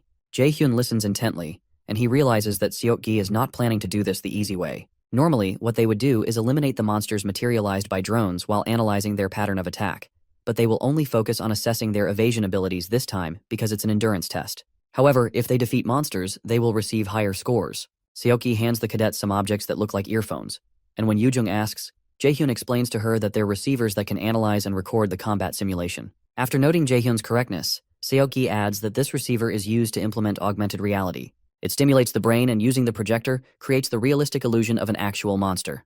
Through drone cameras, 3D images are augmented into the surroundings, making it seem like there are real monsters present. The use of such devices is for safety and to avoid the possibility of getting hurt. What Seoki doesn't tell them is that the receiver stimulates the brain such that they can still feel about a fifth of the opponent's attack damage. The aim is not to shock the cadets but to create a certain level of caution to increase their possibility of survival in dungeons. Seokji explains that the AR system has a total of 100 levels, but they will be evaluated only up to level 10.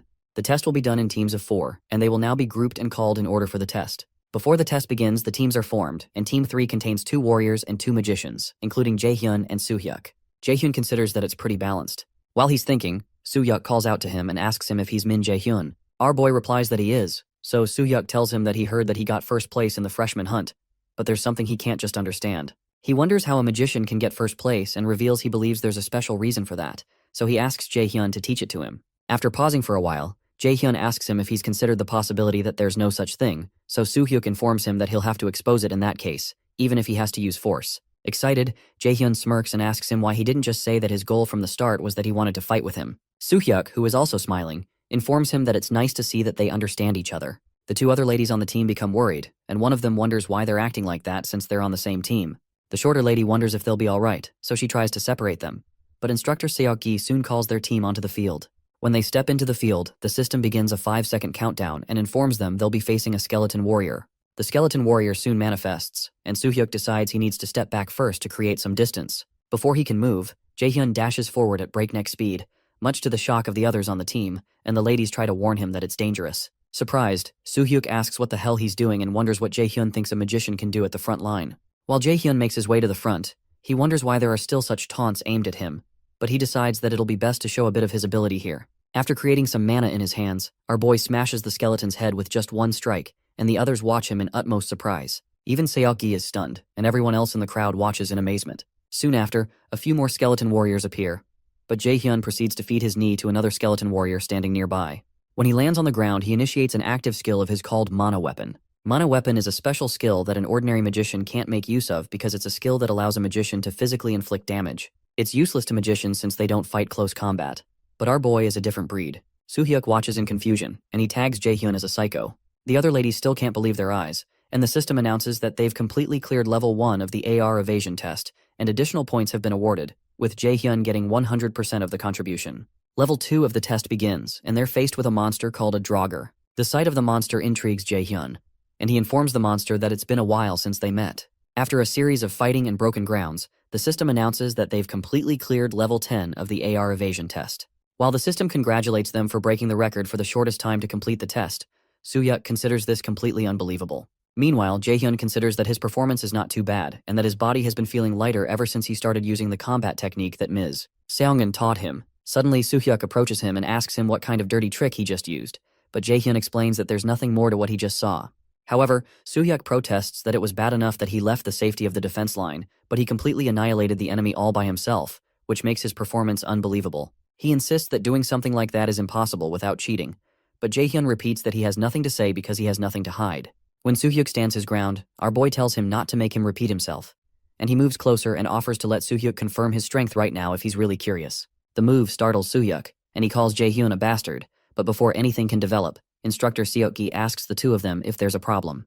The instructor's interference stops the building tension, and Soohyuk wishes there weren't any instructors here. Our boy eventually turns to walk away, and Soohyuk tells him not to think he's won, so our boy tells him he doesn't think he lost either. Before Jaehyun can leave, Soohyuk proposes that they fight at the Mills Academy Festival, but Jaehyun refuses because he has already made plans with someone else. Sometime later, Hoyeon remembers how Jaehyun had refused to fight Soohyuk during the Mills Academy Festival because he had made plans to fight with him. He recalls having told him that he'll win his name tag back at the Mills Festival, so he decides to go train so he doesn't let Jaehyun down. Sometime later, Seokgi and some of the assistant instructors move around. One of the assistant instructors asks the other if he's seen the results of the endurance test this year, and the other guy says he personally monitored it and that the cadets this year are pretty good. When they start to talk about a magic cadet named Jaehyun breaking the record, which shouldn't be possible, Seokgi considers that the boy is not merely talented, because those practiced movements he showed while fighting at the front line when he's a mere magician are unique. When they enter the chairman's office, Ja-in commends them for their good work, and he proposes that they talk about the results of this year's endurance test.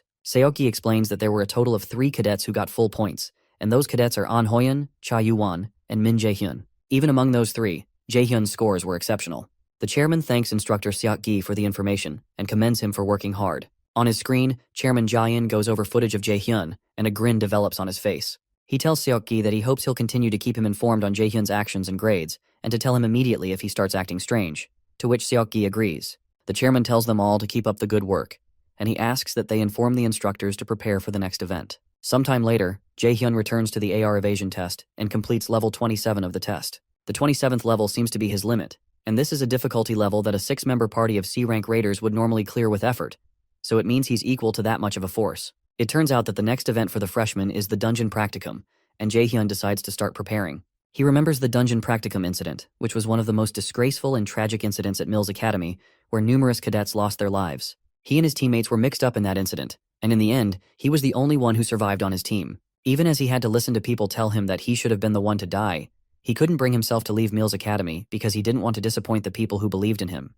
Shortly after, our boy goes to the store to make a purchase. When he's done, he wonders if he'll be able to live differently in this life. He was unable to protect anyone, led a pathetic life in his past life, and was as expendable as a single-use item. However, he doesn't plan to live the same life all over again. Living a life of regret once was enough. One day before the Dungeon Practicum begins, the students go to class as usual and soon finish their activities for the day. When class ends, Yoo-jung and Ina approach Jae-hyun, and Yoo-jung asks him what they should do tomorrow since it's their first Dungeon Practicum. Ina admits that she couldn't sleep well last night, so Jae-hyun informs them that everyone feels the same when they enter a dungeon for the first time. His comment surprises Yoo-jung, and she playfully asks if this is not his first time, and if he had gone into a dungeon for a walk or something. He retorts that he doesn't know about dungeons, but he's met monsters a few times, and there's one in front of him right now. That causes Yoo-jung to lose it one more time, and she starts to curse and pound her fists on him. Ina watches them nearby, and their goofiness makes her smile. Eventually, Jae-hyun offers the girls something if they're so worried, and Yoo-jung asks what it is. Our boy tells them that he bought the potion along with his own, and he tells them to use it when they need it. Eventually, Yoo-jung agrees to forgive him this time because of his good gesture, and Ina promises to make good use of it. Our boy considers that he survived the Dungeon Practicum the last time due to luck, but he'll ensure that he does it this time with skill. On the day of the Dungeon Practicum, Jae-hyun spends some time warming up in the early hours of the morning. Warming up is important before going into a dungeon, no matter how great a magician's mana capacity is. If they suddenly overuse high-level spells, they will experience mana rebound. If mana rebounds when casting a spell, it could injure the user's body. A magician who uses high-level spells a great deal is prone to mana rebound, and Jae-hyun recognizes that Lightning Chain and Sacrifice are high-level skills. Apart from that, he's not sure how dangerous things will get during the Dungeon Practicum today, and he doesn't know if he'll die or if his teammates will. On top of that, if he keeps his mana pooled up in his lower abdomen like he has just done, he can use it to strengthen his spell or body quickly when he needs to. He suddenly recalls the time before he regressed, when the system had told him that time would be regressed to the period the user most desires. While he's deep in thought, the Nornir system activates a main quest. Apparently, he has succeeded in returning to the time he longed for. From now on, he has to go through several junctions that left him with regrets and decide whether to make the same choices or change them. The decision he takes may kill or save others, and whatever he decides to do is in his hands. The difficulty of the mission is unknown, and the rewards are unknown too, but they seem to depend on whether he takes route A or B. The worst part is that he has just 12 minutes to decide, and the penalty for failure is equally unknown. Jae-hyun guesses that something came up again, and the Nornir system is obviously trying to help him grow stronger since the gods need him for their plans. However, he doesn't understand what they mean by him choosing his route, and he wonders what on earth they're planning. Shortly after, the freshmen gather at the Mills Academy underground mock dungeon. Instructor Yi-jeon comes to attend to them and informs them that they'll be grouped into teams of 4 via lots and will have to act together. When the students begin to murmur, Jae-hyun guesses that the others think it's not fair. Real monsters will appear in this dungeon, and if you're lucky, you can clear the dungeon easily, but if you're unlucky, you'd be part of a low-ranking cadet team struggling to raid the dungeon. When the murmuring continues, Yi-jeon silences them and explains that their scores in the Dungeon Practicum will be part of their official tests. Apparently, only low-level monsters that they can defeat will appear in the Dungeon Practicum, and Yi-jeon tells them all to try their best. While she's speaking, Jae-hyun reasons that this is Chairman Ja-in's trap. Like the instructor said, most of the monsters that appear here are low-level, but if things go like they did before he regressed, boss-level monsters will be mixed in. He recalls the D-rank boss monster, Kobold Lord, and even though it isn't a difficult opponent for him, he doesn't plan to follow along with Ja-in's plans. except that the small gap Jiayan will leave open in this dungeon practicum might actually give him the opportunity to end him. Shortly after, Yijun declares that the cadets should come forward and pick a lot, one at a time. After picking, Jaehyun and Ina end up together, and our boy tells Ina he's glad he knows someone on the team, to which she also reciprocates. He's glad there's someone on his team he can talk to comfortably, especially someone who is skilled. While he considers coming up with a strategy, he's shocked by the sight of his two other teammates. The lady introduces herself as Warrior Kim Jina, and the guy introduces himself as Warrior Park Sungwoo. Sungwoo cheerfully asks if they're also on Team 3, but Jaehyun recalls how these two people were his teammates in his past life, and they ended up getting killed by the boss monster after they asked him to run away while they took care of things. Suddenly, our boy understands what the Nornir system means by him choosing his route, and he can see the choices in front of him. When the new two warriors step forward, our boy realizes this is what the Nornir system wanted from the start. So he shakes them and introduces himself as Jaehyun, and introduces Ina also because she's clearly shy. It amuses Sungwoo that Ina is shy, but he's certain that they'll all get along as they spend time with one another. And Jina agrees that they'll all get along well. Our boy realizes that these two warriors are the same as they were in his past life, and he's happy with how cheerful they are with Ina. Once they've gotten introductions out of the way, Jaehyun proposes they make plans first. The other two agree, and one of them suggests making Jaehyun the team leader. With the quest the Nornir system showed to him still in his mind, our boy sits down to explain the plans to them. He reminds them not to get weak no matter what pops up in the dungeon, because if the warriors in the vanguard start to falter in particular, the whole party will end up annihilated. The warriors are intrigued by Jaehyun's tactical intelligence, and Sungwoo says this is expected of the person that got first place in the freshman hunt. Sungwoo realizes the details of the strategy are no joke and says he's memorized all 6 parts of it, and Ina says she has too. Soon after, Instructor Jiyeon steps forward to inform the cadets that their planning period is over. From now on, they will officially begin the dungeon practicum, and she asks the team leaders to come forward. Jaehyun steps forward, and when he looks to his side, he notices Hoyeon coming forward as the team leader of Team 4, which Yoojung is part of. He's glad that Hoyeon is the team leader because that means Yoojung won't get hurt. When the team leaders step forward, Jiyeon instructs the team leaders who are ready to lead their teams into the dungeons assigned to them and wishes them good luck. Shortly after, Hoyeon leads his team into the dungeon assigned to them. One of the party members notices that the place is pretty damp and has a musty smell, which enlightens her about how dungeons are in real life. Yoojung asks the rest if kobolds will probably come out since it's an underground dungeon, and their other male teammate agrees that they probably will because he heard underground dungeons have a lot of ore. Excited, Yoojung hopes that there are diamonds around somewhere. But while she's talking about it, she suddenly pauses when she senses something, and Hoyeon immediately announces that something is coming, so he asks them to go to their positions. Yoojung quickly goes into action, but the other cadets don't look so confident when they notice that they're surrounded by kobolds. As if it's not enough that they're monsters, the kobolds are equipped with digging equipment. Hoyeon informs his team that the kobolds are weak monsters, but it'll be difficult to deal with them if they swarm them, so he charges at them and proposes they finish this quickly. Yoojung uses an explosion from her holy force and activates her flash bomb skill, causing a release of a huge explosion that blinds the monsters, giving Hoyeon the chance to cut them down. While the other two teammates fight with the monsters, Yoojung activates a move called the Wind of Helheim and activates a skill called Air Blast. She releases several blasts of air towards the chest of the kobolds and knocks them to the ground. After they take down the monster, Hoyeon asks if everyone is fine, and the ladies reply that they are. When they turn to the other male, Seho, they notice he seems to be choking, so they rush to help him, and Yoojung wonders what's wrong because she's never heard of kobolds using poison. When Yoojung looks up, she realizes that the boy isn't choking because of poison, but because of an overwhelming wave of mana hitting him. In front of them is a huge kobold boss, and the students freeze. Shocked, Hoyeon asks why there's a kobold lord here. Meanwhile, in the dungeon assigned to Team 3, Jina confesses to Jaehyun that she knew he was strong, but he's really amazing. She asks him how many monsters he's dealt with so far in their walk through the dungeon, but Jaehyun insists it's nothing because things just happened. However, Jina insists that it's nothing because they will be able to clear the dungeon without anyone getting hurt if things continue like this. When Jaehyun looks to his side, he notices that Ina is distracted, so he grabs her hand and asks her if other people still make her uneasy. She admits that they do, so Jaehyun realizes she's really shy. But then, there were rumors that no one had seen Ina speak more than 3 words at a time. While moving forward, the team runs into a room filled with ores. Our boy realizes that this is different from what he remembers, and this clearly must be Jaehyun's doing. It occurs to Jaehyun that his existence has caused Ja-in to change his plans from what he did in the past. Suddenly, Jaehyun senses a monster coming, and he supposes it's the Kobold Lord, so he informs his teammates to use their plan C by defending first, and then counterattacking. When Jaehyun tells them to be careful because this monster is different from what they've encountered before, Sungwoo becomes worried that a stronger monster is coming, especially because they had been told that only weak monsters appeared here. Suddenly something breaks in through a nearby wall, and the cadets are shocked to see a Kobold Lord. They wonder what a boss monster is doing here, and as Ina is about to run backward, she recalls what Jaehyun said about the whole party being annihilated if any of the warriors in the vanguard start to falter. She quickly activates the magic armor around the warriors, and Sungwoo struggles to focus because of the sheer size of the monsters.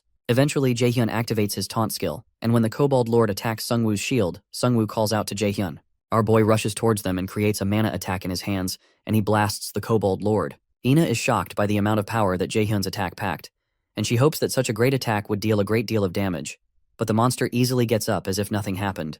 The sight makes Jaehyun laugh, and as he witnesses the destroyed parts of the monster repairing itself, our boy confesses that he didn't expect anomalies. As its body heals, the Kobold Lord smiles at them, and Jaehyun starts to wonder if a Kobold Lord with regenerative abilities isn't too much to handle. Suddenly, the Norner system identifies the existence behind the Kobold Lord as something called Odin's Raven, so it gives him a special quest called the Raven Hunter. The special quest requires him to kill all of Odin's ravens that are weighing down on him and the gods against the Aesir. There are 5 objectives, and the mission is an S-rank difficulty with a reward of a blank card and class increase, with a penalty of death. Meanwhile, outside the dungeons, Instructor Jiyeon goes through footage of Jaehyun's previous fights, and she wonders how the boy can give such a performance as a magician. She's an A-rank magician herself, but such battle skills that Jaehyun shows are unthinkable to her. She considers that the chances of Jaehyun's Team 3 taking first place in this dungeon's practicum are high, and when one of the doors opens, she's surprised to see Cadet Seho being helped up by Hoyeon, while Yoojung tells her that there's a big problem. Still shocked, Jiyeon asks her what happened, and they inform her that a Kobold Lord appeared in the dungeon.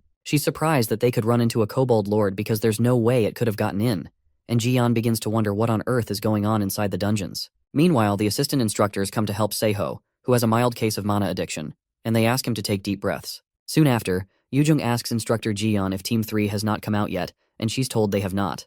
Hoyeon doesn't believe it because he's sure that Jaehyun and Ina are too skilled to be unable to escape the Kobold Lord easily. After hesitating for a while, Jiyeon places a call through to Chairman Ja-in, who sounds surprised to hear from Instructor Jiyeon, even though he has a smirk on his face. She informs him about the appearance of a B-rank monster, and she requests rescue personnel, and the chairman acts surprised to hear that something like that happened. He tells her not to worry too much because he'll send a support team, so he asks her to wait on site. After he hangs up the call, Instructor Jiyeon experiences a strong feeling of uneasiness, but can't explain it. Meanwhile, inside the dungeon, Ina, Gina, and Sungwoo grow tired. The system informs Jaehyun that the existence behind the Kobold Lord is Odin's Raven, with 2 ravens named Hugin, which translates as thought, and Munin, which translates as memory. Odin gathered all kinds of knowledge from across the realms and used it to rule over Asgard. Eventually, Jaehyun calls the Kobold Lord a follower of Odin, showing the ravens that he recognizes their presence. Apparently, the mana he feels is close to B rank, and it's a regenerative Kobold Lord. Even though our boy has grown strong, this is a difficult opponent for him, and he wonders whether he should run. To him, running would be the smartest choice. That's what he always did before he regressed, hiding behind his selfish reason of self-preservation. But his life was a continuous string of regrets. He considers this a second chance, and he doesn't care if this is someone's test for him because he's going to protect them this time. Immediately, Jaehyun tells them all to run straight out of the dungeon while he distracts the monster. Sungwoo asks him what he's talking about and asks how he will deal with the monsters, but before the words can come out of his mouth, he's ambushed by 2 kobolds from behind. Fortunately for him, Jaehyun quickly blasts them away with some holy arrows, so he asks Jungwoo to shut up and get out of there. As the Kobold Lord swings his huge weapon again to smash Jaehyun into the ground, our boy tries to explain to the others that he can't fight and protect them at the same time. As the monster is about to pound our boy into the ground, Ina calls out his name in fear, but as he turns around to face the monsters, a shield appears between him and the monster to weather the impact of the strike. Surprised, Jaehyun looks to his side and realizes that Ina activated the shield. She informs him that she can help, and our boy knows from the look in her eyes that he can't convince her out of this. He wonders if this is another change he has created in the future. Then he asks Ina to stay with him while the others go back to the entrance of the dungeon and tell Instructor Jiyeon about the situation. When Sungwoo tries to protest, Jaehyun begs him to leave, so Gina agrees and promises to tell the instructor as soon as they can. As the 2 of them head out, Jaehyun and Ina are left alone to face the monsters. Jaehyun tells Ina he'll cover her from the back, so she summons her radiant holy sword and sends the sword through the flesh of the smaller group of kobolds. Jaehyun takes that as his cue, and he rushes forward to meet with the Kobold Lord that's coming for him. When he gets closer, Jaehyun notices that the Kobold Lord's body is melting, and our boy decides to stop in his tracks. He recalls that there's a limit to the amount of mana a body can contain, and there's something controlling the monster from the shadows, and the thing is pouring in way more mana than it can handle. That thing must be Odin's Raven, and he decides to expose the ravens. Our boy equips his Mistletoe weapon. Due to having Mistletoe equipped, his field of vision expands, and the active skill called Mana Perception becomes equipped. Because of this, he can more clearly recognize the movement of energy from all beings that use mana. Using his Mana Perception skill, our boy sees the trail of mana leading away from the huge monster to a claw underneath. Jaehyun is glad that he's found it, and as the monster comes in again to strike him, Jaehyun activates his lightning chains and assures it that he's going to make sure it's dead. Meanwhile, in the gathering of the Aesir gods, one of Odin's ravens goes to Asgard to see Odin.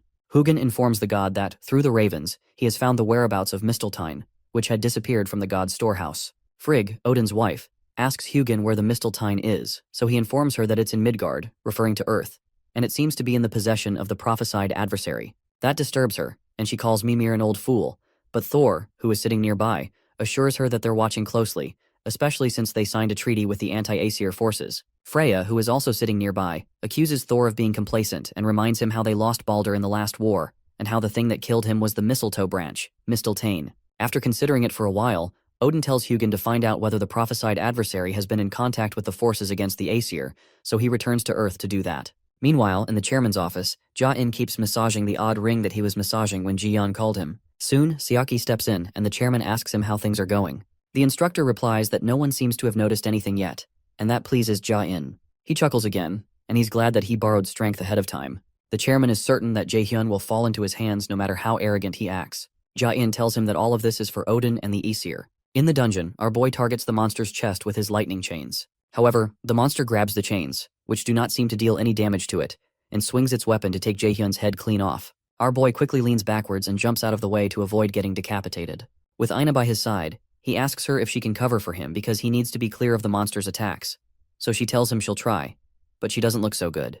Jaehyun realizes that Ina is probably already aware that she can experience mana rebound. Even if he ends up defeating the Kobold Lord, the chances of Ina dying are high, but he wonders why she still plans to help him regardless. In this second chance at life, Jaehyun had resolved not to trust anyone. After all, this world was completely unfair and cruel to the weak, but he seems to be having a change of mind. He turns back to his opponent and decides to end this. He only has one chance, and he sends a barrage of lightning chains at the monster once more, while Ina provides some support by creating a mana shield around Jaehyun. Our boy dashes towards the monster, and Ina, who's feeling more uncomfortable, bites her lower lip as her hands begin to shake. The riled-up monster targets Jaehyun, who is running towards it. Jaehyun recalls that his friend from his past life once told him that there's nothing more miserable than dying because you couldn't trust your companions. So, as Jaehyun leaps towards the monster, he signals to Ina to act, and he promises himself to confirm what his friend said from here on out. Jaehyun jumps on one of the chains and uses it to travel forward, and Ina is shocked that he's able to use that as a movement skill. She wonders how skilled he is with mana control for this to be possible.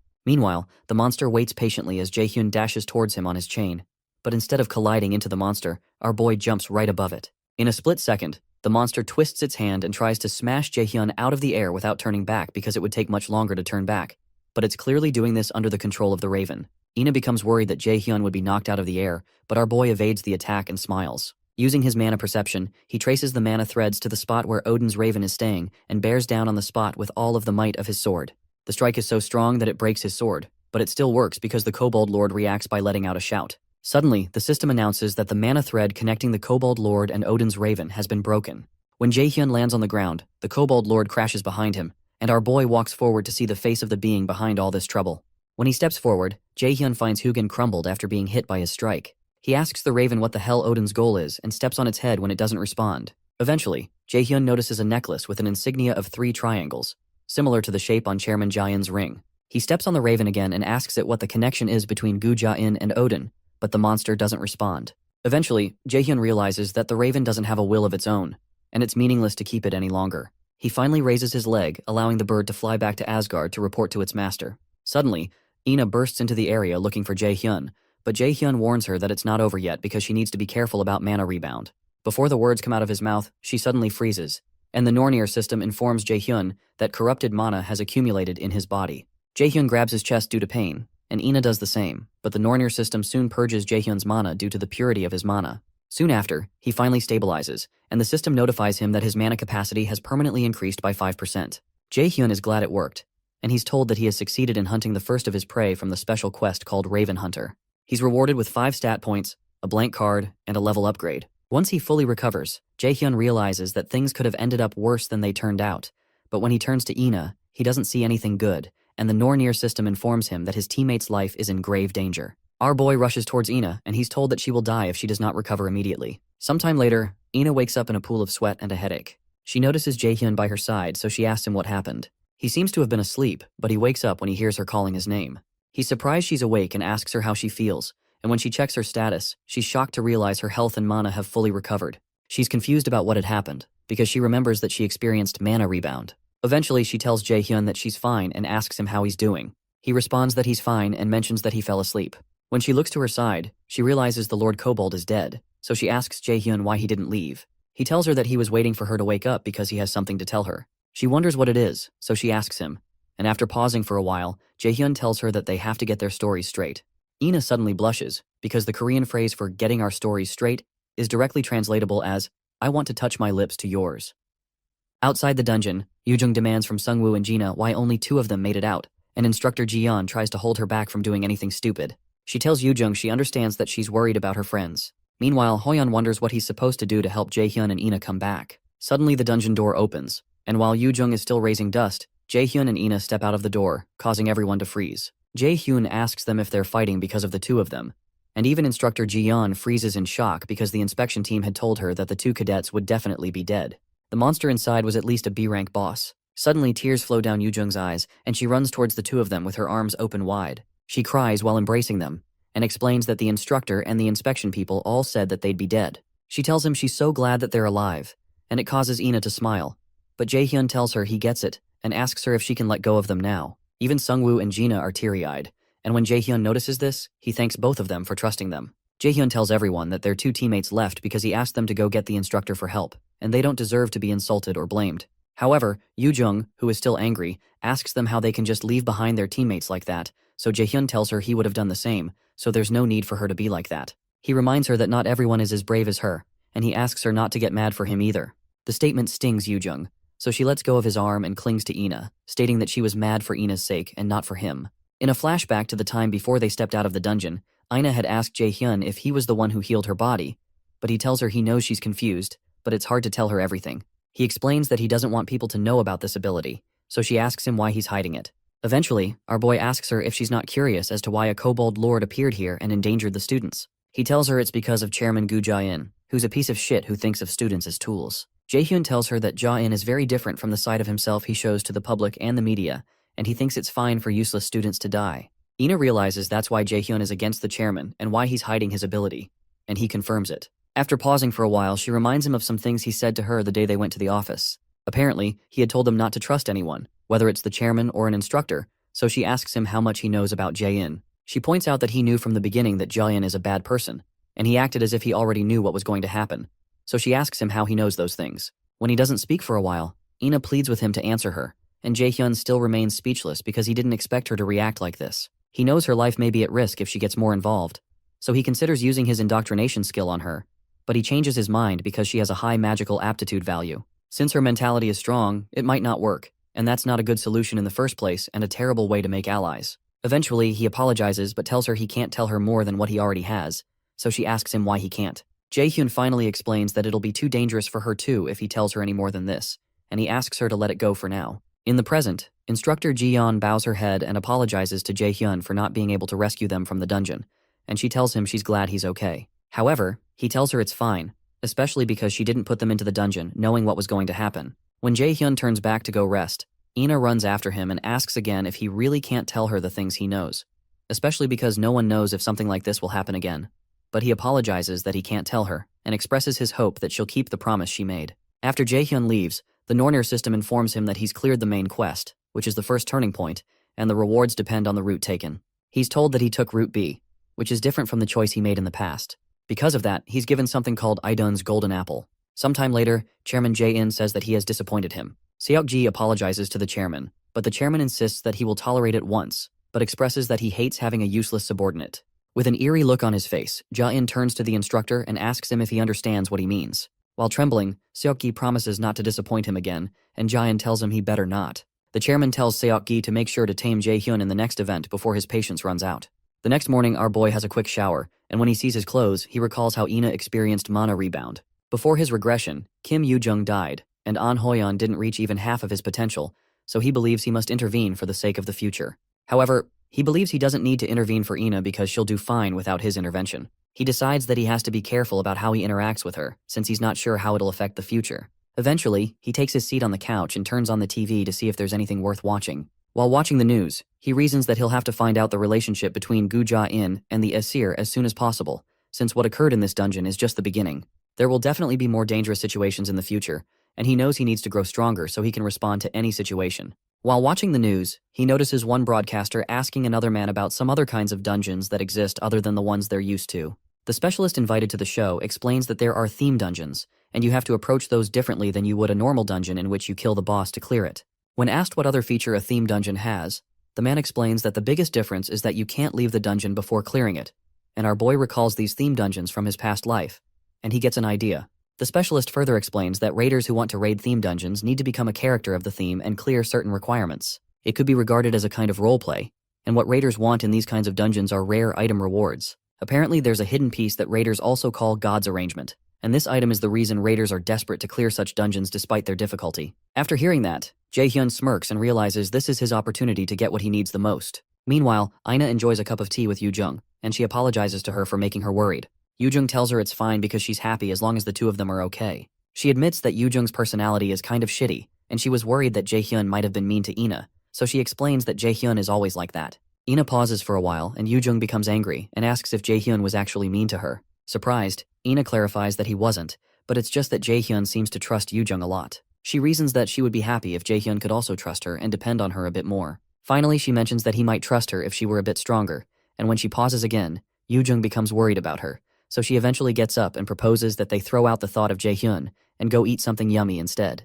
As Yoo-jung stretches out her hands, she explains that there's a place she's been waiting to go to, and while Ina stutters, Yoo-jung grabs her hand and declares that they're going to make her feel better. At first, Ina is surprised that Yoo-jung is dragging her away, but a smile soon develops on her face. Meanwhile, our boy checks out the legendary rank consumption item called Idun's Golden Apple. It's an apple grown and picked by Idun, who is in charge of the Aesir god's eternal youth and immortality. Consumption slows down aging immediately by 50% and increases natural healing ability by 50%. It also permanently increases magic aptitude and cannot be sold or given to another user. Jae-hyun realizes that such features like anti-aging and better natural healing are super rare, and it must cost at least $1 million.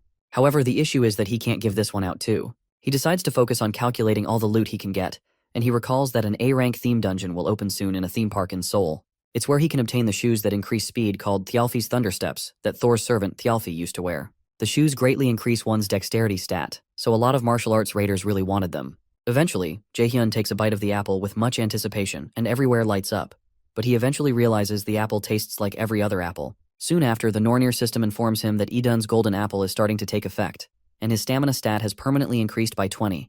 His mana stat has increased by 20, with his aging rate and natural healing ability increasing by 50% each. Apart from all that, his magic aptitude will be greatly increased permanently. Jae-hyun is glad that the apple's effects aren't average, and his movements start to feel lighter. He picks up his phone and soon places a call to someone. Shortly after, our boy heads to the theme park in Seoul, and he finds out that the place looks a bit cheap after seeing it after regressing. When he steps towards the counter, the attendant asks him what kind of ticket he would like, but Jae-hyun drops a Lotus Guild card and introduces himself as a raider from the Lotus Guild. He informs the woman that a theme dungeon will open up in the park in a short while. Meanwhile, Instructor Ji-yeon comes to Jae-hyun's hostel to see him, and she's told that he's not around. The attendant informs her that Jae-hyun had said he had something to do today and asks if something is wrong, so Ji-yeon clarifies that there isn't a problem. Ji-yeon wonders how Jae-hyun is already able to recover from such an incident, especially being a newly enrolled student. He's not only skilled but also very fast at recovering from trauma, so Ji-yeon realizes he has real guts. Before she leaves, she asks the attendant to tell Jae-hyun to come see her when he returns. Ji-yeon steps out of the hostel and plugs in a communication device to secretly speak with a team manager named Song Jiseok Sun by Nim. Jiseok soon answers and asks her how her investigation went, so she informs him that she found out that Ja-in was behind it. Jiseok asks her if Seok-gi was in charge of the dungeon trial and guesses he must be in a difficult position right now. He asks her to keep an eye on both of them and call him if she notices anything. Ji-yeon receives the orders and also informs him that she thinks student Min Jae-hyun, whom she talked to him about, knows something about what is going on. At the park officials announce to their guests that they need to leave. Jae-hyun is surprised by how quickly they responded, and he realizes the Lotus Guild is really influential. He recalls the call he had with teacher Seongjin to inform her about the dungeon that's about to appear. When he expresses total certainty, she gives him permission to mention their guild's name on the condition that he prioritizes his safety if things become dangerous. He's amused by her condition, so she tells him that it's not that she doesn't believe in how capable he is, but no teacher in the world wants their students to be in danger, since anything can happen in a dungeon. In the present, the Nornir system informs our boy that the theme dungeon called Neverland in Ruins has appeared. Apparently, a special item will be rewarded if 3 missions are cleared consecutively. A special quest called Big 3 is added, and his mission is to clear the 3 missions, which have a difficulty of A rank, with the reward of Thialfi's Thundersteps. A 24-hour timer begins, but the failure penalty isn't stipulated. Jaehyun realizes things are just as he remembers from his past life. In a flashback, he recalls that another raider showed up and began to talk about how she could easily tell that the Viking was a mission location. In the flashback, she states that she was so smart that she could easily find some of the rides in the park, the haunted house, and the parade. Her name is Seo Ah-hyun, a 16-year-old theme dungeon raider. She openly declares that her skill, Cognition Accelerant, is pretty awesome. To her, there's nothing she can't do if she just uses her brain a bit. She talks about how excited she is to hear it's a theme dungeon, but she's not disappointed. Jaehyun recognizes her as a self-proclaimed genius with an IQ of 150. She was all excited about her own power and bragged about it, but ended up being killed by those who were envious. Thanks to that, Thialfi's Thunder Steps went to some other random person. This time, Jaehyun figures it's going to be better for him to take the Thunder Steps this time. Soon after, the Nornir system asks him if he would like to start the Viking mission, the first mission out of the big three, and he agrees. He's soon transported to the Viking dungeon, and the system tells him the ending of this story is being changed. Jaehyun is transported away, and not long after, Seo Ah-hyun appears close to the place he disappeared. Shortly after, our boy is completely synchronized with the character of the dungeon, and he's told that he's playing Thialfi, a warrior who survived the invasion of the Vikings. The first mission of the Big Three, called Thialfi's Grudge, is soon added. In the theme quest, Thialfi's Grudge, the god of thunder, Thor, envied Thialfi's quick feet and kidnapped Thialfi's younger sister, Roskva, as a hostage in order to force Thialfi to work for him. Our boy is to become Thialfi and save his younger sister Roskva to resolve the grudge. The difficulty of the mission is a B rank, and the reward is an active skill called Commander's Shout. The failure conditions of the mission are Roskva's death and Thialfi's death, but the failure penalty for him is death.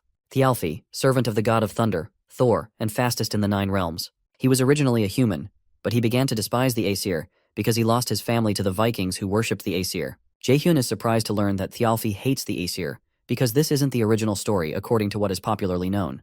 And Jaehyun wonders if this is another conflict between the Aesir and the Nornir. Suddenly, Jaehyun hears someone call out to him using Thialfi's name, and the person asks him to wake up. When he gets up, he feels a sharp pain in his head but doesn't know where he is. When he looks around, he realizes he's in a ship he stole in order to find Roskva, and when he looks to his front, he recognizes the person who woke him up as Frederick, the person who came up with the plan to steal this ship.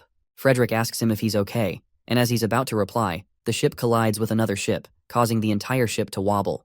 Before they know what's going on, a group of pirates enters their ship, and it looks like they're in trouble. Jaehyun doesn't know what's happening, but it's clear he's going to have to postpone finding Roskva for a bit. Jaehyun immediately tells Frederick he'll leave this to him, and he jumps into the next ship, even while Frederick tries to stop him. When our boy jumps and lands on the other ship, the men are startled, but one of them starts to make fun of him for jumping into the enemy's territory when he should be hiding.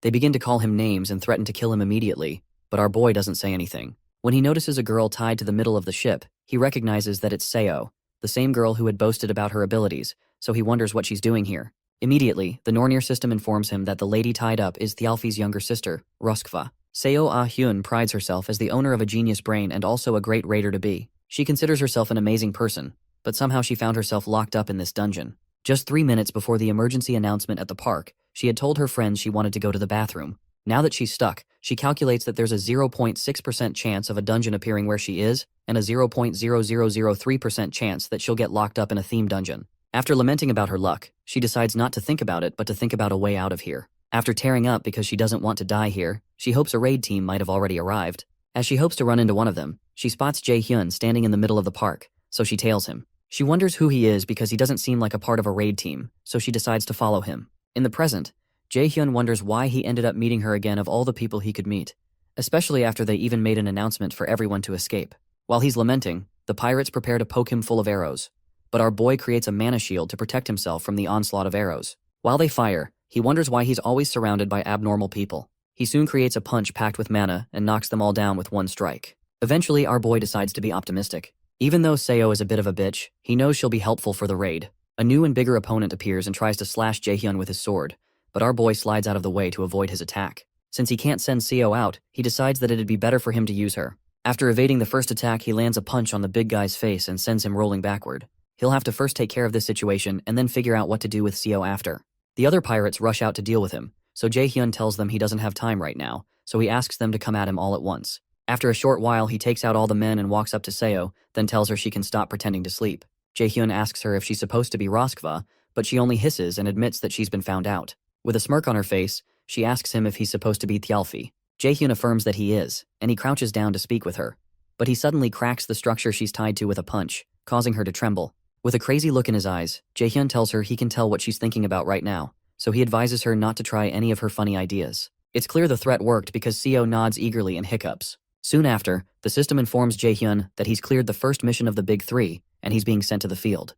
He and Seo soon appear in the park again, and they sit across from each other at a table. In Seo's eyes, Jaehyun is a magic class raider that moves like a martial arts raider. She guesses he's roughly the same age as her and has a shit personality. As she wonders who this strange person is, Jaehyun finally breaks the silence and asks what kind of skill she has. Seo stutters and eventually reveals that her skill allows her to be better at swordsmanship.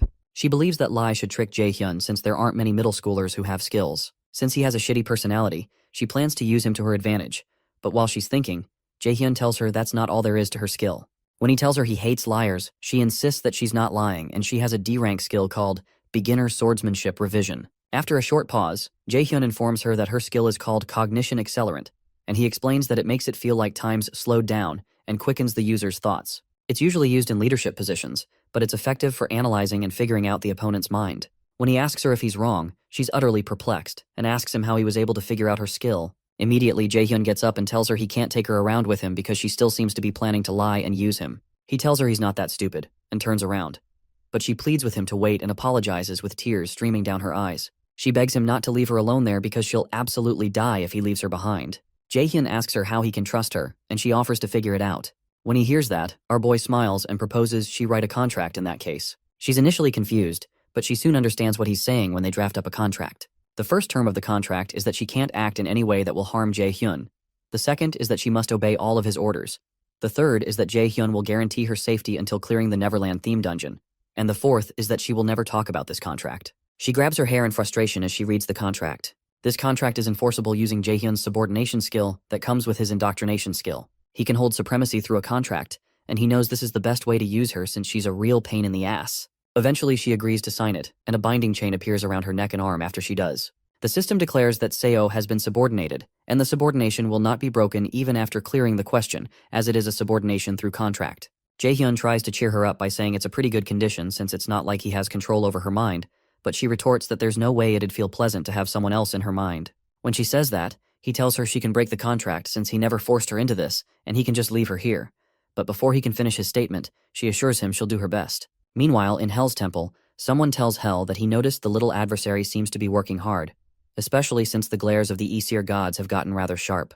He shares that the Aesir gods will definitely be upset if he leaves now, so he asks Hell to be his eyes because he'll need to stall for time until the adversary is ready. At the park, Seo follows Jaehyun around, and she soon asks him where they're going now. He informs her that they're going to one of the rides called the Haunted House first, and she shrieks because she's afraid of rides. So Jaehyun asks her if she's scared. However, she asks him if he really thinks she'd be scared of that and asks what kind of middle schooler is afraid of something like that. Jaehyun responds that someone like her could be, but when she insists that she's not afraid, he agrees with her. When they get closer, our boy tells her to prepare to go in, but she pleads that she needs time to do some deep breathing. The system declares that they're starting the second mission in the haunted house, and they're soon transported there.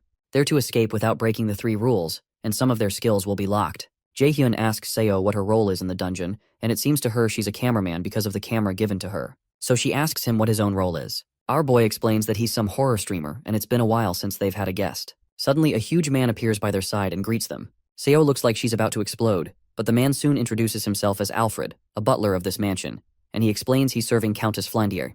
The butler explains that the Count instructed him to come greet them, and the Nornir system informs Jaehyun that he's received the second mission. In the second mission, called the Flandier mission, they've been invited by Countess Flandier, the owner of the Flandier mansion, but this place is creepy and holds a terrible secret. Their job is to use the camera to reveal the truths of this mansion and escape, and the difficulty of the mission is A rank, but it has a reward of an active skill called Illusion. The mission will be a failure if they're unable to escape within the time limit and reveal the mansion's truths, and the penalty is death. Alfred soon invites them in because the Countess had emphasized to him that he must treat them to the best of his ability. Our boy looks slightly tense, but Seo is dripping with sweat. Alfred offers to guide them to the dining room first since they must be tired from the journey. Once inside, Jaehyun sees a vase with a tag that shows it's for the most beautiful and foolish little girl. Seo notices a pretty painting of a little girl and a dog, so Alfred informs them that it's a portrait of the owner and Sean, the dog. Our boy figures the girl must have been 12 or 13, so he mentions that the Countess must really treasure her childhood, seeing that she put up a portrait like this. Alfred agrees that the Countess values her childhood because she has very dreamlike happy memories,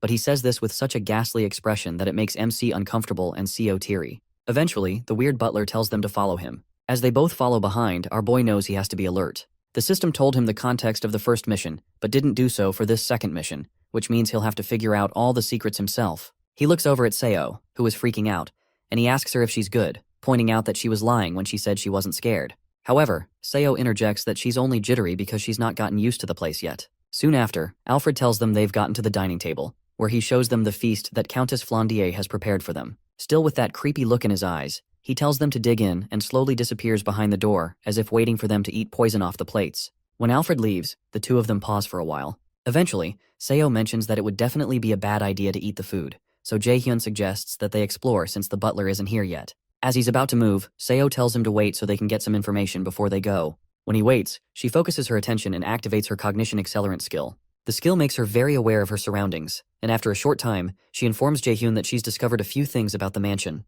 Our boy is surprised by how fast she got information, so he asks her what it is. Seo states that she thinks the owner of this mansion is a kid that's about 12 years old, and when Jae-hyun asks her why she thinks so, she explains that the nearby chair in the lobby are proof of that. The seat of the chair where the owner sits is higher than the others, which means she's much smaller than the other people who sit in the other seats. Apart from that, all the shelves in the lobby were pretty low, and only the lower handles were used.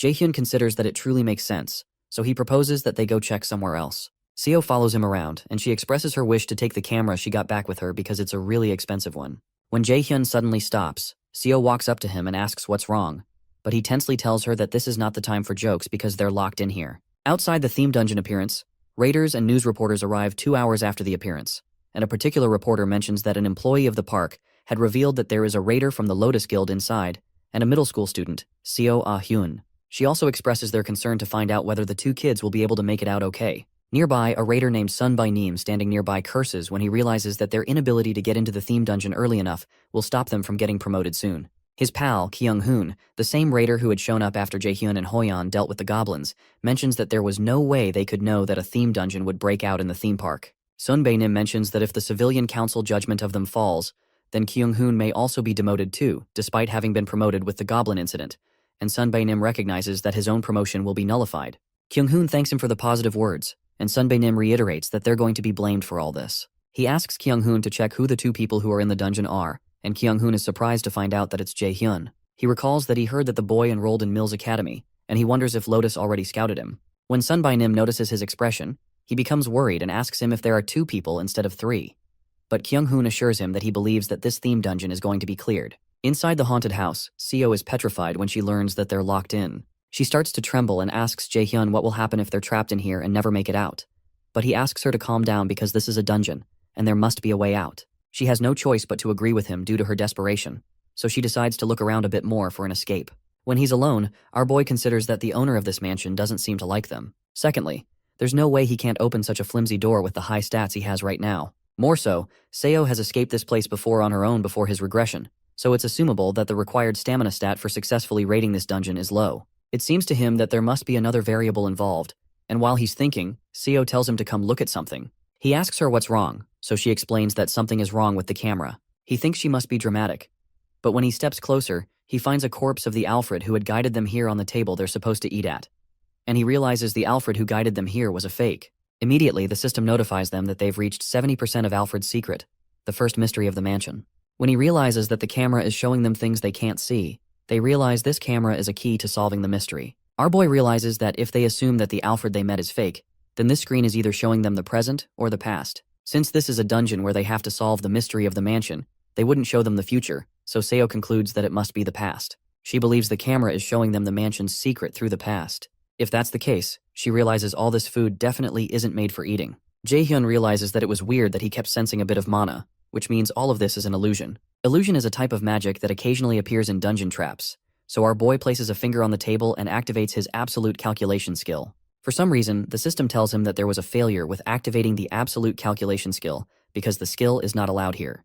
When he realizes that won't work, he turns to Seo and asks her what she's looking for under the table. She mentions that she feels like some device for opening a door might be there, because the only thing in the entire room that's different on the camera is Alfred being on top of the table in place of the food. She believes the key to escaping must be here, so it gives Jae-hyun an idea to solve the mystery. Our boy immediately turns on his mana detection skill, and when he focuses on the table, he notices a beam of mana emanating from one of the plates filled with pudding.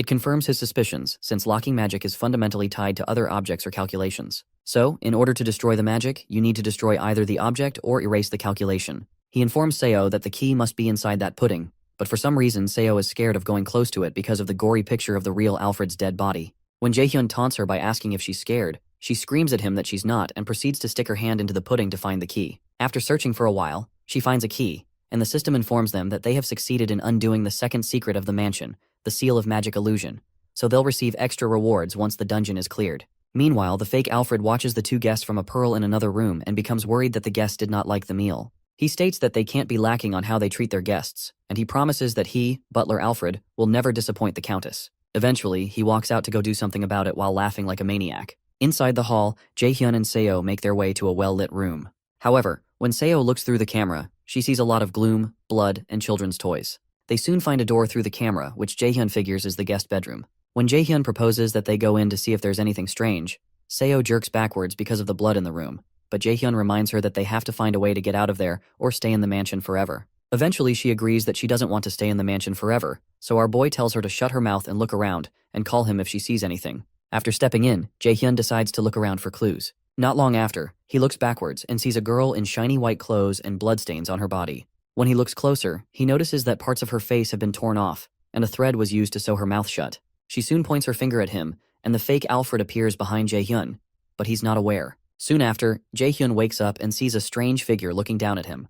He gasps but soon realizes it's Seo. She asks him if he's okay, but he asks her to stop yelling because his head hurts. He had seen this coming, so he doesn't know how they managed to subdue him, and he wonders if this is how this dungeon is supposed to progress. Seo informs him that she tried to figure out what situation they're in using cognition accelerant. Taking into consideration all the moss and the moisture, she supposes that they're in an underground jail and there are traces of torture throughout the entire place. After a while, Jaehyun goes to the iron gates, and he mentions that there must be a key somewhere too. He decides to use his active skill called Silence to prevent anyone from hearing them, and he punches the gate with a mana punch. Much to Seo's shock, the gate shatters like it's made of cardboard and even cracks the wall they were put into. When Seo exclaims, Jaehyun tells her to be as quiet as she can be because it'll be bad if Alfred or whoever he is finds them. She taunts him by saying he destroyed the wall quietly, but he tells her to shut up and thinks of ways to get out of there. While he's talking, they hear a dog bark, and Jaehyun is shocked to see a small puppy leap into his arms. He wonders what the hell a puppy is doing here and notices a key in its mouth. Frantic, Seo tells him to put the puppy down right now, but Jaehyun asks why since it's just a normal puppy in both appearance and mana, and he guesses that it may have been trapped here too since it has a key in its mouth. Seo protests that there's no way the dungeon would give them the key so easily, and this puppy could be a trap, but the puppy begins to growl at her. The growling puppy makes her stop talking, and the system notifies our boy that they've received a new quest called Flandier's Diary. The Flandier's Diary quest requires them to go to Countess Flandier's room on the 4th floor of the mansion and read her diary. The difficulty of the mission is B rank, and the reward is the undoing of the theme dungeon's skill locks. The fail condition is if they die before the time runs out, or if they fail to accomplish it before the 2-hour time limit. Jaehyun reasons that removing the lock on their skills is a good reward, and he figures that Flandier's room must have a connection to the secrets of this mansion.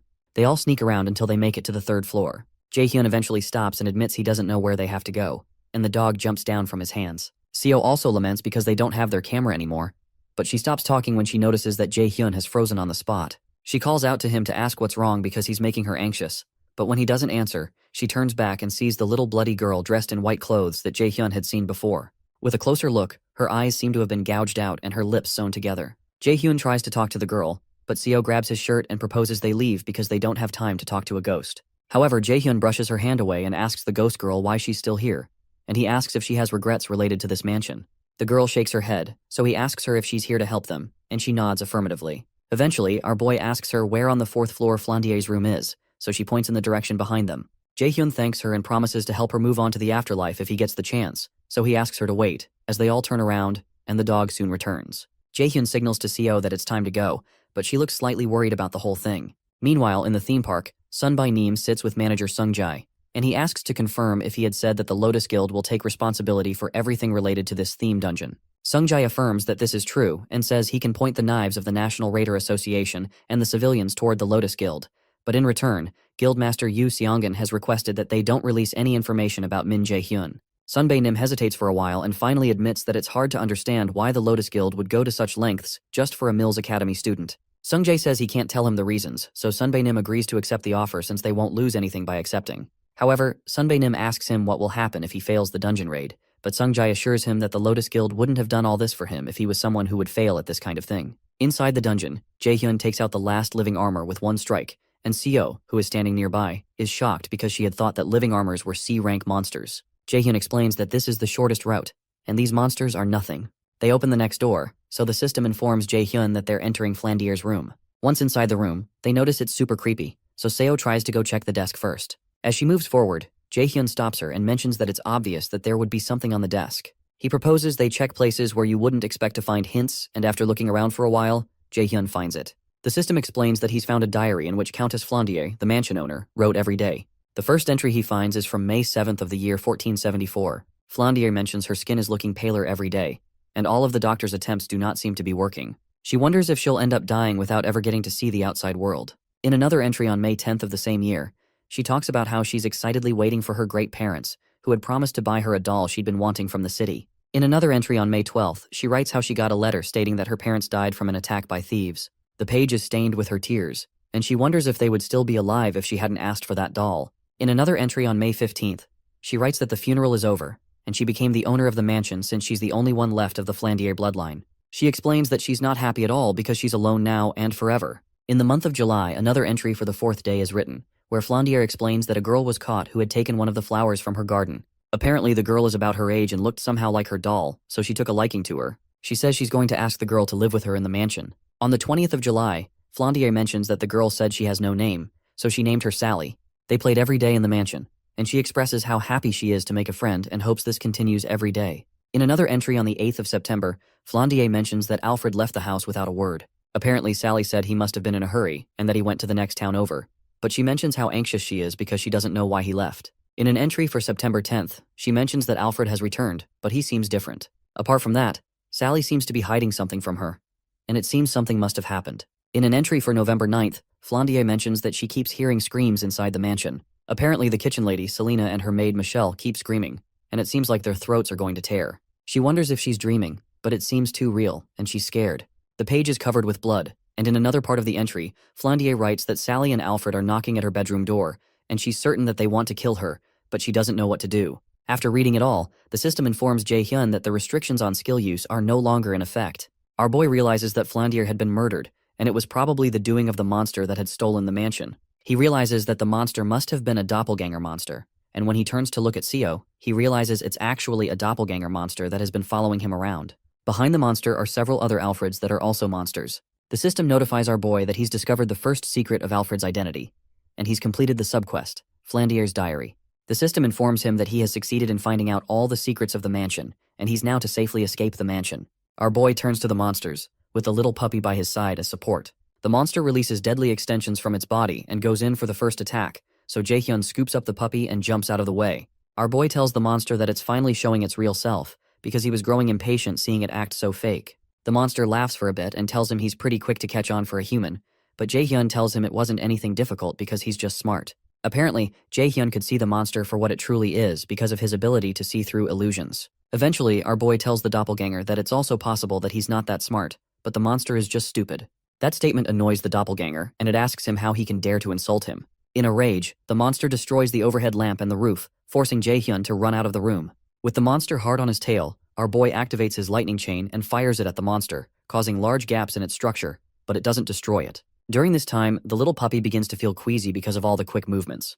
The doppelganger is a B-rank monster that's dangerous because of its ability to copy another being's skill and appearance. But when considering only its combat skills, it's more like a C-rank monster. After the monster regains its form, it tells Jaehyun that it'll consume his body, and it demands that he give over his body.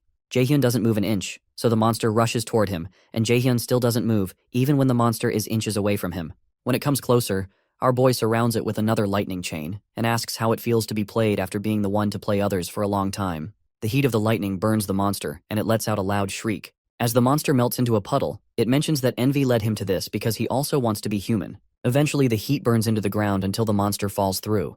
With the monster out of sight, Jaehyun turns to the dog and tells it it's pretty good at barking, and it's talented at being a dog, which probably means the dungeon transformed Seo into a dog. Eventually, our boy heads to the nearby door, but he soon notices the spirit of Flandier again.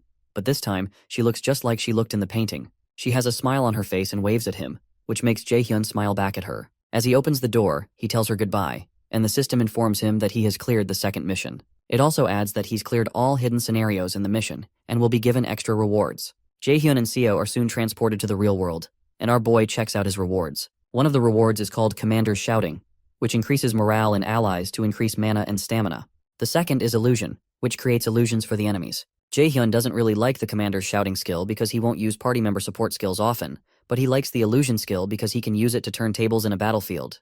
When he turns to Seo, she tells him he should have said something since he knew she was the puppy, and she mentions that she was super scared that something was going to happen to her. Jaehyun reminds her that she made it out alive in the end, but she protests that she's still upset. Our boy tells her to get up instead of whining because they have to get to the next destination, which startles her because she was hoping they could take a break. Surprised, he asks her if she's tired since she hasn't even done anything ever since they were in the underground cell, so she explains that she has mental fatigue. However, Jaehyun agrees that he understands that, but he's sure it'll go away if she moves around. Using the subordination skill, he tells her to walk, and her legs suddenly start moving on their own. As she begins to walk to the next mission, she screams aloud in frustration and tells Jaehyun that she will never forgive him. After walking for a while, Seo ends up short of breath, and she asks Jaehyun if this place is a parade. Our boy takes a potion and confirms that it is, but he also warns that they need to keep an eye out because they don't know what's coming. Suddenly, a voice comes out through the speakers and welcomes everyone to Neverland. When they look in front of them, they see a crowd gathered around a stage, and the host introduces himself as Bruin. Bruin invites them all to his parade, and he approaches Jaehyun and Seo to welcome them. He congratulates them for successfully completing the 2 missions. So Jaehyun goes straight to the point by asking him what the last mission is going to be like. Bruin explains that the last mission is tag, and he points them to a gate that's not far away. Apparently, the both of them will have to run from the monsters that'll come out of it and reach the final destination. Jaehyun replies that he doesn't believe that's all there is to it, so Bruin compliments his cleverness. Eventually, Bruin explains that the game of tag spawns monsters depending on the number of challengers and how strong they are. Jaehyun realizes this is bad because if his skills are considered, there will be stronger monsters compared to those from earlier, and it's going to be hard to fight and protect Seo at the same time. When Bruin does an appraisal of their skills, he congratulates them because they're measured to be S rank. Bruin marvels because he hasn't had such high ranks before and mentions that he's impressed, but Jaehyun protests that this doesn't make any sense. However, Bruin only wishes them luck and transforms into fire. The Nornir system informs Jaehyun that he's received the quest called Last Festival, and he has to run away from Surtur, the fire monster, and get to the final destination or defeat the monster.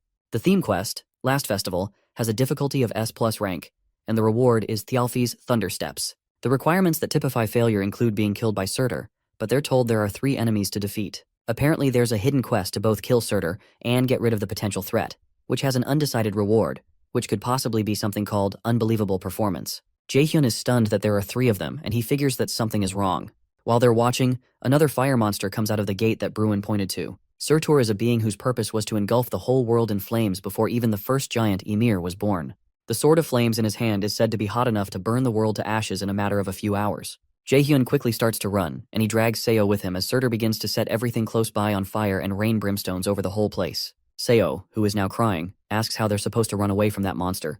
But our boy tells her he's thinking about it and advises her to shut up and run if she doesn't want to die. Fire keeps raining down on the area they're in and begins to engulf the buildings. Meanwhile, another being in the form of a cat tells Hel that she thinks this is her fault. She wonders if she should help them, but Hel jokingly accuses her of being cruel because she knows she has no intention to help them. Hel eventually asks her to leave them be because she wants to see how Jaehyun will survive this. On the parade ground, Surtur keeps raining fire on the ground, and Jaehyun keeps trying to escape. He realizes it's too dangerous to fight the monster directly, so he has to avoid fighting him head-on and find the goal. Seo soon informs him when she finds the destination, so our boy rushes there and tells her to hold on for a bit longer. Our boy activates his skill called Haste, which increases his speed, and he dashes toward the final destination. His plan is to distract the monster and use Seo to get to the goal. Meanwhile, Surtur asks which fool summoned him, and he rains down much more fire in a frenzy, which almost 2 players miss by the skin of their teeth. Jaehyun curses, then tells Seo to keep her mind alert and listen to him. He tells her that they'll split up and keep running, so he tells her to run straight to the merry-go-round.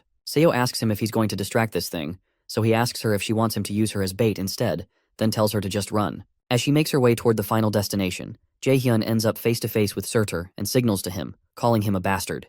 The monster looks down at him, then blasts him with fire, but our boy quickly jumps out of the way. He jumps on the pinnacle of a nearby tower and asks Surtur how he's going to catch up when he's so slow. The monster begins to release fire from his mouth due to rage, so he smashes the building Jaehyun is standing on with one strike, but Jaehyun jumps out of the way again.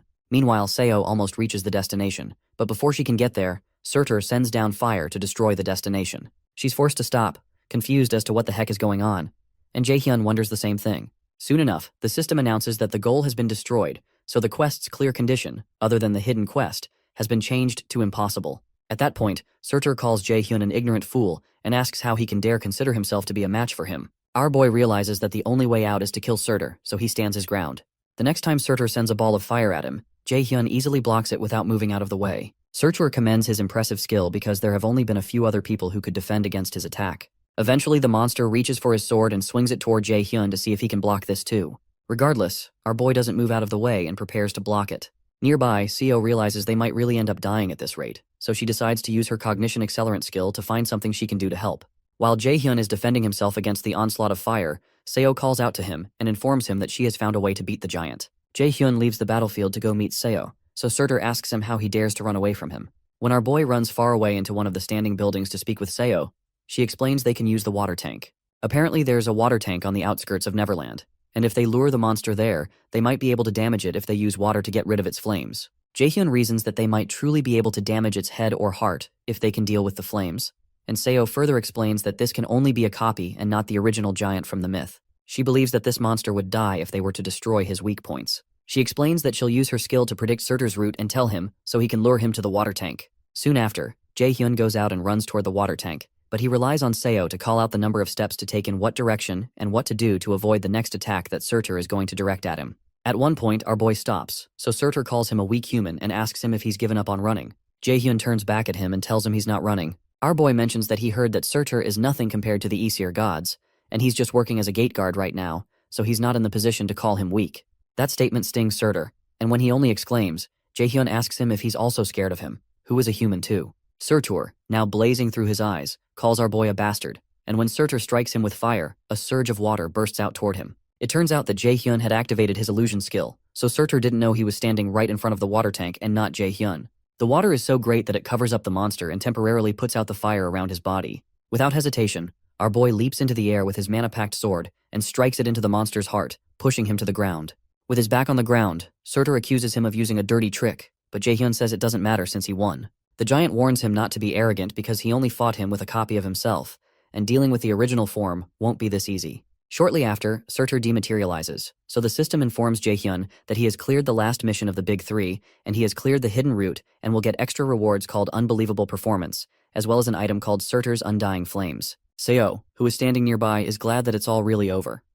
The cat that was watching them realizes that Jae-hyun didn't need help after all. He finds him interesting and admires his willingness to get stronger, but Hel mentions that Jae-hyun is nothing more than just a vessel. The cat doesn't believe what Hel said because she's the one who's always curious about how Jae-hyun is doing, and he also believes that it's too early to let the Aesir know about the boy, but they need to focus on helping him become stronger so he can get strong enough to kill Odin, the leader of the Aesir. Meanwhile, our boy is given the S-ranked Thialfi's Thunder Steps, who stepped up to the position of a god of light as a human. The equipment will reinforce strength and dexterity and grant a skill called the Step of Light, which is also S-ranked. Jae-hyun is shocked by how amazing the equipment is, but he soon notices an odd expression on Seo, so he wonders if she's trying to pull something on him. He uses his subordination skill on her to force her to show that she got an item called Roskva's Seal that increases one's strength and gives one a skill called Courage, which resists the state of fear and increases dexterity. While Seo laments about how annoying he is for using the subordination skill on her again, Jae-hyun considers how he doesn't have any interest in any of her rewards, but he's more interested in her cognition accelerant skill. He decides to hold off on duplicating it since he can summon her any time. Shortly after, Bruin shows up to congratulate them, but as they are about to leave, he calls Jae-hyun the Great Adversary, just like Hel and the other gods call him. That surprises Jae-hyun, but when he turns back to ask him why he called him that, Bruin disappears. Meanwhile, everyone waits eagerly for those who entered the dungeon until the shield around it breaks. When the two survivors come out, people begin to rejoice, but Sunbainim forces his way through because they need to discuss some things with the survivor. However, he gets to the front to discover that Jae-hyun has disappeared, much to everyone's surprise. Seo is left on the stage like a deer in headlights, and everyone turns their attention to her. When Kyung-hoon shows up, he suggests that Jae-hyun may have hidden himself if he's an assassin class, but Sunbainim protests that Agent Kim Ji-yeon had told him that Jae-hyun is a magic class, and particularly a battle mage. Meanwhile, Shungun is impressed when she learns that Jae-hyun vanished after accomplishing such a feat. Sometime later, our boy is glad to see there are no articles about his feat online, and he figures the Lotus Guild must have done something to cover things up. The way he was able to escape the people on the scene was by using Thialfi's Thunder Steps, which made him ridiculously faster. Another thing he got from the mission is Surtur's Undying Flames, which is single-use and can imbue a flame attribute to a weapon. However, Jae-hyun considers how this incident with Surtur makes him realize that he's still weak. He doesn't want to have to use dirty tricks to win against his opponents, or win without having someone by his side. He wants to be someone others fear to approach, and he wants to leave behind his weak past so he can protect his friends and family, so he plans to become stronger. Meanwhile, Chairman Ja-in commits to a mission of reporting everything about Jae-hyun to instructor Jung Yi-soo, and she assures him she won't disappoint him. When she leaves, Ja-in thinks about how excited he is about the next event, where he plans to get rid of all the dirty things in his way. On the ground, he litters pictures of several students whose faces he has crossed with an X.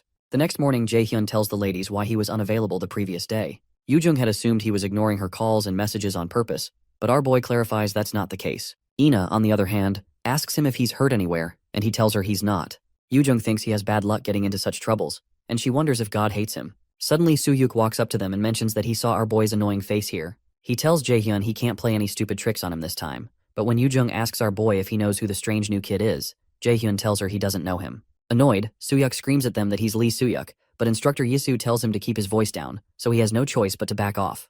When Yi-soo steps on the podium, she introduces herself to the cadets and informs them she'll be teaching them the first part of understanding magic calculations. She asks them to do their best because she plans to teach them well, but Jae-hyun notices that she's quite young for an instructor. When Yi-soo asks them how much they know about magic, Soo-hyuk explains that magic uses necessary calculations to use mana to manifest something supernatural. The teacher agrees, and Soo-hyuk smirks at Jae-hyun to gloat over the fact that he answered the question. Eventually, Yi-soo hands out books containing basic magic calculation formulas for D-rank magic and the foundations of magic applications of higher levels, which is their focus this semester. After she hands some of the students some books, they lament that the books are all blank, but Jae-hyun knows differently. When Yi-soo calls him to ask if he can tell her what's written in the book, he tells her that it's written in rune, and it annoys Soo-hyuk that he was able to answer the question. It also unsettles Yi-soo that Jae-hyun was able to answer because the book is a magic text that can only be read by solving the calculations. Normally, it takes new students a week to be able to see the text in it, but he solved it by looking at it once. She realizes he's more talented than the chairman described, so she further probes him by asking if he knows the meaning of the rune on the book's cover.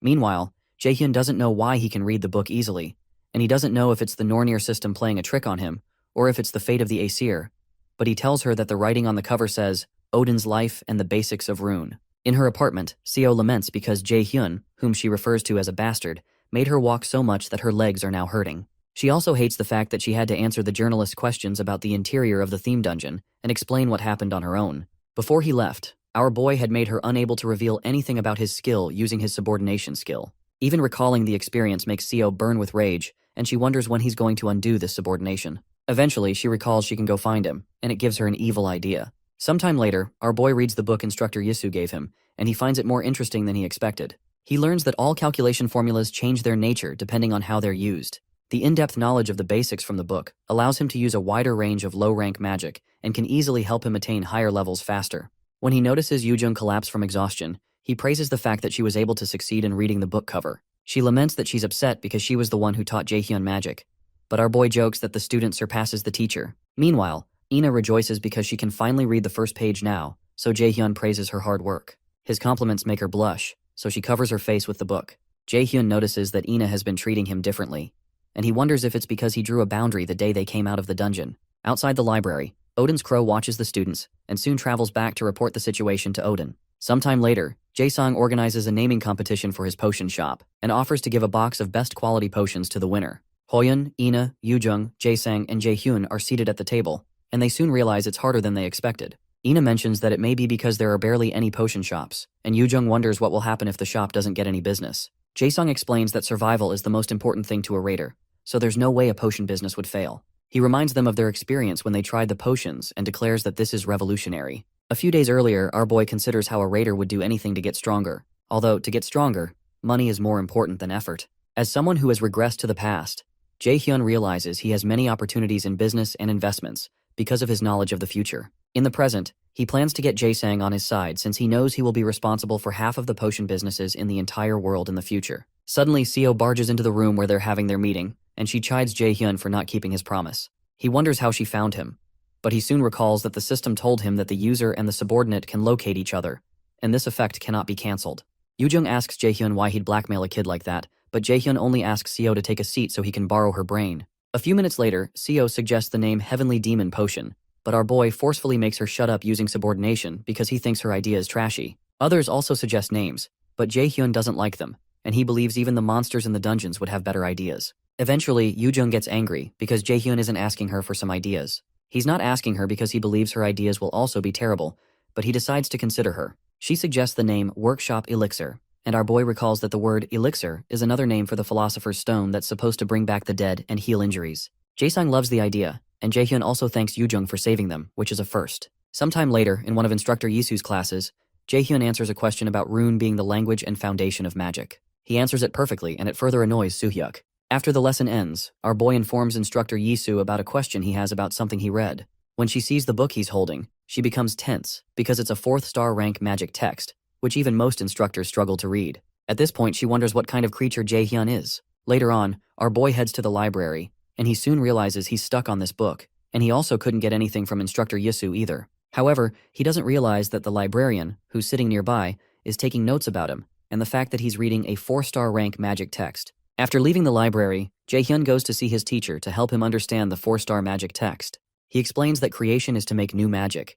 destruction is to rule out and remove magic, and amplification is to reinforce magic. Apparently, the calculation formulas and theories are high level and hard for him to understand on his own. Up until now, he depended on Odin's eye to understand the texts, but now he needs to understand at a deeper level. When he's done explaining, Seongun tells him that she can't tell him for certain either. When he asks why, she adds that he needs to understand the concepts in 4-star magic texts on his own so that he can step to the level of an A-rank raider. When she notices he's still confused, she decides to at least tell him a discipline to help him learn amplification. She manifests a cloth in her hand and hands it to him, and Jae-hyun is pleased that this will help him grow stronger. Sometime later, our boy returns to the AR battle system room and battles with the monsters with the sash that his teacher gave him tied around his wrist. He looks pretty exhausted, and he soon activates his magic arrow skill and blasts it at the monsters, but they easily slash the arrows with their swords. Shongun had told him to repeatedly use one magic skill while having this item she gave him equipped. The item is called Gleipnir, a rank B item. It's a string that sealed Fenrir and an imitation item that was modeled after Gleipnir that temporarily decreases all stats by 50% when tied around a user. His teacher told him to focus on just one skill and analyze that magic skill's formulas again and again. When Jae-hyun asks her what this has to do with learning amplification, she tells him that's up to him to find out.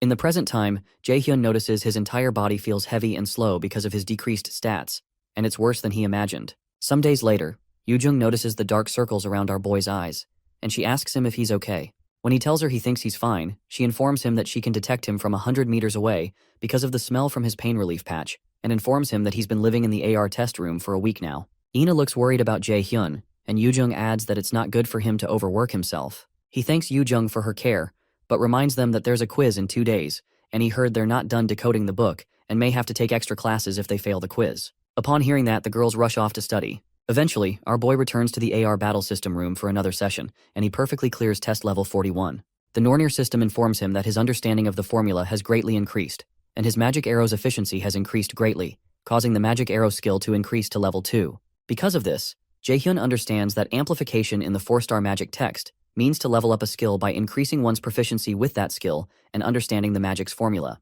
Jae-hyun realizes he's around the highest level of a B-rank raider, or the beginner level of an A-rank raider, just like Seongun had said. He remembers that they had initially approached each other to use each other, but now it really feels like a student-teacher relationship. Meanwhile, Instructor Seok-gi goes to see the chairman. The chairman doesn't look very excited to see him, and Seok-gi realizes that he has to recover his reputation, which has hit rock bottom because of the mock dungeon incident. He informs the chairman that the guild experience event preparations are complete, and the chairman asks him if there are no faults with the thing.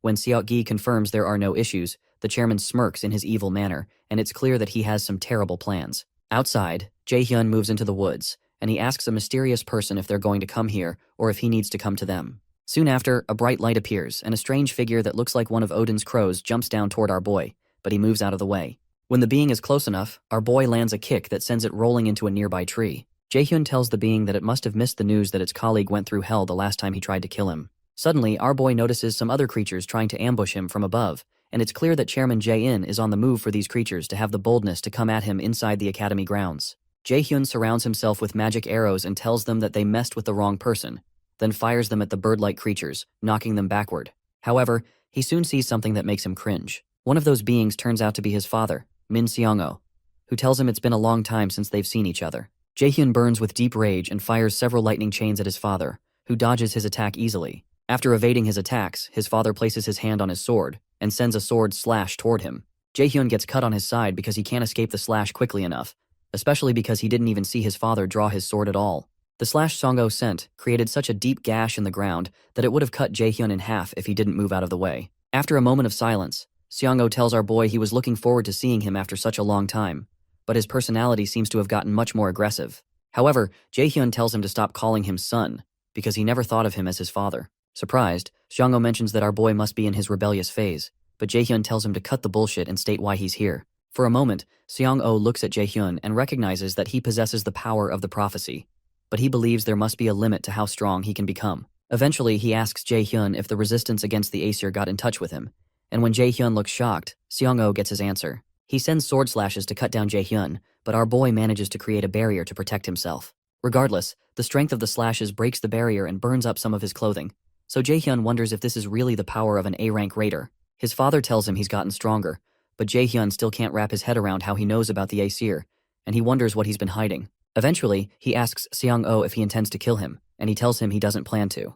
However, Seong-oh considers that the great adversary's growth is unbelievably fast, and at this rate, he will become a great obstacle not far in the future, to his plans and to the Aesir. He decides to use divine power to stunt the great adversary's growth, so he tells Jaehyun he'll take his limbs. Seong-oh amplifies the power of his slash and directs a huge strike toward him. Jaehyun hopelessly stands there as the immense power moves toward him, until it's mysteriously stopped by the cat that was conversing with Hel. Seong-oh asks the cat if the contract between the Aesir and the resistant Aesir was broken, or if he's just decided to challenge the great Odin.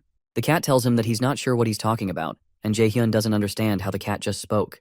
The cat soon transforms into a female being, and tells Seong-oh to go away because they still have business with this child. Our boy can tell from the mana coming from her that she's stronger than Seong-oh, and he doesn't know what the heck is going on. When Seong-oh asks her if she really has to make matters worse, she cuts herself and lets out drops of blood on the ground, and the droplets soon transform into monstrous hands that attack Seong-oh. Seong-oh blocks the attacks, and the hands become larger and the strikes stronger. While still attacking, Seong-oh tells the girl that Loki has gotten weak enough to depend on a mere human to end the war between gods. However, the girl reminds Seong-oh that he's also a mere human who's trying to kill Odin, so he's not much different. Eventually, Jaehyun's father decides to leave for now, but he warns her that he'll make sure she takes responsibility for the contract with Aesir if she gets in his way next time. Regardless, she tells him to do as he will, but reminds him she can behead him at any time if he also interrupts her. After leaving a love mark on his neck, she reminds him the contract is between just the Aesir and the resistant Aesir, but there's nothing in the contract forbidding the murder of Odin's crow. Soon after, Seong-oh disappears, and our boy soon collapses on the ground, severely injured. The girl walks up to him and tells him it's nice to meet him. She introduces herself as Hel's alter ego, Hela, and says she's his observer and his guide for the 5 trials. Sometime later, our boy returns to the academy to heal himself. Hela informs him that he can ask her anything if he's curious, and she'll answer anything she can. He decides to ask her the true identity of Seong-oh, so she tells him he's not his real father, and his real name is Hugin. Apparently, he's one of Odin's crows, and his name, Hugin, is a mythical creature that controls and feeds on the human mind. Hugin borrowed the power to manipulate memories from another crow, Moonin. Hugin has also been lurking around Jaehyun, pretending to be his father, in order to keep an eye on the prophesied great adversary. Our boy is shocked to learn that Seong-oh is not his real father, so Hela decides to show him since that'll be easier. She points her finger at him, which triggers him to recall his backed-up memories. In a flashback, he goes back to his childhood home. He witnesses his father calling him useless and despising the day he was born. His father didn't like the fact that he awakened, and ever since he unlocked his mana, his days were filled with violence and abusive words. However, his mother always tried to save him and defend him from his father. Suddenly, he finds it hard to breathe, and somehow it occurs to him that he seems to have forgotten something that he should never have forgotten. Suddenly, memories of good experiences with his real father, who had always tried to give him sweets against his mother's wishes, resurface. He remembers how much of a happy family they were, and tears begin to trickle down his face. As he looks at the picture of his real father, he begins to cry profusely, and he wonders how he forgot. After his memory is restored, he returns to the present, and Hela tells him he's finally free from the memory manipulation. With tears in his eyes, he asks her why Seong-oh did that to him, and she tells him it's because he was born as the fated great adversary. The mention of the prophecy and him being the great adversary annoys Jaehyun, and he asks her what these things mean and why they're all making his life so hard. After a short pause, Hela explains how 10,000 years ago, the first Ragnarok happened, and that's when everything began. Ragnarok is the final chapter of the gods, and where the story ends. During Ragnarok, the Resistance Aesir alliance fought hard in the War of Extinction, but they lost to the Aesir gods and the army led by Valkyrie. After the war, Odin agreed to let the gods and giants who were prisoners of war live on the condition of creating a contract. The document notarizes that the resistant Aesir force has lost in Ragnarok, and from this point onward, they cannot harm the Aesir gods in any way, and will have to be obedient to the supreme Odin. Living beings of many worlds have suffered because of this contract and cried in despair endlessly until the three sisters of Norn gave a prophecy. They prophesied that 10,000 years from now, when the second extinction comes, the weakest being will bring down Odin and Asgard and open a new world. And that prophesied great enemy is Jaehyun. When Jaehyun confirms that the plan of the Aesir resistance is to use him to kill Odin, he asks what Odin's plan is and what he gains from all this. Hela informs him that Odin wants the 9 realms in the palm of his hands, including Midgard, where humans reside. Meanwhile, in Asgard, Odin finds it irritating to have to watch some inferior being just because of a prophecy. Heimdall, who's standing nearby, mentions that Jaehyun is just a human who cannot amount to anything compared to them. However, because the resistant Aesir are determined and they can't afford to show weakness in such times, Odin grants Heimdall temporary authority. When he hears that, Heimdall is glad he'll be able to leave Asgard, since it's been a while. Sometime later, our boy hits the gym to work out, and he remembers what Hela had told him about the 9 realms. Apparently, Odin has already taken over some worlds, including Vanaheimr, Jotunheimr, Svartalfheimr, and Muspelheimr, and he wants to conquer the rest with the Second War. In the flashback, Jaehyun asks why Odin hasn't already killed him, so Hela explains that it's because of the power of the prophecy, which is something even the gods cannot overpower. However, even though Jaehyun is being protected by that power, it's not eternal and will vanish once the second Ragnarok approaches. She explains that the Aesir gods will kill him when the second Ragnarok approaches, and she explains that he was already once killed by them. Jaehyun suddenly understands that the death he experienced in his past life was Odin's plan, and that they were playing him from the start. They killed his family, manipulated his memories, and made his life a living hell. Hela asks him if he wants to get revenge and protect what is most important to him. She informs him once more that she is the guide of the 5 trials, and explains that she will give him a trial in order to raise him into the person who will kill Odin. The Nornir system displays a main quest called the God Murderer's Path, which requires him to receive the resistant Aesir throne's power in order to keep Odin's ambition at bay. He's already done Hel's trial, but there are 4 other trials of unknown difficulty before he can receive the resistant Aesir throne's blessing. Meanwhile, Hoyeon does some special training until his muscles are sore. Thanks to the special training, he succeeded in obtaining an S-rank skill, but it's still hard on his body. He remembers that Jaehyun is already at a much higher level than him, and he's far from being strong enough to beat him at the Mills Festival. Regardless, he decides to train further, but he soon hears an announcement summoning him to the chairman's office. In his office, Jaehyun speaks with a certain congressman about getting rid of all the lower-ranking students so they can focus their support on the high-ranking students. Jaehyun proposes the man take care of the rest of what they need once they get rid of the students, but the man protests that he can't because things got too out of control at the mock exams, and the Raider Management Headquarters is going to be on the move soon. Jaehyun feels the congressman isn't speaking at his level, and he considers whether he should get rid of him too. He soon informs the man that he's completed the preparation and that they're going to artificially open a gate at the guild experience they're holding in a few days. That gets the congressman interested, so he offers to send over the supporting funds from the nation to Mills, as they said last time. Shortly after, Hoyeon, who still has the terrible experience he had in the demiplane in mind, is worried about why the chairman is summoning him. He supposes that the chairman was the one who invaded his mind at the demiplane, and was the one who caused the incident at the mock dungeon.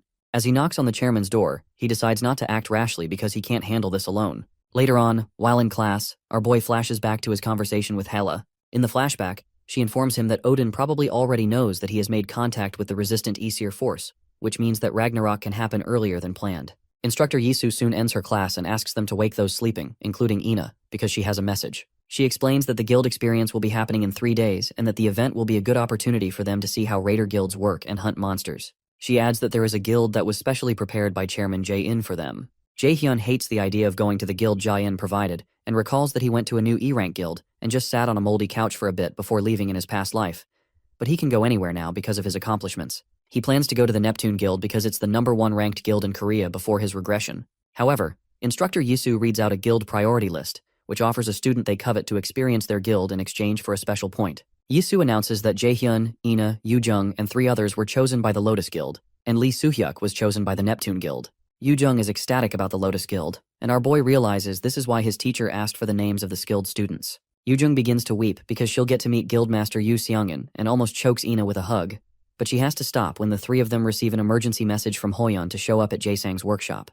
When the cadets gather at Jae-sang's workshop, Hoyeon tells them about Chairman Jae-in's plan to kill off the lower-ranking students during the guild experience to make students reawaken. Jae-sang laments that the chairman's corruption is brought up every year, but now it's gotten worse as he plays with people's lives. Our boy realizes the guild experience event is much more dangerous than he anticipated. Hoyeon declares that they're the only ones who know about this, and the only ones who will be able to prevent it.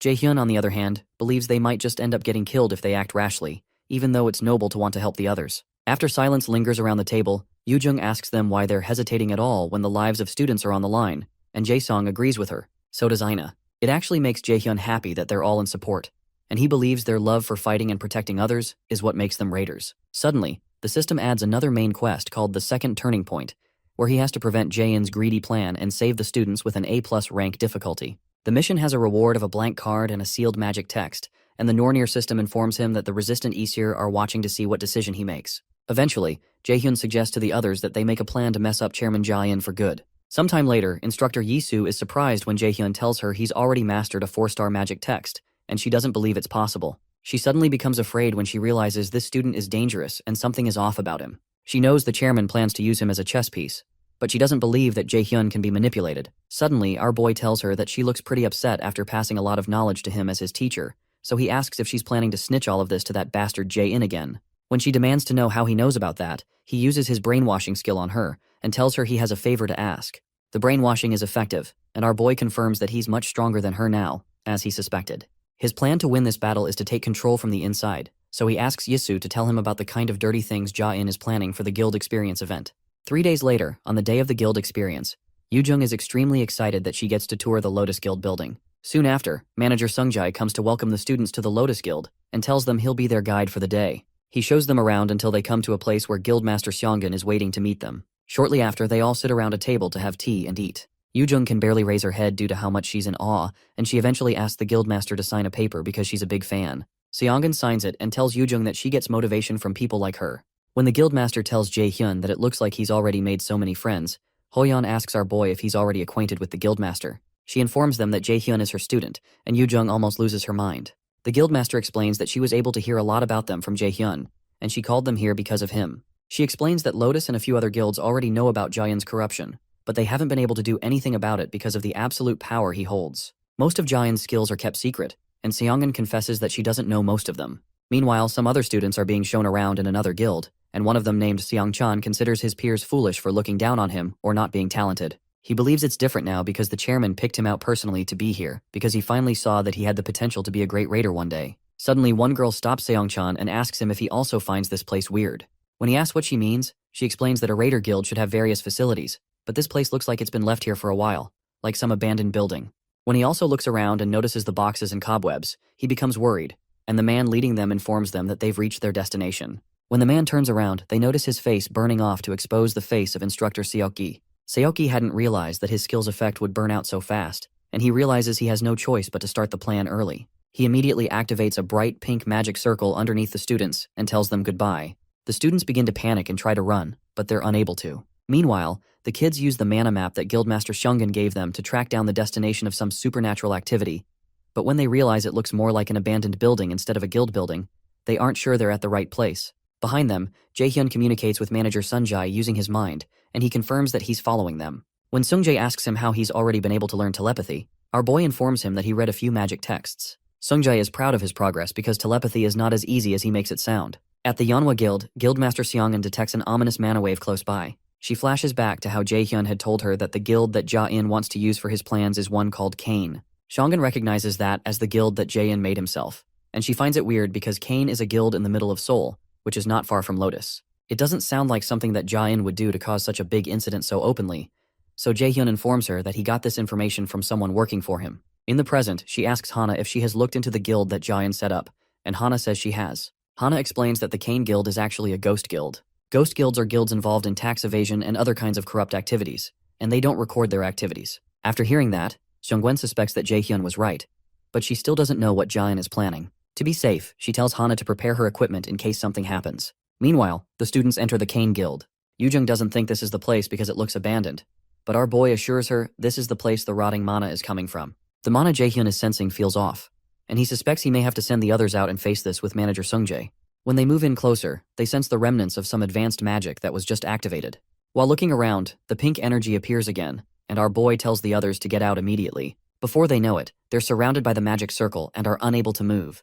They soon hear a voice that calls them fools and summons them to Svartalfheimer, the realm of the Dark Elves. As they're being transported, the Nornir system informs Jae-hyun that the dungeon is dangerous compared to his level and he's to leave the dungeon immediately. Meanwhile, the leader of the Dark Elves commands his subordinates to arise because it's time to feed on new prey. The kids are soon transported to Svartalfheimer, and Jae-hyun recalls that it's said that the Dark Elves in Northern European mythology have powers comparable to the gods. However, the powers were weakened when this place became a dungeon. Hoyun is surprised that Chairman Ja-in can use this kind of advanced teleportation magic, and he wonders who he really is. Jaehyun agrees because a mere human should not be able to interfere in the transfer system of the 9 realms, which means there must be another being involved. They all realize they're not in a good situation, but they're all surprised when manager Sungjai shows up.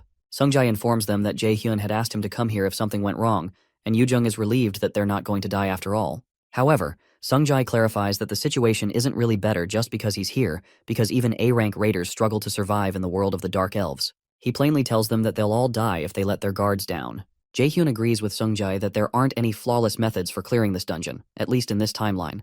But he recalls that he has seen enough clearing tutorials from the future, so he assures everyone that they'll make it out of there alive. Before that, he proposes they look for the survivors. Meanwhile, Chairman Jae-in meets with Hoyeon's father, Mr. An Seoku, who complains that he's violating his promise to make Hoyeon much stronger. Ja-in assures him that there's no need to worry because Hoyeon will come out first in the next event. However, Mr. An realizes that Ja-in is like a snake and asks him how Hoyeon was able to lose to a magic class student in the freshman hunt. Eventually, the chairman informs him about Jaehyun, a genius who was born with 97% magic aptitude.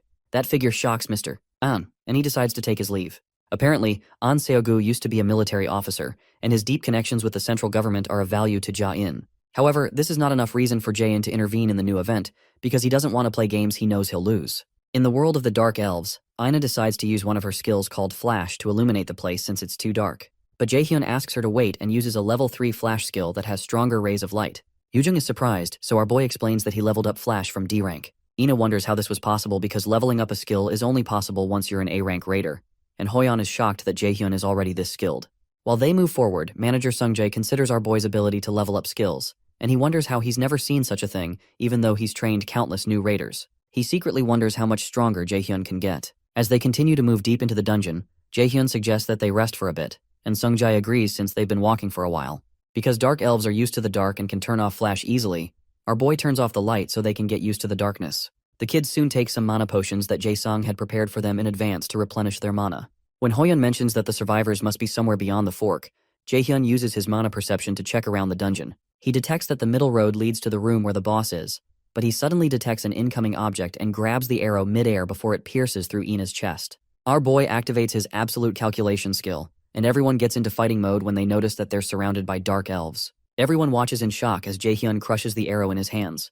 Yoojung quickly activates a mana field around her friends, and Ina activates a skill called Slow to try to slow down the elves. She soon summons her Radiant Divine Sword and begins to attack the elves. Meanwhile, Hoyeon activates his martial arts Polar Extreme skill and creates a distraction that allows the others to attack further. When he gives the signal, manager Sungjae jumps towards one of the dark elves with his dagger and battles with it head-on. Our boy decides to join in on the fun, so he activates his lightning chain, which is now at level 5, and he strikes several of the elves with his chains. According to the tutorial on how to clear Svartalfheimer, the dark elves' weapons and armor are all made from magic, which means he can destroy all of it with absolute calculation. He signals Yoojung and Ina to only use fire-type magic, so they decide to follow even though they don't understand. As one of the elves throws his spear at him, Jaehyun tells Hoyeon to use provocation skills to simplify the enemy's movements as he burns the spear with his fire. Hoyeon soon uses his provoke skills to draw the monster's attention to himself, and Jaehyun asks Sungjae to kill the dark elves whose movements have been dulled. Sungjae follows through, but he wonders if Jaehyun knows something about the dark elves. Using his level 5 stealth skill to completely erase his presence, Sungjae tears up dark elf flesh. Meanwhile, our boy uses his fire strike skill and lands a strike that destroys one of the dark elves. Yoojung also activates her Flame of Eternity to create a fireball that covers a large part of the area and forces the elves to move. As the dark elves advance forward for an assault, Ina activates her fire arrow and takes them down. As one of the elves wonders how these humans know their weaknesses, Hoyeon's sword goes through his back and comes out of his chest. The elf is infuriated that a mere human dares to attack him, but while he turns back to face Hoyeon, Jaehyun's lightning chain comes to finish him off. Shortly after, the entire fight ends, and Jaehyun proposes they keep moving since they don't have much time. He informs them that he feels some of the survivors' mana, and he worries that they might die if they're late. In the academy, Chairman Ja-in berates instructor Seok-gi for messing this up greatly again. Seok-gi apologizes and tries to explain that he didn't expect an outsider to walk into the guild building, but the chairman doesn't take that as an excuse. Seok-gi tries to assure him that there's no need to worry because it's common for civilians to die in sudden gate appearances, and they can just cover this up, but the chairman thinks that's a load of crap. Seok-gi suddenly starts to bleed from his mouth, and the chairman tells him that the transfer spell does not work on civilians without mana, which would mean some rats who can use mana went in. Jae-in tells him to hope this goes smoothly because things won't go well for him if any of the students make it out alive. As the chairman exacts more pressure, Seokgi begins to bleed from his nose and eyes. Meanwhile, Guildmaster Shongun urgently leaves the guild and heads to the Cane Guild to investigate the ominous mana. She suspects the spell must at least be an S-rank spell, which means the kids and Sungjae are in danger. However, since her earring hasn't reacted yet, she can confirm that no one has died. While she hurries out, she tells Hana to call the association for support right away if she doesn't come back before the next morning. As Seongun rides on her bike, she promises to never forgive Ja-in if he touches a hair on any of her people. Meanwhile, Seongchan seems to have been severely injured, so his friends help him move so they can get out. Eventually, they trip over a stone, and she begins to cry because they have to find a way to get out of there. She begins to blame herself for all that happened, and wishes she weren't useless. She's surprised when someone suddenly places his hands on her shoulder, and it turns out to be Jae-hyun. He tells her she's done a good job and asks her to leave the rest to them. Soon after, the girl passes out, and they give her and Seongchan some potions to resuscitate them. Seongchan soon wakes up, and he's told that he's in Svartalfheimer, the land of the Dark Elves. When Jae-hyun asks them what happened, they explain that they fell down here after reaching the Cane Guild. Then they were ambushed by Dark Elves who took their friends away. However, the girl and Seongchan managed to avoid being seen by the elves, but they eventually collapsed due to the mana overdose. From the way the girl is speaking, Jae-hyun suspects that she probably thinks of herself as a coward and wishes she had died fighting alongside her classmate.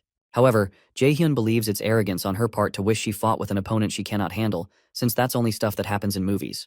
The experience of how he also had to run from his teammates in his past life flashes through his mind, so he tells Seongchan and the lady that they're not responsible for the others being captured.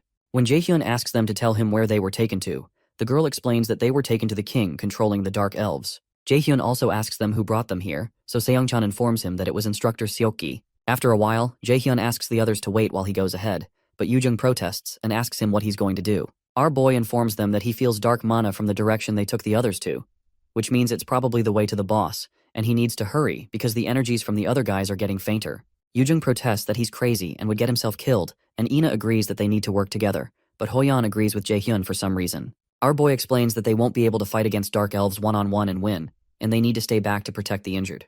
Yoo-jung tries to protest but eventually keeps quiet because she doesn't have any other ideas. Sungjae also reluctantly agrees but asks Jae-hyun to come back immediately if he encounters something dangerous. Hoyeon leaves the others in Sungjae's care, but Hoyeon assures him that he'll protect the others with all he has.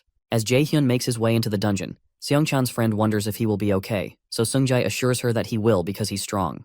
Meanwhile, Yoo-jung wipes tears from her eyes, and she assures Ina that Jae-hyun will be fine when she notices she's also distressed. Suddenly, Sungjae notices something, and he tells the others to keep quiet because the enemy is approaching. As he reaches for his daggers, a beam of energy blasts past his head and injures him deeply, knocking him to the ground. Suddenly the Dark Elves approach them, and one of the stronger Dark Elves points out that these humans have been disturbing them like flies. Meanwhile, our boy keeps going forward, and he realizes he has to take care of this quickly because something might happen while he's away. He soon opens a huge door and runs into the king, who has been waiting for him and has prepared something special. As Jae-hyun is about to speak, his earring begins to burn, and he realizes the manager's presence is growing fainter. Before he can act, the door closes behind him, and the king tells him he can't leave this place unless he survives fighting with his soldiers. Jae-hyun comes to a crossroads because he has to save the others. But when he remembers Hoyeon's promise to him, he decides to trust the others while he deals with this. The Dark Elf King begins to mock him and asks him what he's going to do, so Jae-hyun creates a wall of fire around himself and assures him that they're all going to die here. In the outer part of the dungeon, Sungjae still lies on the ground with the sword that injured him by his side. Hoyeon rushes to his side, and he realizes that the manager is in terrible condition and may have been poisoned, which means these beasts are aware of the weakness of an assassin-type raider. The leader among the elves summons his sword back to himself, and he decides to deal with the minions, as he puts it, since the most annoying one is out of the way. Hoyeon confirms his suspicions that they were waiting for Jae-hyun to leave to attack, and Ina mentions that the guildmaster must have noticed that manager Sungjae is down. She recalls that Seongun had given Jae-hyun an Ivaldi earring that would signal her once any of them were in danger, and she had promised to come if there's an emergency. In the Dark Elf Palace, Jae-hyun burns with rage and literal fire as he tears through Dark Elf flesh. He covers himself with fire and approaches some of the elves, but he notices stains of blood on their mouths, so he tells them they're going to have to throw up what they just ate. Our boy recalls the look of determination on Hoyeon's face, which is the face of an insane person who's come to terms with his decisions. He's seen such a facial expression on his best friend from his past life, and on the friends that got killed in the mock dungeon, so he doesn't believe he should trust those eyes. Meanwhile, Yoo-jung creates a mana field, and Ina summons several divine radiant swords to give the Dark Elves hell. The leader of the Dark Elf group tells them that it's pitiful to see them struggle in a pointless manner, so he assures them they'll all become a part of the king's feast, and sends off his soldiers to attack. Ina realizes the elf is fast, but Hoyeon blocks the guy's attack using his shield. Hoyeon activates his martial arts polar extreme skill and retaliates with a slash that forces him to retreat. The move makes the leader of the group admit the humans aren't too useless after all. Hoyon realizes that this group is stronger than the previous dark elves they came across, and when the leader approaches him, Hoyon asks him what he is. The leader of the group introduces himself as Kel, the captain of the royal guard, and one who is of royal blood. They're shocked to hear that he's a royal dark elf, which means he must be stronger than A rank. Meanwhile, Hoyon recalls the first day he met Jae-hyun and how he stood in front of him to protect him, which made him remember all the good things he's forgotten about a raider. To him, Jae-hyun's boldness is the dream he wants to realize, and he decides he cannot die in a place like this, and that he needs to catch up to Jae-hyun no matter what. Hoyon suddenly throws away his shield, much to everyone's shock, and steps toward the monster. He believes this is what he should have done from the start, because a raider has more than one heart, so he reaches into his higher, middle, and lower chi centers to open them. Kel is shocked by the sudden outburst of mana coming from Hoyon, and even beholding it slightly injures him. The man covers Kel up, and he asks Hoyon how he's able to do such things. However, Hoyon doesn't answer him but activates his unity of body and sword skill, which causes him to start bleeding from the mouth. Ina pleads with him to stop, and the system declares that this skill's level is far too high for the user, and the flow of blood within the body has been reversed. He's warned to cancel the skill immediately, or die within 6 minutes and 36 seconds. So Kel takes advantage of the situation and orders his soldiers to capture Hoyon alive, even if they have to cut off his limbs. Regardless, Hoyon doesn't deactivate the skill and decides to face the soldiers. He had succeeded in obtaining an S-rank skill called Unity of Body and Sword from his training, but it's still too much for his body. It's a skill used by those who have reached the peak of swordsmanship, where the sword and the body become one. As the soldiers rush towards him, Hoyon deflects them easily and goes to face Kel. As both of them clash swords, Hoyon realizes he's not yet a match for Kel, because he has only awakened this new realm of strength in an unstable manner. He realizes that all he can do is stall for time, so he continues fighting with Kel. While they're fighting, Kel tells him that his struggling is rather comical, and he points out that he notices what kind of state he's in. However, Hoyon refuses to back down because he has to keep his promise. He tells Kel he would never know why he's doing this and goes in for a frontal strike, but the dark elf jumps out of the way and attempts to attack him from the side. Kel is unable to land the strike because Hoyon's heightened senses allow him to pick up the counterattack quickly enough to jump out of the way. Kel calls him a little rat, but Hoyon leaps right back towards him and almost overpowers the dark elf.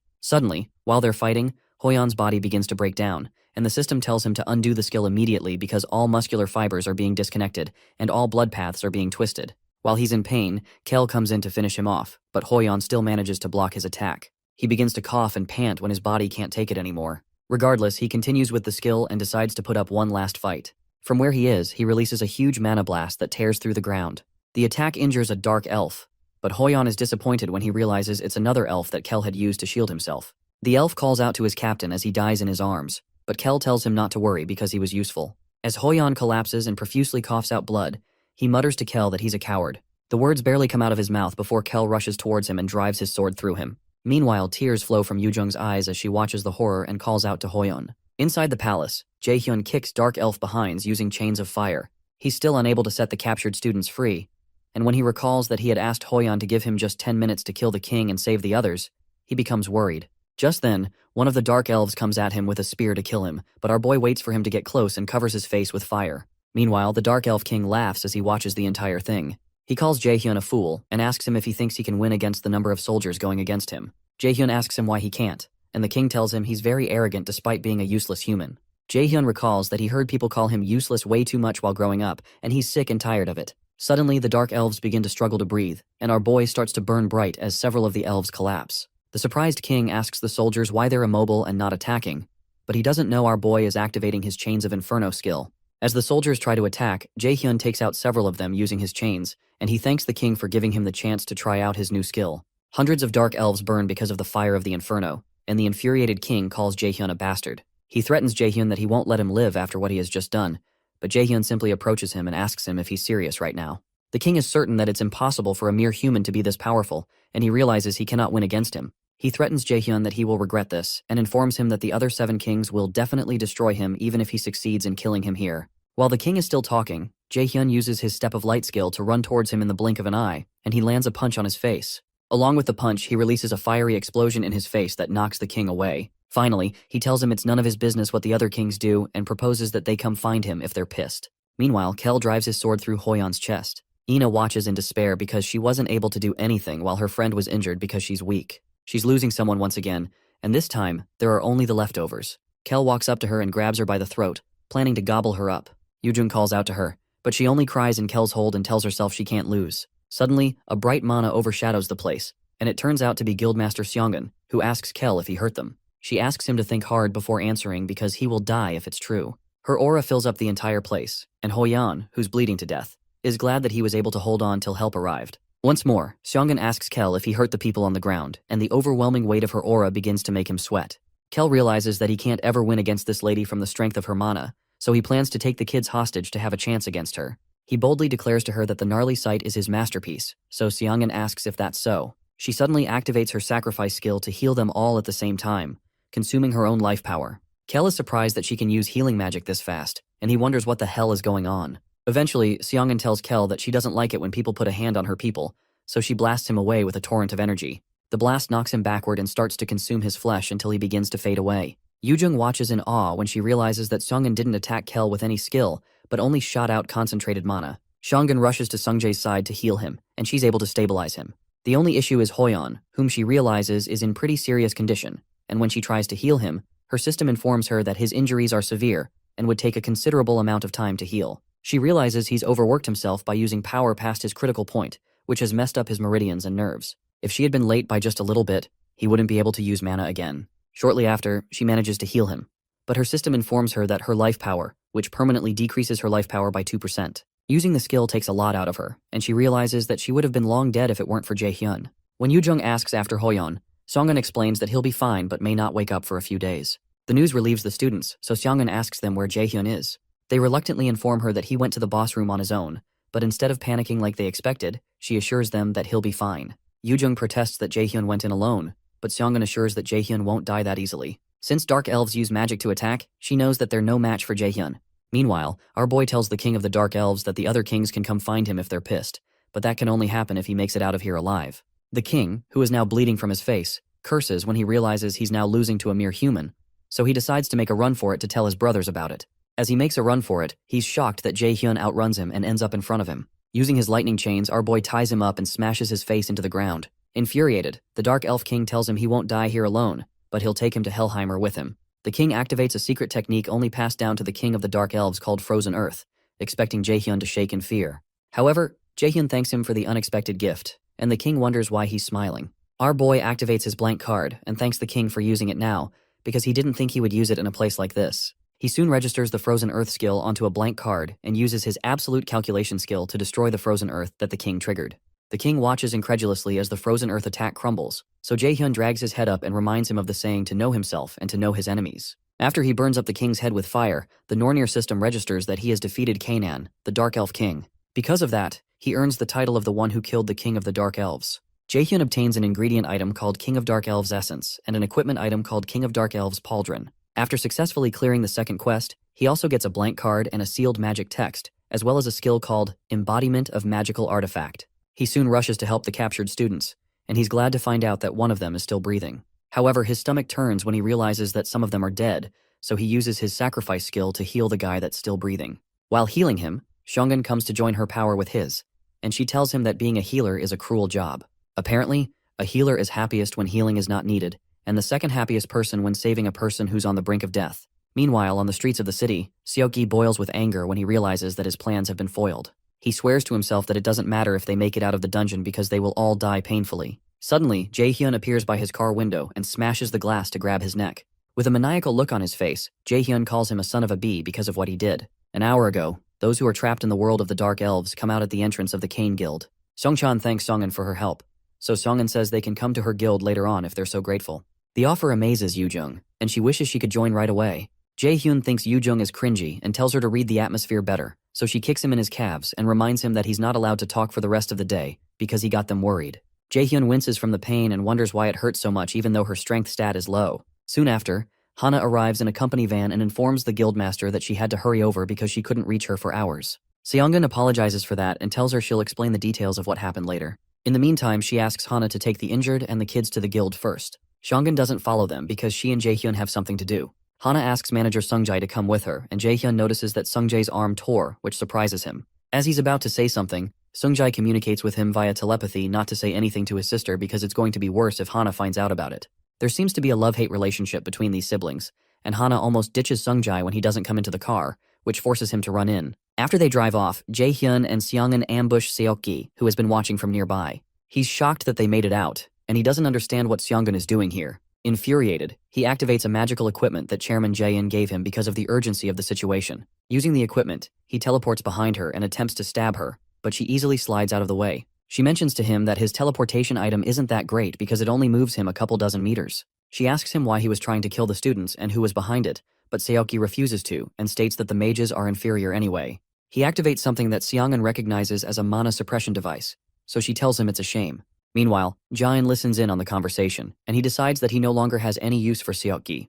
On the streets, Seongun prepares a blast of mana despite Seokgi's mana suppression device, and she asks him if he had really thought that he could defeat her with something like that. Jaehyun realizes that he couldn't detect the magic seal in the Cane Guild beforehand, because Seokgi had also used a mana suppression device there. Seongun tells the instructor that she doesn't care if he doesn't tell her who's behind this because she already knows it's Jae-in. She also adds that the mana suppression device is easy to destroy if she pours in enough mana to overwhelm it, and she assures him he's going to die here. Suddenly, she changes the atmosphere and summons streaks of lightning above him that soon course through his body. Jaehyun recognizes the magic spell she used as Lightning Call, an A-rank skill whose force depends largely on the user's power, and he realizes the level at which she's using it is in a different dimension. Sometime later, Ina returns to her lodge, and she recalls how Jaehyun had protected her by catching the spear that was supposed to kill her. She realizes he was able to inversely calculate the spell in a short period of time, which means she's still got a long way to go, but she makes sure to find time to thank him later. Meanwhile, reporters storm the Mills Academy to hear what they have to say about this matter, and they desire to have a word with Chairman Jae-in.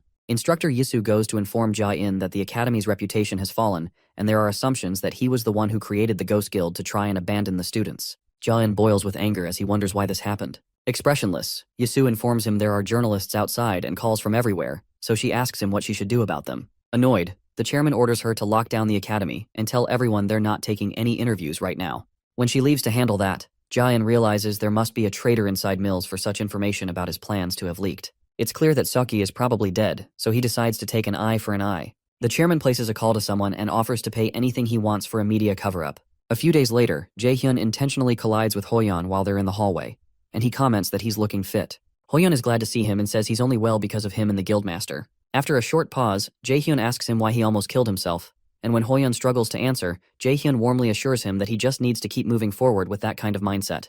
He encourages him to do as he pleases and think of the reasons later. However, before he leaves, our boy reminds him to look out for himself because the other guys worry about him. For some reason, the thought of doing what he wants to do energizes Hoyeon. Later that day, our boy checks out his stats and checks his A-rank title as the one who killed the King of the Dark Elves. The title increases his mana and his attack power when facing a Dark-type monster and will trigger the anger of all Dark Elves and make the user a target when this title is equipped. He excitedly equips the title and decides to leave the essence of the Dark Elf King ingredient to Jaesong, since he loves handling new ingredients. Our boy also gained an active skill called Realization of Magical Artifact, a skill that creates necessary armor in battle using mana. This skill surprises Jaehyun, so he quickly equips it because he's amazed. Jaehyun realizes that the value of this new skill doesn't really lie in its rank, but in its utility. On the black market, a piece of C-rank armor goes for tens of millions of won, so that means he can make armor of that value each time. Suddenly, the knife given to him, named Misteltein, begins to react until the system notifies our boy that all the effects of Misteltein have been unlocked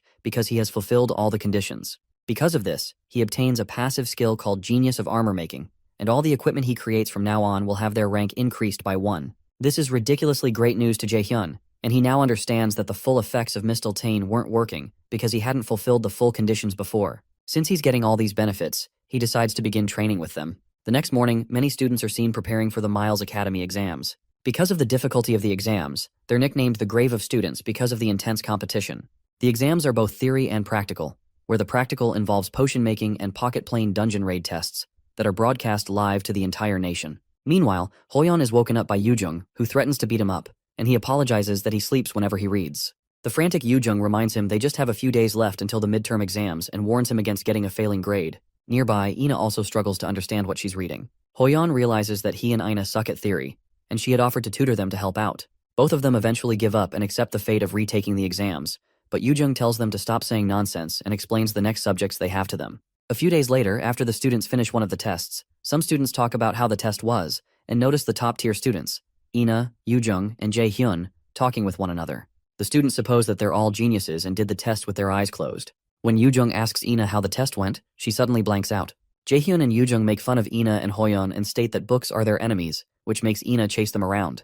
Meanwhile, Soohyuk watches Jaehyun, and he tells Minsu that he'll beat the arrogant bastard this time for sure, but Minsu just thinks Soohyuk is in his emo phase. Sometime later, Yoo-jung creates a potion in Jae-sung's workshop that explodes in her face, so Jae-hyun makes fun of her. He tells her that his own potion is much better and tries to get Jae-sung to support him, but Jae-sung reluctantly declares to both of them that they're going to fail at this rate. He states that they both have no talent in alchemy, and he breaks their hearts into little pieces. Our boy realizes he has to train more to avoid a failing grade, so he asks Jae-sung if there's a way for them to avoid failing. After giving it some thought, Jae-sung proposes that they use a special item, which is a monster called moonlight fireflies. Apparently they reside in very clean areas, and not even 100 appear on the black market each year. If they can create a powder out of their exoskeleton, then they'll be able to maximize the effects of the potion. Shortly after, Jae-hyun and Yoo-jung approach Kwon Soil Sunbai, one of the seniors they defeated in the freshman hunt. After telling her it's been a while, she looks at them in surprise and asks them why they're here. Our boy tells her that he would like to ask her for a favor, but she tells him to piss off because she's not going to do anything for him.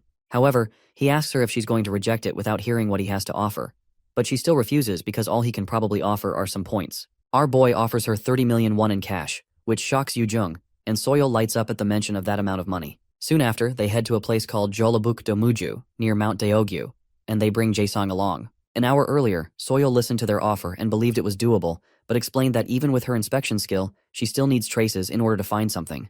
When she asks if they have a way, Jae-hyun assures her he's going to bring along a very talented alchemist. She asks who, and Jae-sung soon appears, but she doesn't rate Jae-sung as a talented alchemist. Our boy asks her if she knows him, so she replies that they were in the same team on their first freshman hunt. Apparently, she didn't even know he was into alchemy, and had considered him a good-for-nothing that was forced into martial arts class, especially because he wasn't really of any help back then. While they're out in the woods, Soil tells Jae-sung he's got a different vibe from back then, and now looks like he's having fun, which surprises him. Moonlight fireflies are nature's monsters that appear normal in the real world.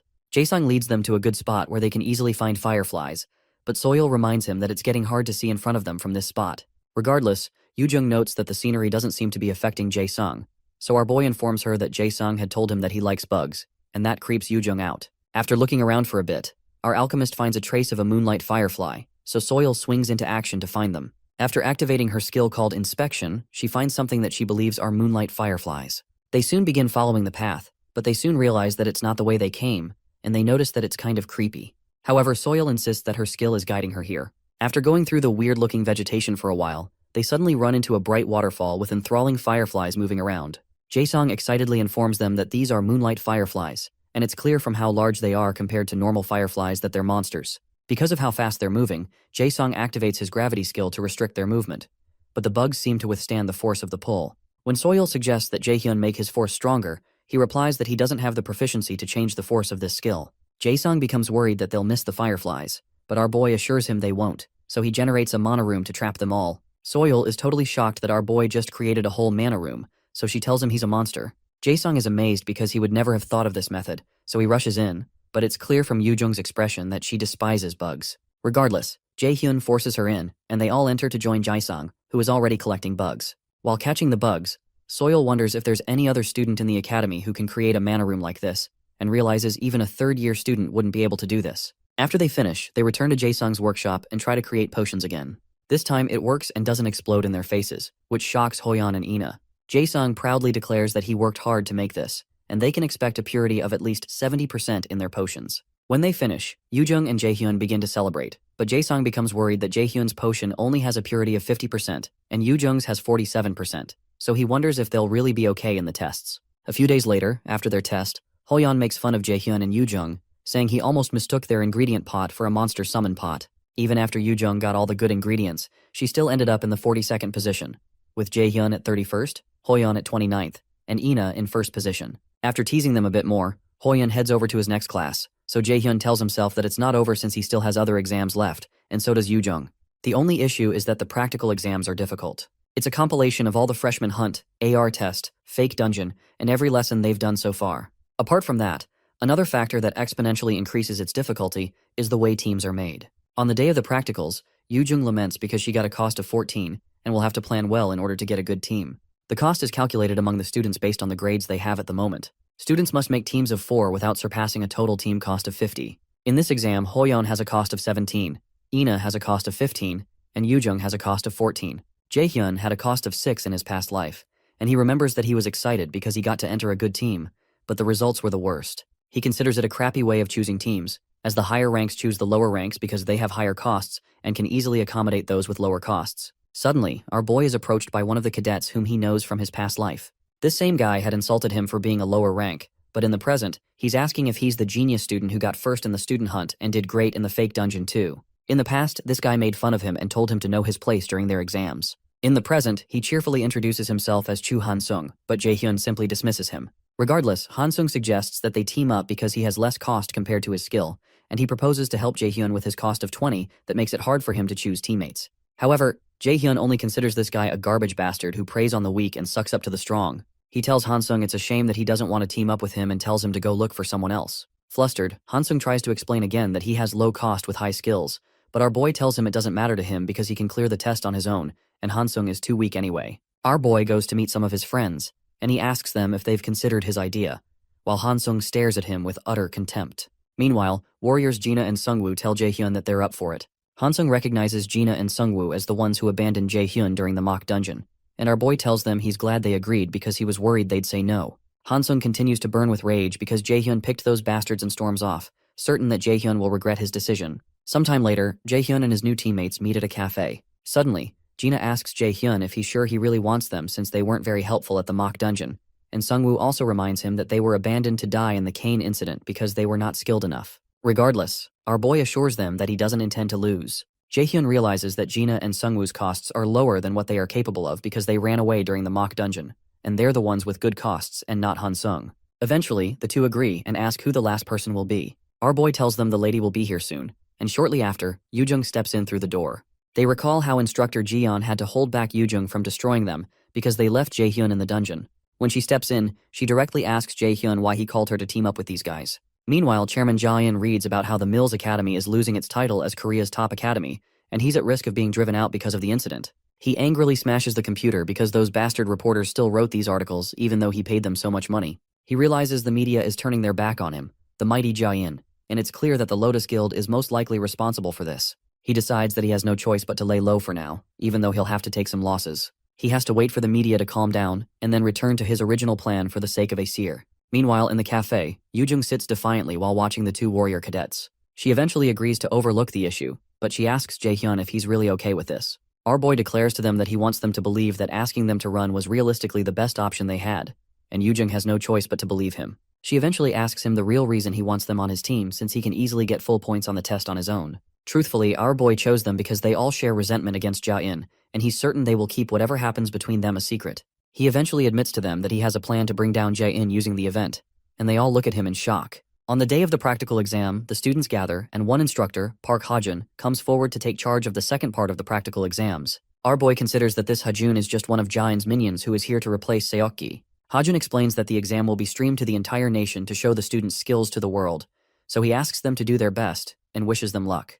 The students are immediately transported to a place known as the Pocket Plain, which seems to be filled with lava. Our boy's team is Team D, and their mission is to clear all stages and return with the boss's core. The quest on the first floor is to eliminate all monsters on the floor and find the stairs leading to the second floor. The place is clearly hot, and Jae-hyun informs them that they're in a dungeon that was modeled after Muspelheimer. Our boy suggests they begin by mapping out the dungeon because they need as much information as possible to respond to any problem, and because there are items he'd like to get too. Yoo-jung explains that one of the items they need to get is frost grass, because long exposure to the heat in this place will slow them down and will be dangerous in other ways. Sungwoo commends Jae-hyun and Yoo-jung because they seem to be good at this stuff, but our boy explains that it's the basics of dungeon exploration, and survival is the priority of a raider. Soon after, Jae-hyun activates his mana detection skill until he finds frost grass. After tracing the mana, they find a field full of frost grass, so Jae-hyun suggests they take as much as possible and keep it in their inventory. Since Sungwoo had said he got fair grades in alchemy, Jae-hyun leaves the job of making potions to him. Suddenly, they're notified that viewers will enter the room soon, and they're reminded to be careful of what they say and do. Students need to perform for the viewers of the entire nation, and they need to satisfy the viewers. Jae-hyun doesn't like the idea, but he finds it useful in some ways. While they're picking grass, he informs the others that 4 C-rank monsters are approaching, and he orders that they go with Formation B. They all get into position as several lava slimes approach them. Jungwoo activates his provoke skill to draw them to him, and Jae-hyun advises them all to fight the monsters using items to try and keep their distance, since the monsters explode if they touch a spot on them. They all prep their weapons but don't make a move as the monsters continue toward them. When they come up close, Yoo-jung calls out to Jae-hyun, but he tells her it's not time to act yet. When the monsters reach just a few inches away, the viewing channel for their team is created, and several viewers pour in, with some of them asking if this is the stream with the student that got first place in the freshman hunt. Jaehyun orders his teammates to act, so Yoojung activates her water shoot skill and fires an arrow at one of the monsters, creating a hole in it. While Gina also fights, Jaehyun considers that this is the best environment to use the frozen earth skill he got, so he smiles at the camera and proceeds to activate a skill. He doesn't plan to make things too exciting so early on, but plans to deploy his big skills when things have gotten more intense. For now, he activates a skill called Ice Rain and pours down ice on the field. Some of the viewers wonder if this is really happening and how a new student can use such a skill. Some of them think it's an error because the skill our boy just used is an A-rank skill. However, Jaehyun is certain that these stupid viewers are going to be the ultimate weapon in bringing down Ja-in. Meanwhile, team manager Sunbai Nim watches the livestream and wonders how Jaehyun is able to use an A-rank skill without breaking a sweat. According to what agent Kim Ji-yeon had told him, Jaehyun doesn't like Ja-in, and Lotus has his back on that. He considers that it won't be hard to expose Ja-in if he utilizes this kid, so he excitedly watches to see what Jaehyun will do. The ice rain that Jaehyun triggered takes out the lava slimes, and Yoojung admits that she's not even surprised anymore, even though she doesn't know where he learned that. When Gina points out that it's getting really hot, our boy suggests that they drink their potions. They all begin to look for a place with less heat, so Sungwoo points to a spot that has less energy coming from it. Jaehyun agrees with him, so he decides to set up a shelter there. Meanwhile, Aina fires several holy arrows at some of the monsters, and Hoyeon, who is also nearby, tears up another one. After destroying them all, Aina mentions that this dungeon seems too easy, and Hoyeon agrees with her that they're weaker than he anticipated. Their other teammates just watch in confusion because they realize they could have failed with just one mistake, and they just fought lava slimes in close range without taking damage. On Jaehyun's side, he sets up a tent for his team to stay in while they wait for Sungwoo to make the potions that he says will take up to an hour to make. When Jaehyun teases Yoojung about making slight remarks to try to speed up Sungwoo, she protests that she didn't mean that, and they start fighting again. Gina laughs because of how close they are, but Yoojung claims they're not. Shortly after, Jaehyun talks with the guys about his secret plan. After explaining the plan, Yoojung steps out with Jaehyun to ask if it's really possible, and our boy assures her it is. He believes this is the best time to create some ruckus, so he releases some power to make the connection to the pocket plane unstable and cancel the limited voice transmission feature. The viewers wonder what Jaehyun is doing and why he's working alone with Yoojung. While they wonder if the others have failed, Jaehyun assures the viewers that his members are fine, which surprises them because they shouldn't be able to hear the students talk. Jaehyun had played with the formulas of the pocket plane a bit so he can speak, so he tells everyone it's nice to meet them and declares that he'll start the real stream now. Meanwhile, Ja-in almost bursts due to anger while watching Jaehyun's display. Jae-in can't believe this is happening, and he doesn't understand how Jaehyun was able to interfere with the formula of the pocket plane, which was created by dozens of mage raiders, himself, and many of the Academy's mage instructors. Instructor Ha-jun, who is standing nearby, suggests that they punish Jaehyun, but Ja-in clarifies that he wants to but cannot, because there are no rules for this kind of situation since it was never expected. However, there is the rule that an Academy student cannot disclose Mills' sensitive information to the public, and he can be expelled if he violates that. Suddenly, the chairman overhears Jaehyun talking about him on livestream. Jaehyun links the chairman to the guild experience incident and a lot of shady things, and he assures the viewers not to worry about him being expelled, which totally perplexes the chairman. Our boy tells the viewers that the chairman's favorite quote is that the strong survive and have power. After laughing maniacally about Jaehyun's rottenness, the chairman orders instructor Ha-jun to expel Jaehyun once the exams are over. He also asks him to get at least 2 experienced A ranks to get rid of Jaehyun once the media has calmed down a bit. When Jaehyun leaves, Ja-in promises himself to make Jaehyun pay. Our boy explains to the viewers that Chairman Ja-in won't be keeping his word if he expels him when he has such good grades. The viewers are excited by all he's saying, and several of them begin to figure out that there must be an actual problem in the school, especially with all the uninvestigated allegations that have been made against Ja-in. Earlier, in the shelter, Jaehyun informs the others that he's going to edit the formulas of the pocket plane so the viewers can hear them and bring them to their side. Yoojung wonders if this is okay because the chairman can do something, but our boy assures her that they have the viewers, and there's no rule stating that they're not allowed to interfere with the formulas of the pocket plane.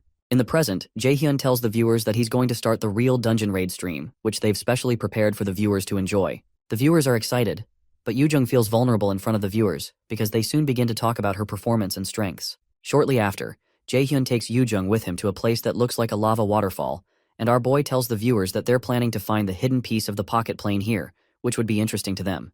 The viewers are ecstatic at the mention of a hidden piece, so Yoojung begins by activating her heist skill, while our boy activates his wind boost skill, as well as his gravity skill. Jaehyun plans to show the viewers how a regressor raids a dungeon. Meanwhile, in the Mills Academy, instructor Kim Ji-yeon informs manager Sunbai Nim that she'll get him into contact with Jaehyun right after the exams. He asks her to get into contact with Jaehyun as soon as possible and bring him over to their side, and even offers to let Jaehyun have control over the conditions. Ji-yeon accepts the mission and thinks it'd be a big advantage in the long term if the raider management can take Jaehyun, but the only problem is that Ja-in is also after him. In the pocket plane, our boy puts his hand around Yoojung and drags her towards the lava. She hesitates and asks him to wait, but he just continues to run towards the stream of lava while she screams. The viewers keep chatting with one another, and they don't yet understand why they're jumping towards the lava.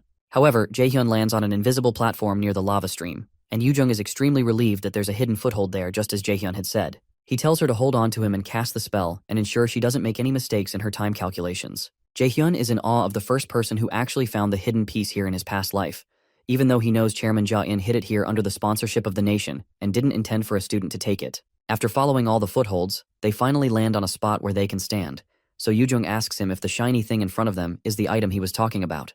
They turn out to be some marbles, and Jaehyun confirms her suspicions that these marbles will be the key point in clearing this dungeon. At this point, Chairman Ja-in begins to sweat profusely, and he can't figure out how Jaehyun was able to find the hidden piece. Jaehyun tells the viewers that he knew this item was here from mapping, but he didn't expect it to be so well hidden. He activates his Ice Rain skill and fires it at the sea of lava, separating him from the item to cause it to solidify. He and Yoojung make their way down towards the item, and Jaehyun asks the viewers if they know what the item is. Most of them don't seem to know what it is, and when they demand that he tells them, he informs them that this is fire essence. Apparently, this item will be one of the most important items for clearing this dungeon, and the pocket plane system displays that this fire essence is a rank B item that exponentially increases flame resistance ability temporarily when consumed, but whose effect will not appear the second time. Normally, schools create an environment that is as close to a real dungeon as possible and motivate students using a reward that is hidden, but it's odd that this reward was hidden in a way that ordinary students could never obtain it. The viewers go crazy at the sight of the fire essence items because they're really expensive in equipment shops,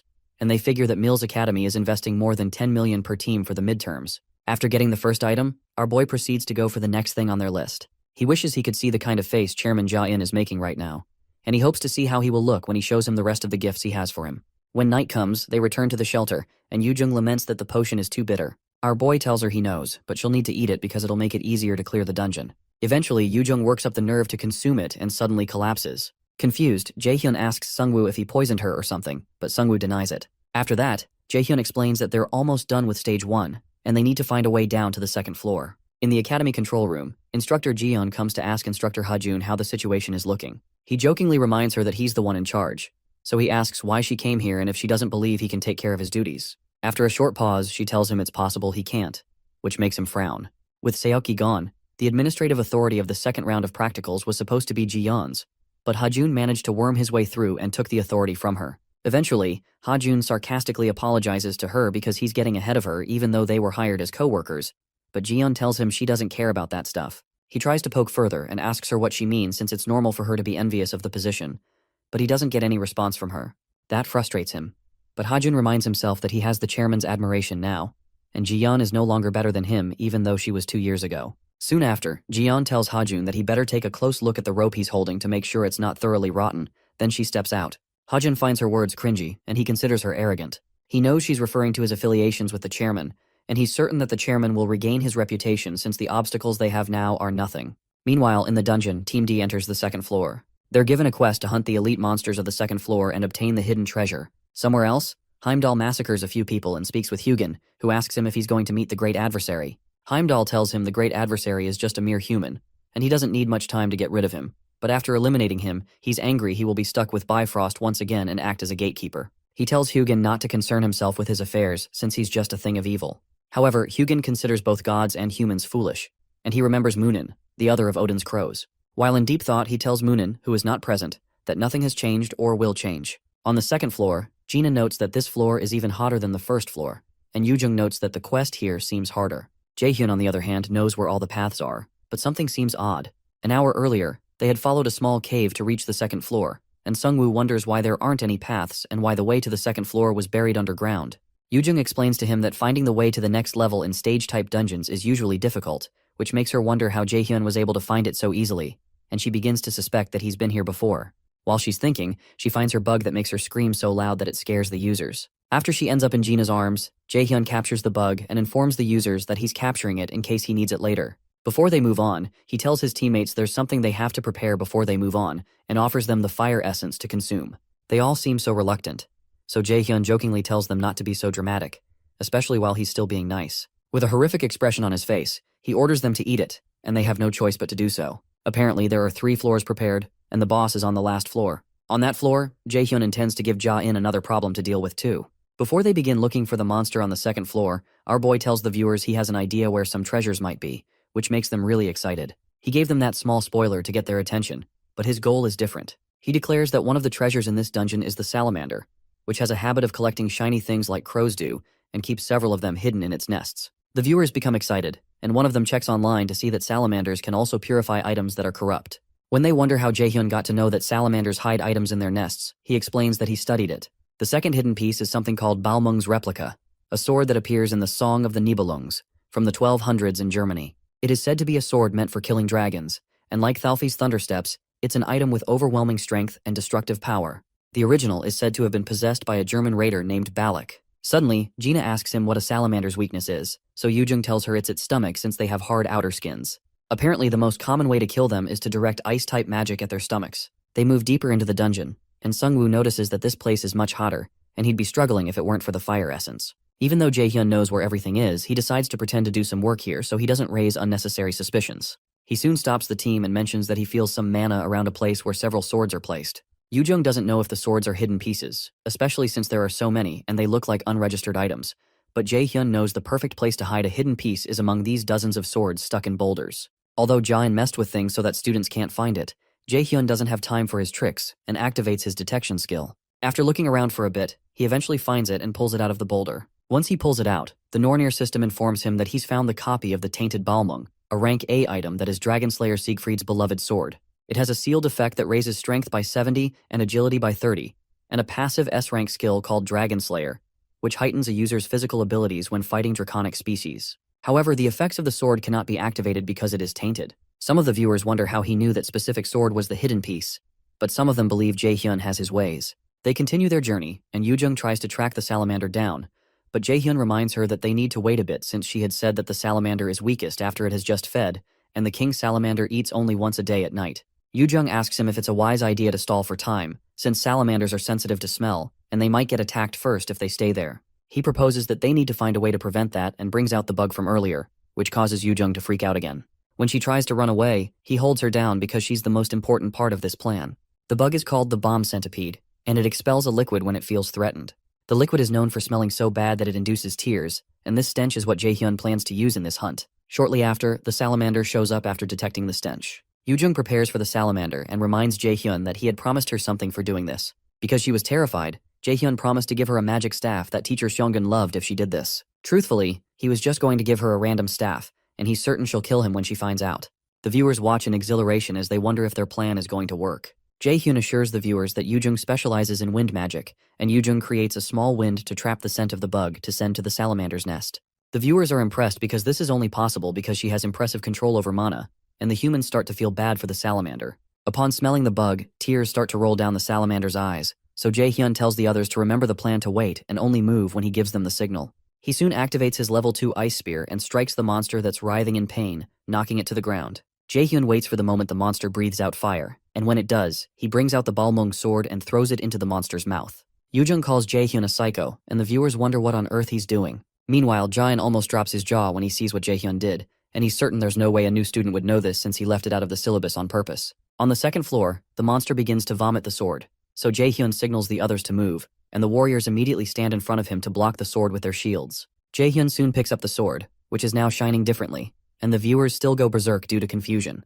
To explain what has happened, our boy opens the equipment status, and it displays that the tainted Balmung sword has been purified.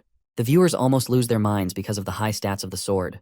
He explains to them that there's a power of purification in a salamander's core that can purify items. The viewers are surprised at Jaehyun's level of experience since he's a new student, and when he wields the sword, they wonder why a mage would be wielding a sword.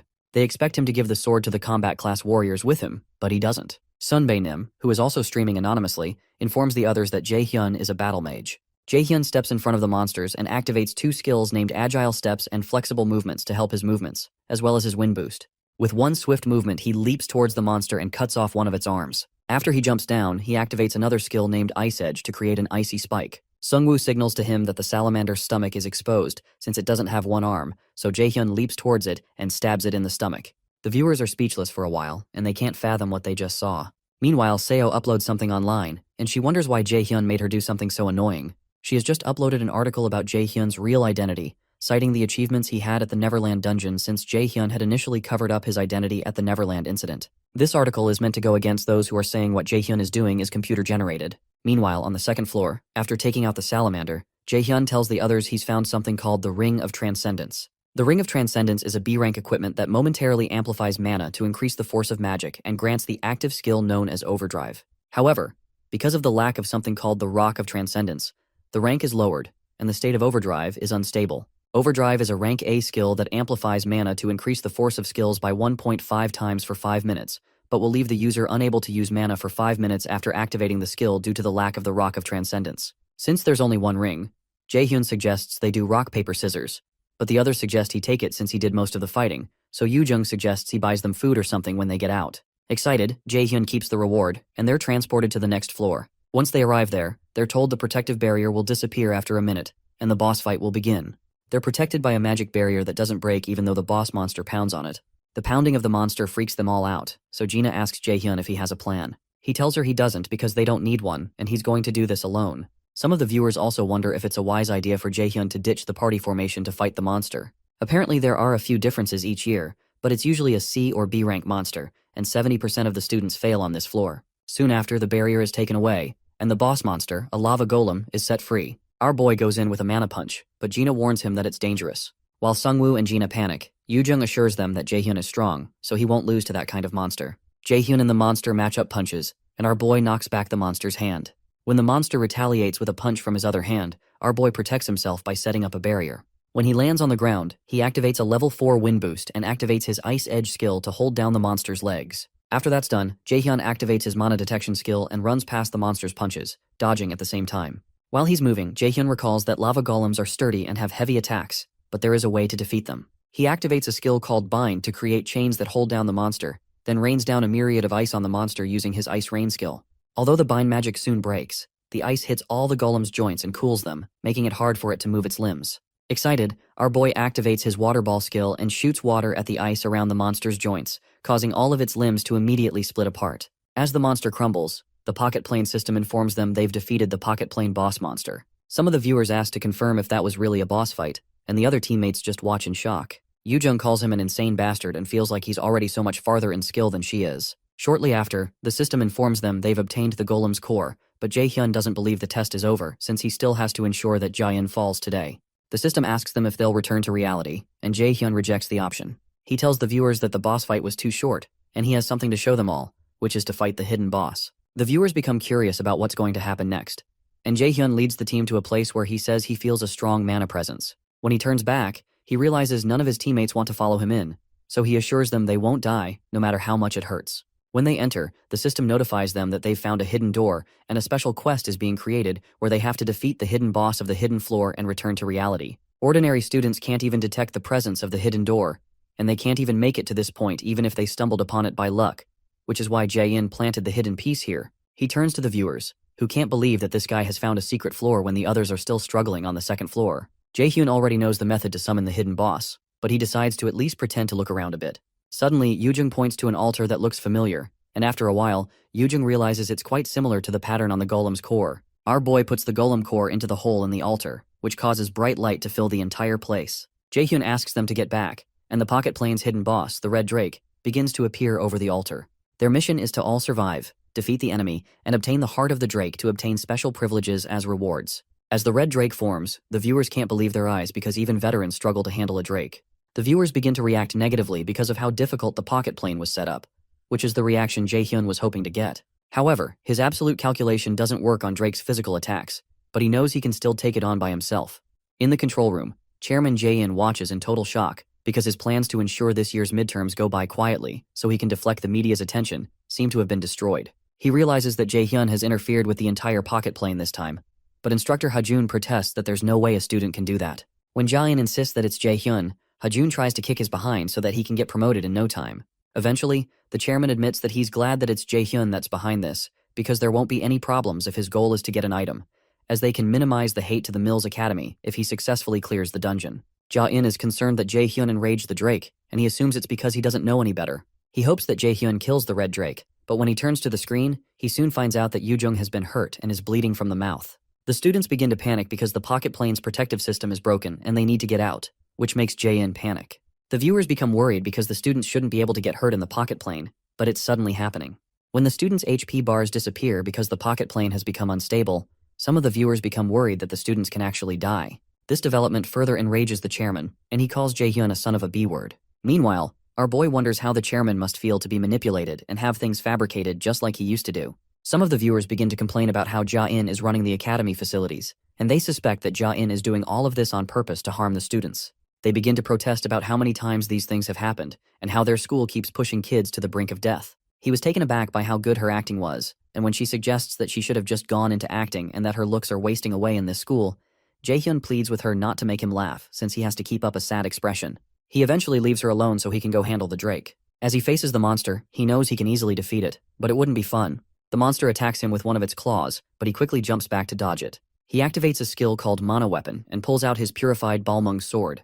The viewers believe that Jae-hyun may be able to win with this sword, and they begin to root for him. Our boy activates the special skill of the Balmung replica called Dragon Slayer, which makes all attacks on draconic species 300% stronger. He sends a double sword slash towards the red drake, further enraging it so much that it slams its tail on the spot Sungwoo is standing. Sungwoo manages to block the attack, and our boy remembers there are two things to do. He recalls the day Hoyeon had seen in his books that a drake's weakness is a mole on its heel, so our boy leaps behind the monster and deals his next attack on its heel. To finish the fight, he activates his skill called Overdrive, which makes all of his skills 1.5 times more powerful.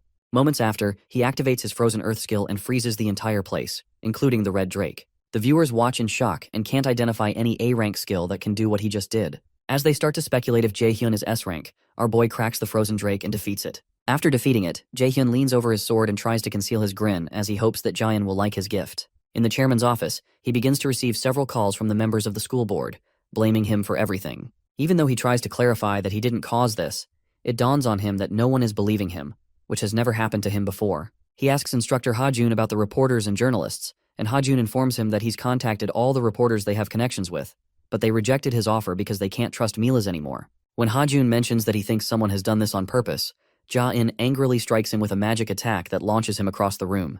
Ja-in is certain that there's no way Jae-hyun could have done this alone, and someone must be helping him. While he's thinking about who it might be, one of his workers bursts in to inform him that the Lotus Guild has sent an official document regarding the disciplinary actions to be taken on Mills Academy and the imprisonment of the chairman. Apparently, Xiang'an had drafted the document about the incident that occurred during the midterms, referring to it as a serious matter that put students into possibly life-threatening danger, just like what happened during the guild experience. Xiang'an states that he consistently puts the students on the brink of death and has been known to engage in bribery of the higher-up politicians for his own interest, among other things. For breaking 17 other laws related to raiders, Guildmaster Xiang'an orders his immediate arrest. Annoyed, Jae-in protests that the Lotus Guild has no right to directly get involved in this matter because only the National Raider Association's management headquarters can. When he reads the document further, he learns that 4 main guilds, 29 other guilds, and the National Raider Association management agree with this. Jae-in reads the document speechlessly when several raiders break into his office to arrest him. Meanwhile, when the students leave the pocket plane, several reporters gather outside to interview Team D about the incident that occurred inside. Jae-hyun is glad that his teacher took care of things carefully, and one of the reporters asks him if there was something he knew before about this arrest because of the remark he made about the chairman while in the pocket plane. Jae-hyun explains that he can't say much because of the non-disclosure agreement of the academy, but he informs them that this is the 3rd time they've been put in danger, and he doesn't want others to get hurt. As they continue to probe further, he refuses to talk on the grounds that he needs to get Yoo-jung some medical attention. Jae-hyun leads Yoo-jung to a paramedic bus that Lotus had prepared so that people don't know Yoo-jung wasn't really hurt. Meanwhile, Jae-in is let out of the academy by the police of the National Raiders management, and several folks soil him with raw eggs. As they throw eggs on him, the crowd chants that the chairman step down. Shortly after, when they're all inside the ambulance, Yoo-jung bursts into laughter and accuses Jae-hyun of being a terrible actor. When he asks her if it was that bad, she begins to mimic him. It all amuses teacher Xiang'an, so she asks him what he was thinking when he planned all this because he would have been the one going under if things went wrong. However, our boy tells her that he learned from the guild experience that his safety may be important, but saving other people's lives comes first. Yoo-jung teases Jae-hyun that this is something unlike him to say and asks if he ate something bad, but he tells her to shut up. After laughing a bit, Seongan informs Jae-hyun that there will be a press conference in 3 days where they will put an end to Ja-in. Meanwhile, at the National Raider Association management headquarters, Sun Bai-nim celebrates that Jae-in's end is finally here. He recalls a call he had mysteriously received for him to prepare beforehand so they could arrest Ja-in. The person said they would take care of the rest of the process from their end, and they offered to prepare a spot he asked for. 3 days later, at the Lotus Guild's official press conference, Seongun notices Jae-hyun standing outside, and when she asks if he's nervous, he tells her he doesn't like crowded places. When it's time, Seongun, Sunbae-nim, and Jae-hyun step on the podium to answer the questions the reporters have.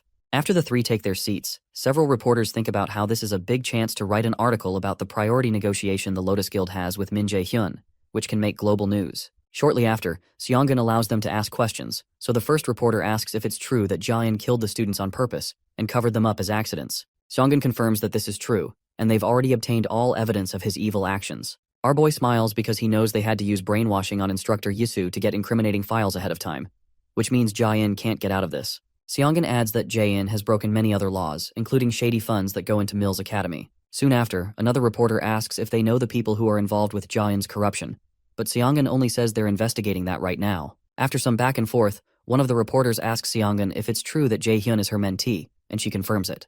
Jae-hyun adds that he was able to get where he is today because of her teachings. Shortly after, another reporter asks Jae-hyun if he was hiding his skills from the start because they haven't seen any articles about him, so he explains that he didn't want any media attention. Another reporter asks when he entered a contract with the Lotus Guild, and several other questions about his training, his family relations, and his dating life pour in. Jae-hyun remains silent as the questions keep coming because he can't let himself get swept up here since he will continue to get media attention from now on. As if on cue, Seongun asks the reporters to refrain from asking Jae-hyun too many questions because he's still recovering from the shock of the incident. A few days later, the students gather for the inauguration of a temporary academy chairman. Yoo-jung mentions that she's glad everyone is okay because she would have been mad if they got hurt. Suddenly, Jae-hyun tells them to remember that it's not all over yet, just in case, and they all recognize that Jaein won't fall that easily, and that they have to get super strong while they have the time. Hoyeon agrees that he's going to get stronger too because he really felt weak during the guild experience, and Ina expresses the same. Jae-hyun is glad that the others want to get stronger, but he doesn't plan on getting them further involved in this matter because dealing with the Aesir god is something for him to do. Shortly after, instructor Kim Ji-yeon steps on the new podium, and Jae-hyun tells the others that she's the new director, much to their shock. Yoo-jung can't believe it since she's so young, so Jae-hyun informs them that instructor Ji-yeon is also a spy from the Raider Association. A while ago, Jae-hyun and Seongun had gone to the Raider Association's management headquarters, and Sunbae-nim informed them that he's going to make Ji-yeon the new director. In the present, Kim Ji-yeon announces that she'll be the director for the time being, and promises to do her best. Later, the group goes to hang out, and Jae-hyun wonders what the heck is going on as he watches Yoo-jung do some karaoke. Our boy had thought he would finally get to rest, but it doesn't seem so. A few hours earlier, Yoo-jung had banged on his door and ordered him to open up.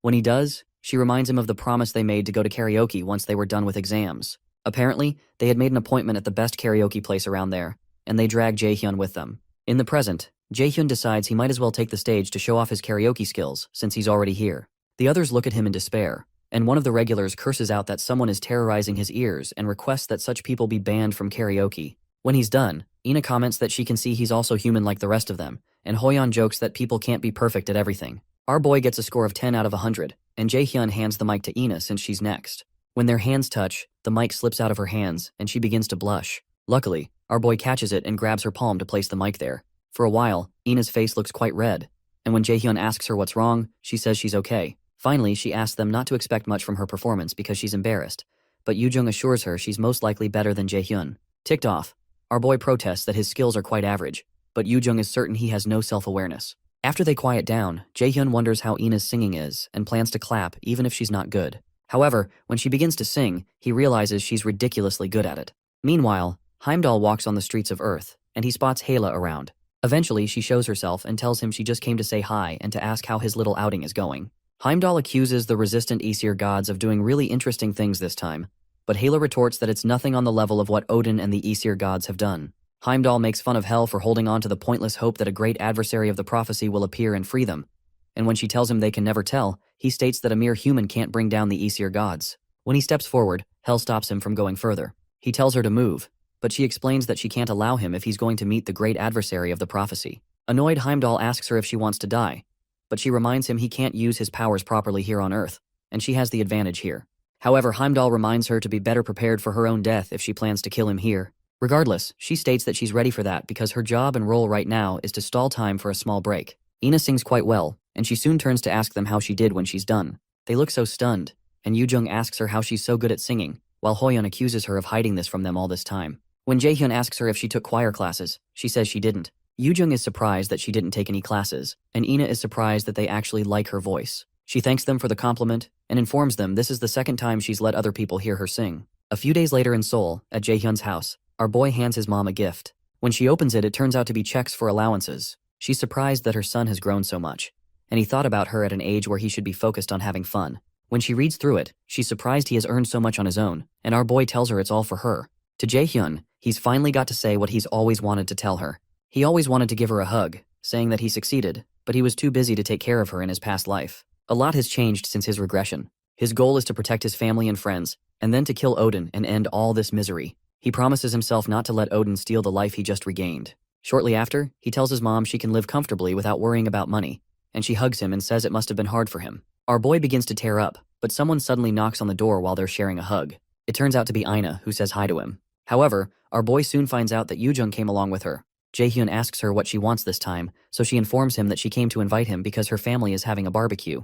Jaehyun remembers that Yoojung's parents are coming back today, so she adds that her mom said to bring him over since he's always doing things for them. He jokes that he's had to do things for her since she's a burden, but Yoojung tells him to come because her parents are excited to see him. He eventually agrees, and Yoojung walks away. Ina notices the moist marks on his shirt, which he had used to clean his face before opening the door, so she asks him if he was crying. Surprised, he informs her that his clothes just got wet while he was doing the dishes, and they both turn aside after an awkward moment. That evening, our boy heads to Yoojung's house, and he can tell her family is rich from the grandeur of the house. He runs into Ina and he asks why she's staying at Yoojung's house and if Yoojung also dragged her here. Surprised, Ina replies that she didn't have anywhere to go, so Jaehyun apologizes when he recalls that Ina doesn't have a family right now. Soon after, Yoojung shows up with her dad, Mr. Kim, right behind her. Yoojung's parents are excited to see Jaehyun, and they exchange pleasantries. Jaehyun recalls that they were really nice to him the day he lost his mom in his past life. Before he knows it, Mr. Kim locks his arm around his head and jokes that he's grown taller. Jaehyun wonders if violence runs in their family, and when Yoojung's dad lets him go, he asks him if Yoojung still bullies him since she used to beat him up, and he'd come crying when they were younger. Soon after, Yoojung shows up again and tells her dad to help her with the food and stop fooling around. He goes to help her and asks how she's going to get a boyfriend when she's like that. Before he leaves, he asks Jaehyun if he wants to volunteer to be Yoojung's boyfriend, and the ladies suddenly go mute. Jaehyun looks surprised, so Mr. Kim begins to list her good qualities. While he's talking, Yoojung loses her cool and pinches him, telling him to stop with the nonsense and go help with the chores. The poor man runs to help with the chores, and Yoojung tells Jaehyun to join him. Soon after, the food is ready. Jaehyun praises Mr. Kim's cooking skills, and Yoojung wishes that Hoyeon and Jae-sung could be here to enjoy this with them. While they're eating, Mr. Kim thanks Jaehyun for helping Yoojung with the midterms, but Jaehyun tells him he didn't do much, and he feels guilty because it was all an act. Soon after, Mrs. Kim tells Jaehyun she's happy he's doing well, and she was surprised when he said he's going to magic class. She mentions that she was wondering if he joined magic class because he wanted to stay with Yoojung, and that comment makes Ina pause her eating, but Jaehyun clarifies that it's not the case. Mrs. Kim compliments Jaehyun on how he becomes more handsome each day, and expresses her hope that Yoojung would bring home a boyfriend like him. Yoojung angrily tells her mom to stop talking and eat because her food is going to get cold. When our boy notices Ina has stopped eating, he asks her if something is wrong, but she tells him it's nothing. Meanwhile, in Hoyeon's house, his father berates him for spending his time saving dying students because he felt bad for them. Mr. An calls his own son a foolish bastard, and he realizes that he would have been arrested alongside Ja-in had he been a tiny bit late. He calls Hoyeon a piece of shit son, and tells him to shut up as he tries to speak. He reminds him that he needs to become South Korea's best raider and get everyone under his feet. He tells him he has to bring down that Jaehyun no matter what, but Hoyeon tells him to stop. Hoyeon realizes that all his attempts to convince his father don't work because his father always tells him to step on others to climb the social ladder. He tells his father he doesn't want to live life the way he wants him to because this is his life after all. Annoyed, his father grabs his arm and asks if he knows what he's saying, but Hoyeon slaps his hand away. Our warrior turns around and leaves the house despite his father ordering him to come back. Hoyeon realizes he doesn't want to win against Jaehyun using dishonest means, and he plans to improve through fair methods. Meanwhile, Yoojung's parents go out on a late-night movie date, so Jaehyun commends the fact that her parents are still on good terms. Shortly after, our boy decides to go, and Yoojung asks him if he's leaving already. Our boy asks her what she means since it's almost midnight, but Yoojung insists that he hang out a bit more. After hesitating for a while, Yoojung states that her dad will be mad at him if he does so, and when she asks why, he says he doesn't think they'd be happy with him staying over so late when they're not home. Regardless, Yoojung states that they won't get mad if he doesn't do anything bad, and she makes Ina agree with her. Eventually, Jaehyun decides to stay back. Shortly after, Ina says she's been curious about something and asks them if they're both dating. They both furiously deny it, so Ina says she guessed so because they're really close, and their parents are close too. Yoojung clarifies that she and Jaehyun only like each other as friends, and Jaehyun leaves shortly after. While he's heading home, Hella approaches him and informs him that he has to go through his second trial as soon as possible. She explains that they cannot stall any longer because Odin has begun to act. Sometime later, Odin has a meeting with the Aesir gods and is annoyed to find out that there's still no news from Heimdall. Thor tells his father that he's overly concerned about the prophecy's adversary, since he's just a human, and an insect can do nothing against a god. Frigg joins her voice to Thor's and tells Odin a human is not a threat to the king of the gods, and reminds him he worries too much. However, Odin informs her humans are creatures that can endlessly learn and grow. At the moment, they cannot kill the great enemy because the prophecy's power can protect him for 10 years. But Odin doesn't want to eliminate the possibility that the adversary will grow more powerful within that time period. Frigg believes that the power of the prophecy that is protecting the great adversary is quickly weakening, and they may not have to wait 10 years before they can kill him. Odin tells her that all their plans will have to be precise because fate has never prophesied their victory. Meanwhile, Jaehyun learns from Hela that the power protecting him from the Aesir is fading. He asks why, since he wasn't attacked by the Aesir until he turned 27 in his past life. So Hela explains that it's because too much of the prophecy's power was used to bring him back to his time period. Apparently, going against the flow of time is not allowed even for a god, and it's surprising that the prophecy's power even held out for this long. In fact, Hela believes that someone she doesn't know had paid dearly to make this possible. When Jaehyun gets home, he's shocked to learn that he's fighting against Heimdall, the white god who looks into the near future and wears a big horn. Since he's already on Earth, Jaehyun worries that they won't have time for this test, but Hela assures him that she's stalled for time. Meanwhile, Heimdall is tied down by Hela's power, and he wonders how Hela can dare to store him, the great Heimdall, in a place like this. While still bound, he screams to Hela not to think she can keep him in such a petty prison. Hela tells Jaehyun she had to use quite a bit of power, but it'll delay Heimdall for a while. When Jaehyun asks where the second trial is going to take place, as if on cue, the news comes up about the recurrent failure of the 11th Great Ruins raid. The news states that a guy named Balak from the European Association joined the raid, creating a lot of hope. But the first trial, called Proof of Qualification, could not be cleared again, and it seems they're not confident about their next attempt. Hela tells Jaehyun that the next trial is in Iceland, the mythology's center and where the giant of the Great Ruins secret is hidden. Apparently, the Great Ruins these guys are attempting were made for the great adversary to foster him into becoming someone who can defeat Odin again. When he asks her what she means by again, she also finds it strange that she used the word again. Apparently, he's the only one who can attempt the Proof of Qualification trial, which will open up the path to the Great Ruins. Meanwhile, Balak watches the news about how they were unable to clear the ruin, and he angrily smashes something as he wonders what sort of ruin this is that they can't get in. He calls out to a lady named Camilla and asks her if she's sure the mages are properly looking into this issue, and she reminds him that she's told him not to doubt others. She tells him to stop being in such a rush because she also wants to enter the only great ruin in the entire world.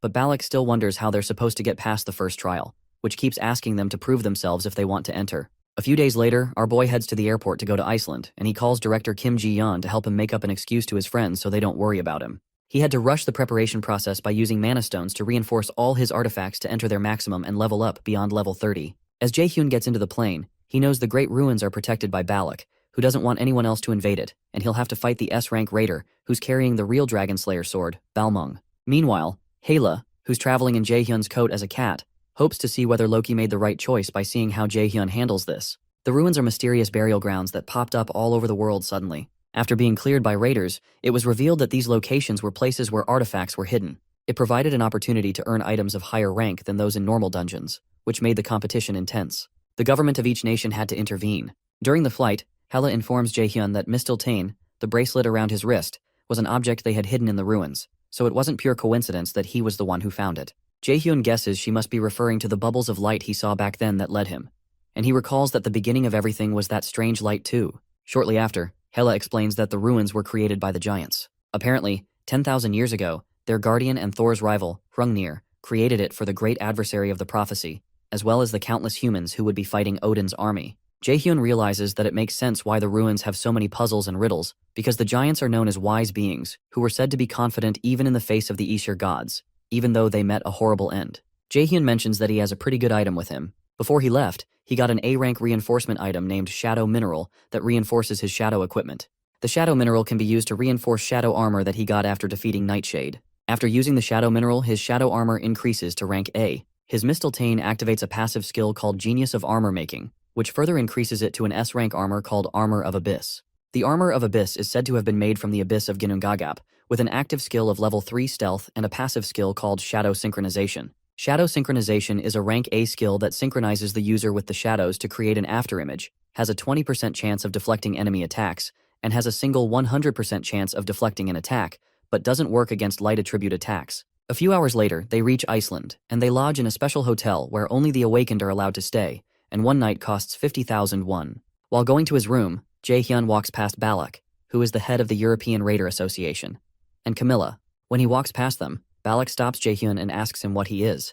As Balak walks back, Camilla tries to stop him, but he doesn't listen and stands in front of Jae-hyun. He asks Jae-hyun how old he is and where he's from, but our boy doesn't say anything. Eventually, Camilla steps in between them and asks Balak what he's doing. After apologizing to him, she pushes our boy along and tells him he can keep going because Balak has a rather shitty personality, and that's why he got dumped by his ex-wife. After waving Jae-hyun goodbye, Camilla reminds Balak she told him to be careful not to ruin the image of the European Raider Association. She tells him she understands that he's sensitive because their last raid failed, but he shouldn't take his anger out on a kid. However, Balak tells her that's not it, but it's because that kid made no noise at all when he walked, and he knows how to intentionally hide his presence. Meanwhile, at the Mills Academy director's office, Jae-hyun's friends are shocked to learn that their friend has gone overseas. Yoo-jung wonders where he went this time, especially since he randomly got himself in trouble at an amusement park. Hoyeon jokes that Jae-hyun gets into trouble, but Ina suddenly interjects by saying that Jae-hyun is not the type to get into trouble. At Iceland's Great Ruins, some guards of the European Raider Association notice a strange figure walking towards them,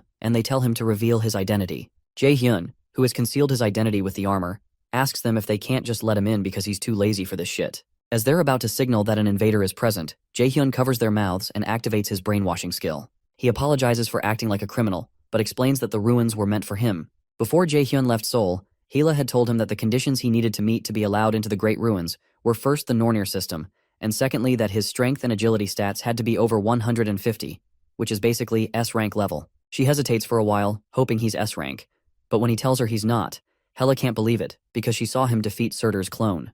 When she starts to think of a way for him to reach S-rank, Jae-hyun tells her there's a way and brings out a rank A key called a cursed key that he got from Flandier's mission. Using his detection key, he recognizes it as Loki's key that can open any door or chest. In the present, Jae-hyun finds it strange that he got this key, and it seems as if someone who predicted everything prepared this for him. He sticks the key into the door and it opens up. Before he enters, he prepares his blank card because he believes it will be of use soon too. He had the option of using it on Seo's cognition accelerant or Soil's detection skill, but he still felt there could be something better he could use it on. Also, if he copies the skill of those around him, he knows people could get suspicious. He makes his way through the hallway, and he sees a giant, who asks him if he's the prophesied great adversary. The giant introduces himself as Smir Hrungnirson, the one who guards the Great Ruins, as directed by his father, Hrungnir. When Hela jumps down, Smir recognizes her as a clone of Hel, so Hela explains to Smir that she's responsible for guiding the great adversary through the 5 trials, and she explains that the power of the prophecy that had been protecting the great adversary is weakening, so they need him to take his trial as soon as possible. While she's still talking, Smir tells her he rejects, and when she asks him why, he explains that the method with which the great adversary opened the door was cheating, and he won't be able to pass the second trial with his present stats. Smir generously proposes that he become stronger and come back, but Hela insists that they don't have time, and the Aesir gods will start acting again once the power of the prophecy runs out. However, Smir insists that rules are rules, and he's fairly certain that Jotunheimer, which he wished to protect, is already covered in ashes, and there is no home for the giants to return to. Since it's already too late, he wonders what difference it makes if they're any later, so Hela realizes that the giant is in despair. However, Jae-hyun, who has been boiling with rage, asks them what kind of crap this is. He asks Smir if he's kidding him and tells him he's not a charity organization. RMC explains that he's not something they can use when they need it and then discard, and the only reason he's letting them all control what he does right now is because he sees value in using them too. He activates his level 5 lightning chain skill and tells Smir that he'll need him to move out of the way. Meanwhile, outside the dungeon, the guards tell Balak that no one has managed to pass them. That doesn't make sense to Balak, who is certain that someone is in the dungeon because of the mysterious power he felt just now that happens when ruins are opened. Since the doors are open, he's certain he'll be allowed in too, but when he reaches the door, he's told that he's not qualified as usual. Shortly after, Camilla receives a call from Balak very late at night, and he informs her that an invader has entered the Great Ruin. Inside the dungeon, Hela asks Jae-hyun what he's doing, and Smir, who is now enraged, calls him a fool and stands up to face him. Smir asks Jae-hyun how he dares to defy him in that human body, and his roar releases a destructive amount of energy. Regardless, our boy asks him if he doesn't have any other lines, because he's heard that one so many times that he's sick of it. The reason our boy is doing this is that he'd have to retreat if he gives up on this trial and die while fighting Heimdall. It's either that or dying here, so it's the same thing. So as not to end up with regrets as he did before regressing, he plans to stand his ground. Shortly after, Smir tells the great adversary that his courtesy ends here and releases a huge arrow from the top that aims right at Jae-hyun's head. Oddly, our boy doesn't move out of the way and uses his absolute calculation skill to destroy the arrow. Next up, he uses his wind boost to launch himself towards Smear. The giant realizes Jaehyun is coming straight for his heart, and he wonders if the great enemy is really planning to take him down and walk away. Smear wonders what's driving Jaehyun to do all this, and our boy senses the feeling of intense pressure similar to when he fought Hugin. He feels this when he's against an opponent that he can't presently win against, and he has no intention of caving this time. Shortly after, he activates his Frozen Earth skill and freezes the ground. Smear notes the skill and says he doesn't know how Jaehyun was able to get his hands on a secret skill of Dark Elves, but he crushes the ice on the ground with one punch and reminds Jaehyun he's weak regardless. A look of despair first crosses Jaehyun's face, but then he smirks. He asks Smear if he's moving the way he expected just because he's stupid and tactless. Our boy soon activates his level 5 fire skill and another level 5 skill called Air Blast. Jaehyun mixes the ice with fire and shoots them at the giant, blocking his view. He soon activates his level 3 stealth skill to conceal himself, and Smear wonders if he really expects this pathetic trick to work on him. When the fog clears, Smear realizes he disappeared and is unable to find him. Soon after, Jaehyun leaps toward him and slashes at his neck with his sword. Meanwhile, at Seongun's office, the curator guildmaster, Ms. Baek Jihyun, comes back to tell Seongun that she wants Jaehyun. Seongun doesn't see the point in repeating this pointless conversation, but Jihyun offers to give her the right price in exchange. Seongun insists that Jaehyun isn't an object to be sold, so Jihyun offers her an item known as Nidhogg's Fang. Seongun hadn't expected the Curator Guild to offer an S-class item, and she wonders if that's how badly she wants Jaehyun. However, Seongun smiles and asks her if she plans to lure Jaehyun directly with this item if Lotus Guild declines their offer, and from Jihyun's response, it's clear that that is her plan. Intrigued, Seongun tells her that she should have gone to Jaehyun instead, but Jihyun tells her they prefer to resolve issues in a gentlemanly manner. Jihyun gets up and stretches her hand, telling her she'll be expecting her decision. Once again, Seongun doesn't return her handshake, and Jihyun takes her leave. Meanwhile, Jaehyun slashes at the giant's neck, but Smear isn't injured. Smear asks Jaehyun if this is the method he's chosen, and reminds him that Odin and the other Aesir gods are strong, and there's no guarantee his efforts will yield any results. He asks Jaehyun if he still believes he can move forward, but our boy tells him it's better than sitting around doing nothing. He activates his realization of magical artifact to create a mana blade and then activates his genius of armor making to level up the mana blade he created. Regardless, Smear tells the great adversary that he knows nothing because there is no value in what he's doing, but Jaehyun tells him he's the one who chooses whether his actions have value or not. In a flashback, Smear remembers when his father told him he alone is the one who chooses his value. Jaehyun doesn't hesitate and moves forward to land attacks on Smear, but a sudden outburst of energy from Smear makes Jaehyun unable to move. Smear asks him if he can take responsibility for what he said, and the weight of the energy starts to make Jaehyun bleed from the mouth. In extreme pain, he wonders what he should do and how he can win against this monster, but suddenly, the pressure disappears. Smear reminds him that he just said he's the one who chooses the value of his actions, but also informs him that such claims are only allowed for those with power. Smear offers to give him a chance to prove himself worthy, so he can let him in while Hela hides nearby. After considering it for a while, Jaehyun makes Smear an offer to withstand his ultimate attack just once, and Hela jumps out and asks Jaehyun what he thinks he's saying. She reminds him that Smear possesses divinity, and that his present human form isn't capable, but Smear accepts the offer. Smear summons a spear to evaluate if he's worthy of his words, and if he's a being who can resist great fate. Hela tries to stop Smear, but he doesn't listen to her and launches the spear right at Jaehyun, who stands there like a deer in the headlights.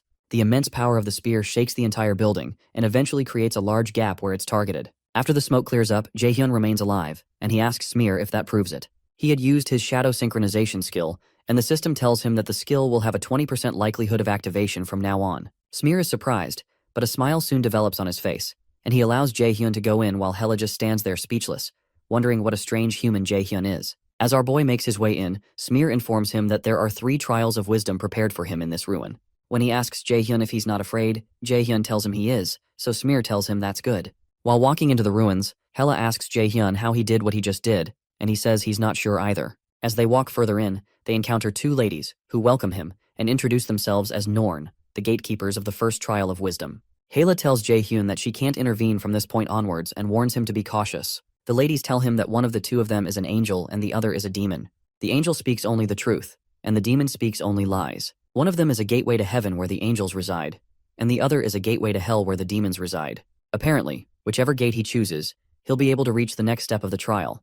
But if he chooses the gate that leads to hell, the undead will continue to get in his way. After they explain, Jaehyun is told that he will be able to ask them just one question, so he has to use the opportunity well. Jaehyun realizes figuring out the right path with just one question is the famous logic riddle, but he's intrigued that both of the paths can still lead him to the next trial. When he decides to ask his question, the Norn tells him there's no need to hurry because there's enough time for him to think, but Jaehyun replies that he doesn't need to think deeply about this. After he points to one of them, he asks her what realm her gate leads to. Jaehyun recognizes this riddle as one called Angel and Demon, a pretty famous riddle that has a pretty well-known solution too. If you ask where they live, the angel will tell you the way to heaven, and if you ask the demon, they will also point you to heaven. The lady he asks walks in front of a gate close to her and says, "This is her gate." She asks him if this gate is his choice, but Jaehyun tells her he's going to go through the second gate instead. After he makes the choice, Hela is shocked and follows him in. She asks him if he's out of his mind and why he would intentionally choose the gate that leads to hell, but Jaehyun reminds her of the saying that nothing is hard work when you're young. Eventually, he reveals to her that he chose this gate because they told him the undead will try to stop him, and Hela suspects he has other plans. When the undead start to come out, Jaehyun activates his sacrifice skill and switches it to an offense skill called Judgment of Light. Using the Judgment of Light, he incinerates them, and he keeps leveling up. To Jaehyun, gaining all these experience points is the real meaning of heaven. Hela just watches glumly and calls Jaehyun an evil human, suspecting that he must be a demon. Meanwhile, the Norn sisters confess that Jaehyun made the most foolish but also the wisest decision, just like Mimir prophesied. Sometime later, Jaehyun covers the distance and is taken to another place through a portal. He considers it a shame that the previous trial is already over because it was a rare opportunity to level up. In the second room, they find a complex magic activation on the ground, and our boy guesses that this test condition must be that he has to find a way to escape. A voice suddenly confirms his suspicions, which is later identified as the gatekeeper of the second trial. Hela recognizes this voice and wonders how he is here, but the voice asks her to let him introduce himself. The voice introduces himself as Mimir, the one who made the Nornir system and the one who set his fate. Mimir explains that Loki came to him a long time ago to ask for advice on how to foster the last hope, the great enemy of the prophecy, and how to free oneself from Odin's eye. The answer to that was the Nornir system. Shocked that he's meeting the one who created the system he's using, Jaehyun asks him why he didn't explain his plans from the start. So Mimir informs him that it's hard to approach him because of the contract with the Aesir gods, and the Aesir system that all the Awakened used held them back. For a while, Mimir and Hela chat about how they won't be able to guarantee that the great adversary will be alive if the war they're expecting happens earlier than expected. Eventually, Mimir explains that the reason he's not intervening is to test if Jaehyun is worthy. Apparently, he was unable to say anything to Jaehyun before because there were too many eyes, and the reason they're able to converse like this is because they're inside the Great Ruins. Jaehyun decides to ask Mimir a question. He recognizes that since he was chosen by fate to be the great enemy, his will shouldn't matter. So he asks Mimir why he asked how he felt about the matter right before he died in his past life when he was most desperate. Meanwhile, Yoojung and Ina wonder what Jaehyun is doing overseas that's making him not answer his texts. While they all talk about Jaehyun, Yoojung laments that she just wants to be with him. But before the words come out of her mouth fully, she becomes embarrassed and quickly corrects that she said that because she's the only one who can put up with him. Shortly after, Seo talks about her plans to attend Mila's academy soon and how she's already looked into their room sizes. So Hoyeon sincerely asks her what she will do if she ends up failing the entrance exams. The question leaves her in despair and she accuses him of being mean, which shocks him. Ina finally says she hopes Jaehyun comes back soon, and Yoojung agrees. In the Great Ruins, Mimir answers that they didn't want to leave the fate of the world in the hands of someone who couldn't even get up on his own. So he gave him an opportunity to change his fate back then. Jaehyun mentions that he has many more questions, but he guesses Mimir won't be able to answer them all. Eventually, Mimir offers to give him a hint about the truth if he passes this trial. To explain the second trial, Mimir tells him that he has to offer one of the objects in the room by placing it on the altar. However, he has to keep two things in mind.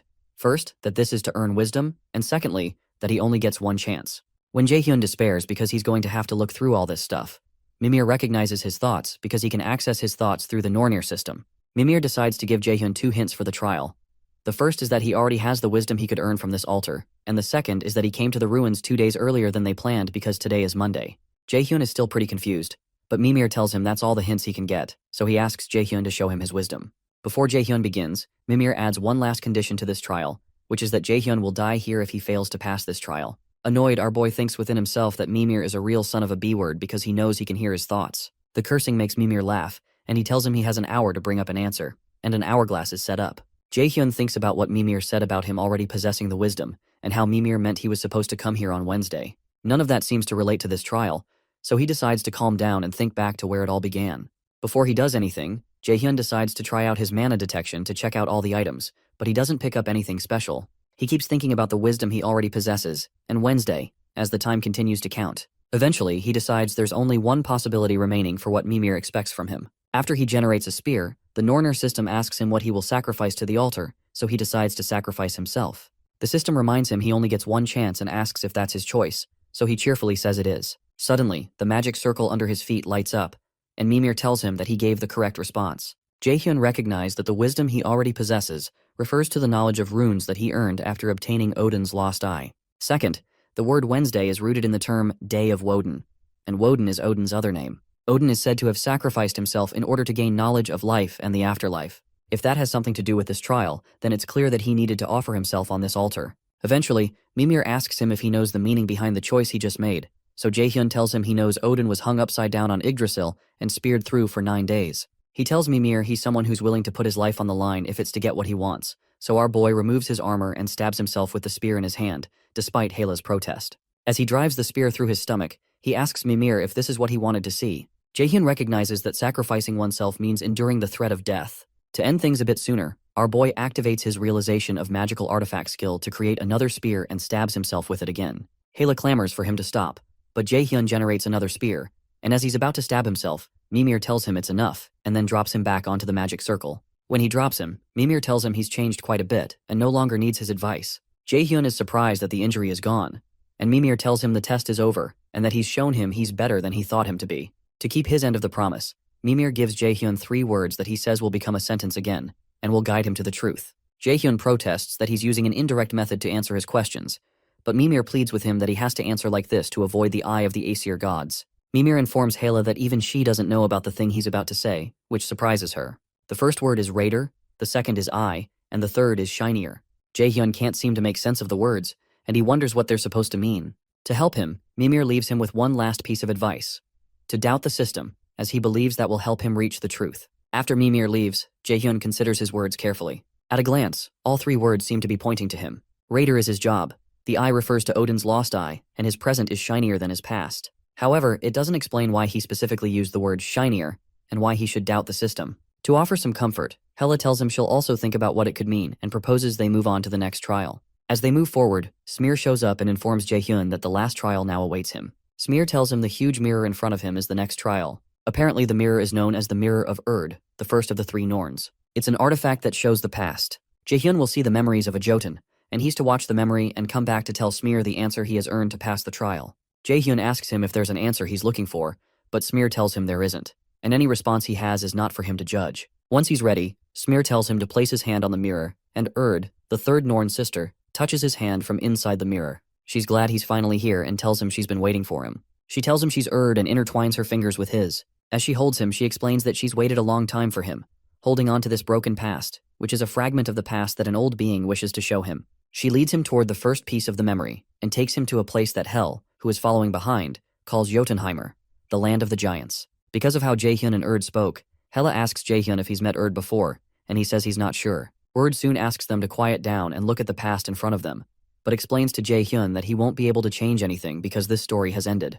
It's merely an echo of the past that Hrungnir, the once great Jotun, relayed unto the great adversary. When Jaehyun turns back, he sees Hrungnir asking the once young Smear what he thinks a good lord should be like. Smear responds that a good lord needs to be strong in order to protect others, and Hrungnir agrees but explains that a good lord should know to share with others and take care of them, while also being able to acknowledge his own shortcomings. He tells Smear he hopes he will become a Jotun like that someday too, but Smear replies that he's weak and scared of a lot of things, including Thor's hammer. Smear laments that he could never have any value as a lord, but Hrungnir tells him not to judge his value so easily, because the only one who can decide his value is himself. When they hear that, Jaehyun and Hela realize that it's that statement that made Smear open up to him. Suddenly, a frantic giant enters the room to inform Hrungnir that Thor and the Valkyries have invaded the city.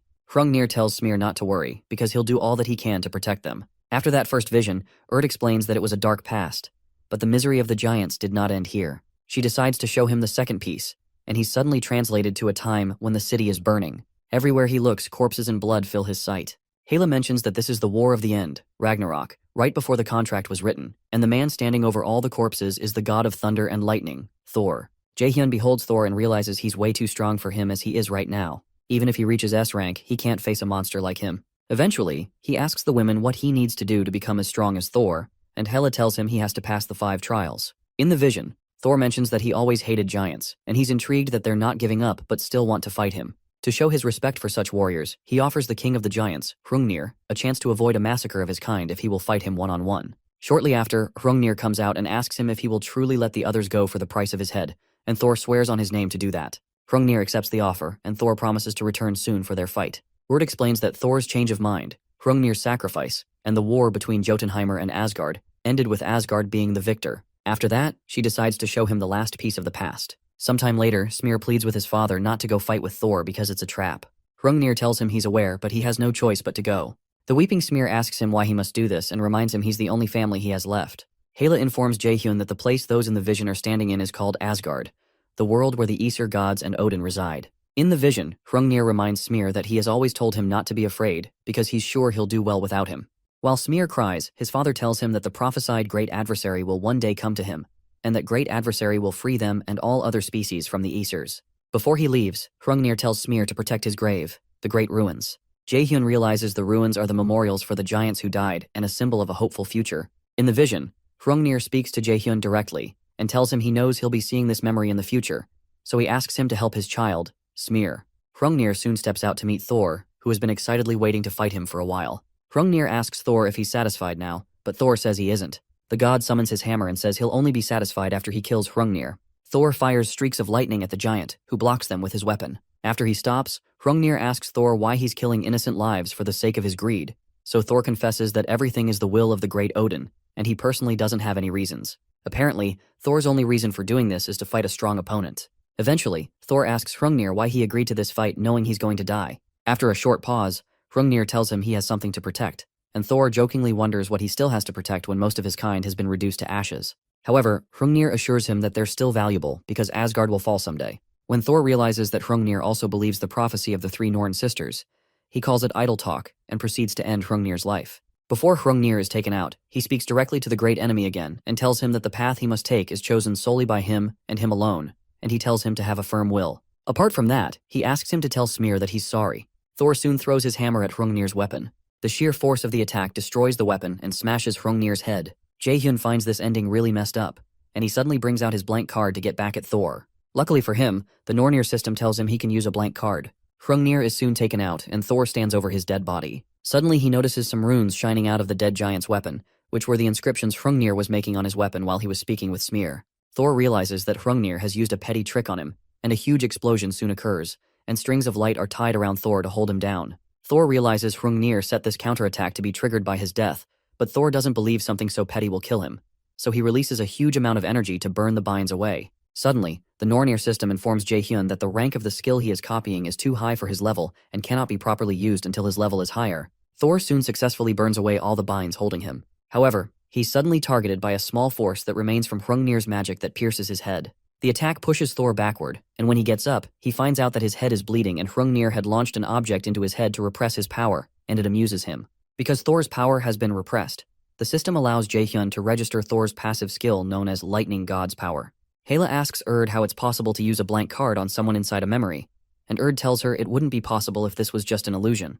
However, it's not an illusion but a fragment of the past that's being passed down to the future generation, which means that Hrungnir's sacrifice wasn't meaningless after all. Jaehyun is able to register the Lightning God's power, which is of legendary rank. He now possesses Thor's lightning, which greatly increases the efficiency and potency of all lightning-type skills. It increases lightning damage by 300% and lightning efficiency by 50%. However, because the skill is too high in rank for the user's level, it cannot be maintained for long without permanent damage to the body. When Hela asks him if he's sure about this, our boy tells her he'll just grow strong enough to be able to handle it, and tells her he's sure she'll help him. Soon after, Erd tells them it's time to say farewell once again, but she confesses she can't get used to saying farewell to him once again. Confused, our boy asks her why he can't remember knowing her before, but she tells him there's no point in finding out now. She encourages him to leave the past and go to a new future since there is no space for her in his fate. The veil on her face suddenly disappears, and she tells him she wishes his journey is filled with blessings throughout. Tears drop from Erd's eyes and she eventually disappears. For a while, our boy just stares at the mirror and hesitates before he turns back towards Smear.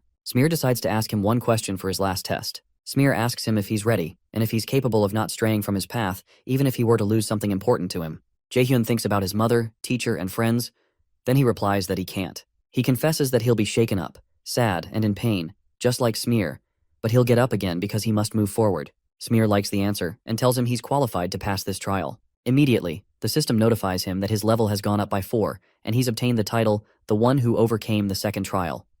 Apart from that, he's notified that he's received a gift from Hrungnir. Before Jaehyun leaves, he tells Smear that his father told him to tell him he's sorry, then leaves. When Smear is alone, he says out loud to his father that he never resented him for what he did. When Jaehyun reaches the gate of the dungeon, he's shocked to find the entire European Raider Association waiting for him. Hela realizes the men are very skilled, and it's going to be hard to sneak out. Jaehyun finds it unsettling that they would treat him like a thief, but he understands they feel that way because the European Union put a lot of money into the rights to raid this place. Our boy knows he can't take on 2 S ranks at once with the skills he has right now, so he asks Hela to take care of things while he stalls for time. Hela informs him she'll send a signal, so she asks him to distract the men until then.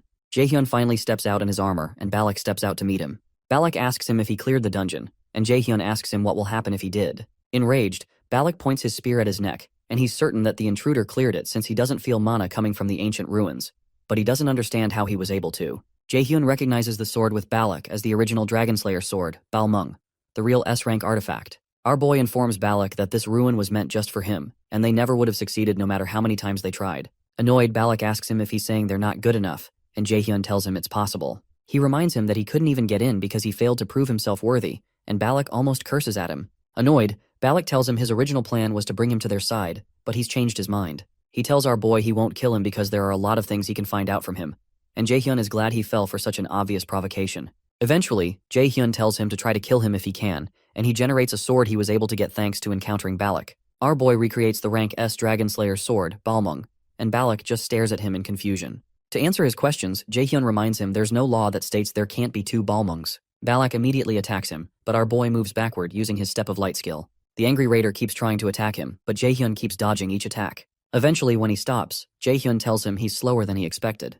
This further annoys Balak, who confesses that there are not many who can dodge his sword even among S-rank raiders, and he wonders who on earth Jaehyun is. Shortly after, Camilla shows up and warns Balak to be careful because the sword the intruder is holding has the same mana as his Balmung. Jaehyun reminds Balak that he won't kill him, but he's going to take his limbs. Recalling that Hugin had said just that to him, our boy asks Balak to stop talking because he's about to trigger his PTSD. Balak looks at him confused, so Jaehyun references an article he read about him that said he went through a divorce and decides to ask why. Suddenly, Camilla tells Jaehyun he's crossing the line because Balak's wife divorced him because he has a shit personality and he's boring. She doesn't make the matter any better, so Balak tells Jaehyun they'll continue this conversation in the interrogation room. Hela soon informs Jaehyun that she's ready and asks him to wrap things up, but he asks her to hold on a second, which further infuriates her. Our boy enjoys this opportunity to fight an S-rank raider, so he activates his overdrive skill and equips his incomplete B-rank Ring of Transcendence to momentarily amplify his mana to increase the force of his magic. After he activates it, the system warns him that he'll not be able to use mana for a while after using this skill. Camilla is shocked to witness that his mana has suddenly changed, so she warns Balak to back off. Balak creates a barrier around himself as Jaehyun releases a mana force field, but the power of the force still shatters the mana barrier, which is unbelievable.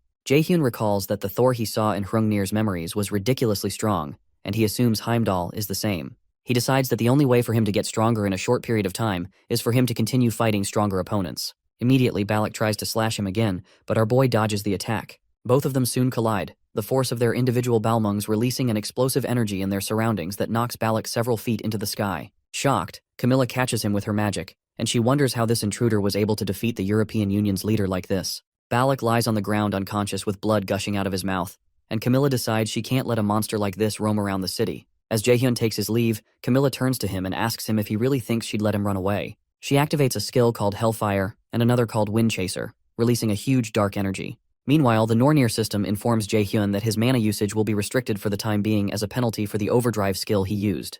When Hela realizes our boy can't do anything, she decides he's had enough fun and takes them out of there. On the other end, Camilla senses that the mana response disappeared before her attack even reached her opponent, and she considers tracking him. However, Balak, who is now back on his feet, tells her to give it up because it's too dangerous to go after him. He proposes they go back to the main base, and Camilla asks him if he's sure of that since he hates contacting them. Surprised, Camilla tells Balak he's different from usual and asks him if something happened, so he informs her that the intruder purposefully didn't kill him. When she hears that, Camilla decides to contact the main base. When he's left alone, Balak realizes he may not know the man, but he's certain they'll meet again, and he won't lose again when they do. Meanwhile, Hela berates Jaehyun for being so impulsive, but he only laughs and tells her they can go back home now. The next day, after Jaehyun lands at the airport, he receives a call from Ina. The reason Ina is calling him is to ask if he's decided which circle he's going to sign up for. A circle is one of the main policies of all raider academies in the nation, and it's like an activity club for raiders. Second and third years are usually the ones to create circles to bring in first years, and they usually take requests from public institutions.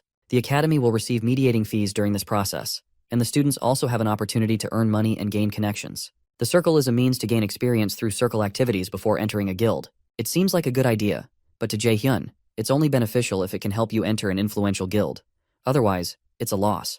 Before his regression, Jaehyun entered a low-ranking circle, and he ended up being basically enslaved. In the present, he already planned to enter the same circle as his friends anyway, but he decides it's no fun if he makes it easy for them. To play around, he tells Ina he doesn't know yet and he'll find a suitable one. Ina informs him that they're talking about entering the same circle, and she asks him if he wants to join them while the rest of them listen in on the call. Jaehyun tells her he thinks he'd rather choose on his own, and after a short pause, Yoojung takes the phone and angrily asks Jaehyun if he plans to abandon them by entering a circle alone. Our boy tries to remind her that he didn't promise to go into the same circle with them, but Yoojung insists that once they're a team, they're always a team. Our boy teases her about being after his first ranking benefits, but Yoojung tells him she doesn't care about that. Eventually, Jaehyun offers to join the same circle as them on the same condition, but he says he's going to tell them when he gets back to the academy. After he ends the call, Jaehyun recalls that the fact that they have to join circles soon means that something that happened in his past life is approaching. There's usually outdoor camping that's carried out alongside the registration time period for circles, and the location is in the locked-down area of Daegu. Where Meal's Academy was built is only a part of a closed-down area, and there are still tons of monsters outside the academy. Meals has been holding outdoor camping events every year to bring down the number of monsters. Jaehyun takes a portal back to the academy and returns to his apartment. While having a chat with Hila, she suggests they look at the gift that Rungnir gave him. Suddenly, Hela freezes, and when Jaehyun asks her what's wrong, she reminds him that she had told him she stalled for time by tying down Heimdall, but she just sensed that he's been freed. Meanwhile, Heimdall breaks through the fabric of space and crawls out into a locked-down area. He's annoyed that he was embarrassed like that by a clone. When he looks around, he notices the area is locked down and wonders if Hela was trying to keep him away from humans. He's very annoyed, and as if to make matters worse, a nearby monster spots him and jumps down behind him to have him as lunch. Heimdall doesn't even turn around to look at the monster, so it bends forward to gobble him up since he's not putting up a fight. As the monster covers his head in its mouth, Heimdall tightens his fist, releasing a huge amount of energy that tears the monster's head into bits. Heimdall decides to have some fun and meet up with our MC to test him. Meanwhile, Hela laments when she realizes that Heimdall is going to a shut-off area near Meal's Academy. From our boy's expression, she suspects he knows why Heimdall is going there, so Jaehyun informs her that that is where Milla's students are going to be camping. Hela becomes worried when she realizes what Heimdall wants. Apparently Heimdall has the ability to read the immediate future, so he must have read Jaehyun's future. Our boy realizes that it seems his friends are going to get involved in this, and it makes him bothered even though he had been expecting it. He decides to prepare as much as he can to fight Heimdall head-on, so he decides to check Hrungnir's gift to see how much it can help. Jaehyun opens Hrungnir's gift and he gets a consumable item called Giant's Blood. The item is a rank S+ item that contains both power and wisdom to increase his strength and wisdom stats. However, the item can only be used when he meets the minimum requirements of strength and wisdom, so Jaehyun suspects this is why there was a requirement of being S rank to enter the Great Ruins. He'd have to get a wisdom and strength rank above 150 to use this item, and that requires him to become S rank. Apart from that, Jaehyun receives a passive skill called Hrungnir's Rage, an extraordinary rank skill that allows all damages against Aesir gods and Valkyries to become double. Hela cheerfully asks him what he thinks about the skills and boasts that this is the reason she had said he needs to hurry with the second trial. Jaehyun is also pleased, and he pets her head because he's glad she hurried him up.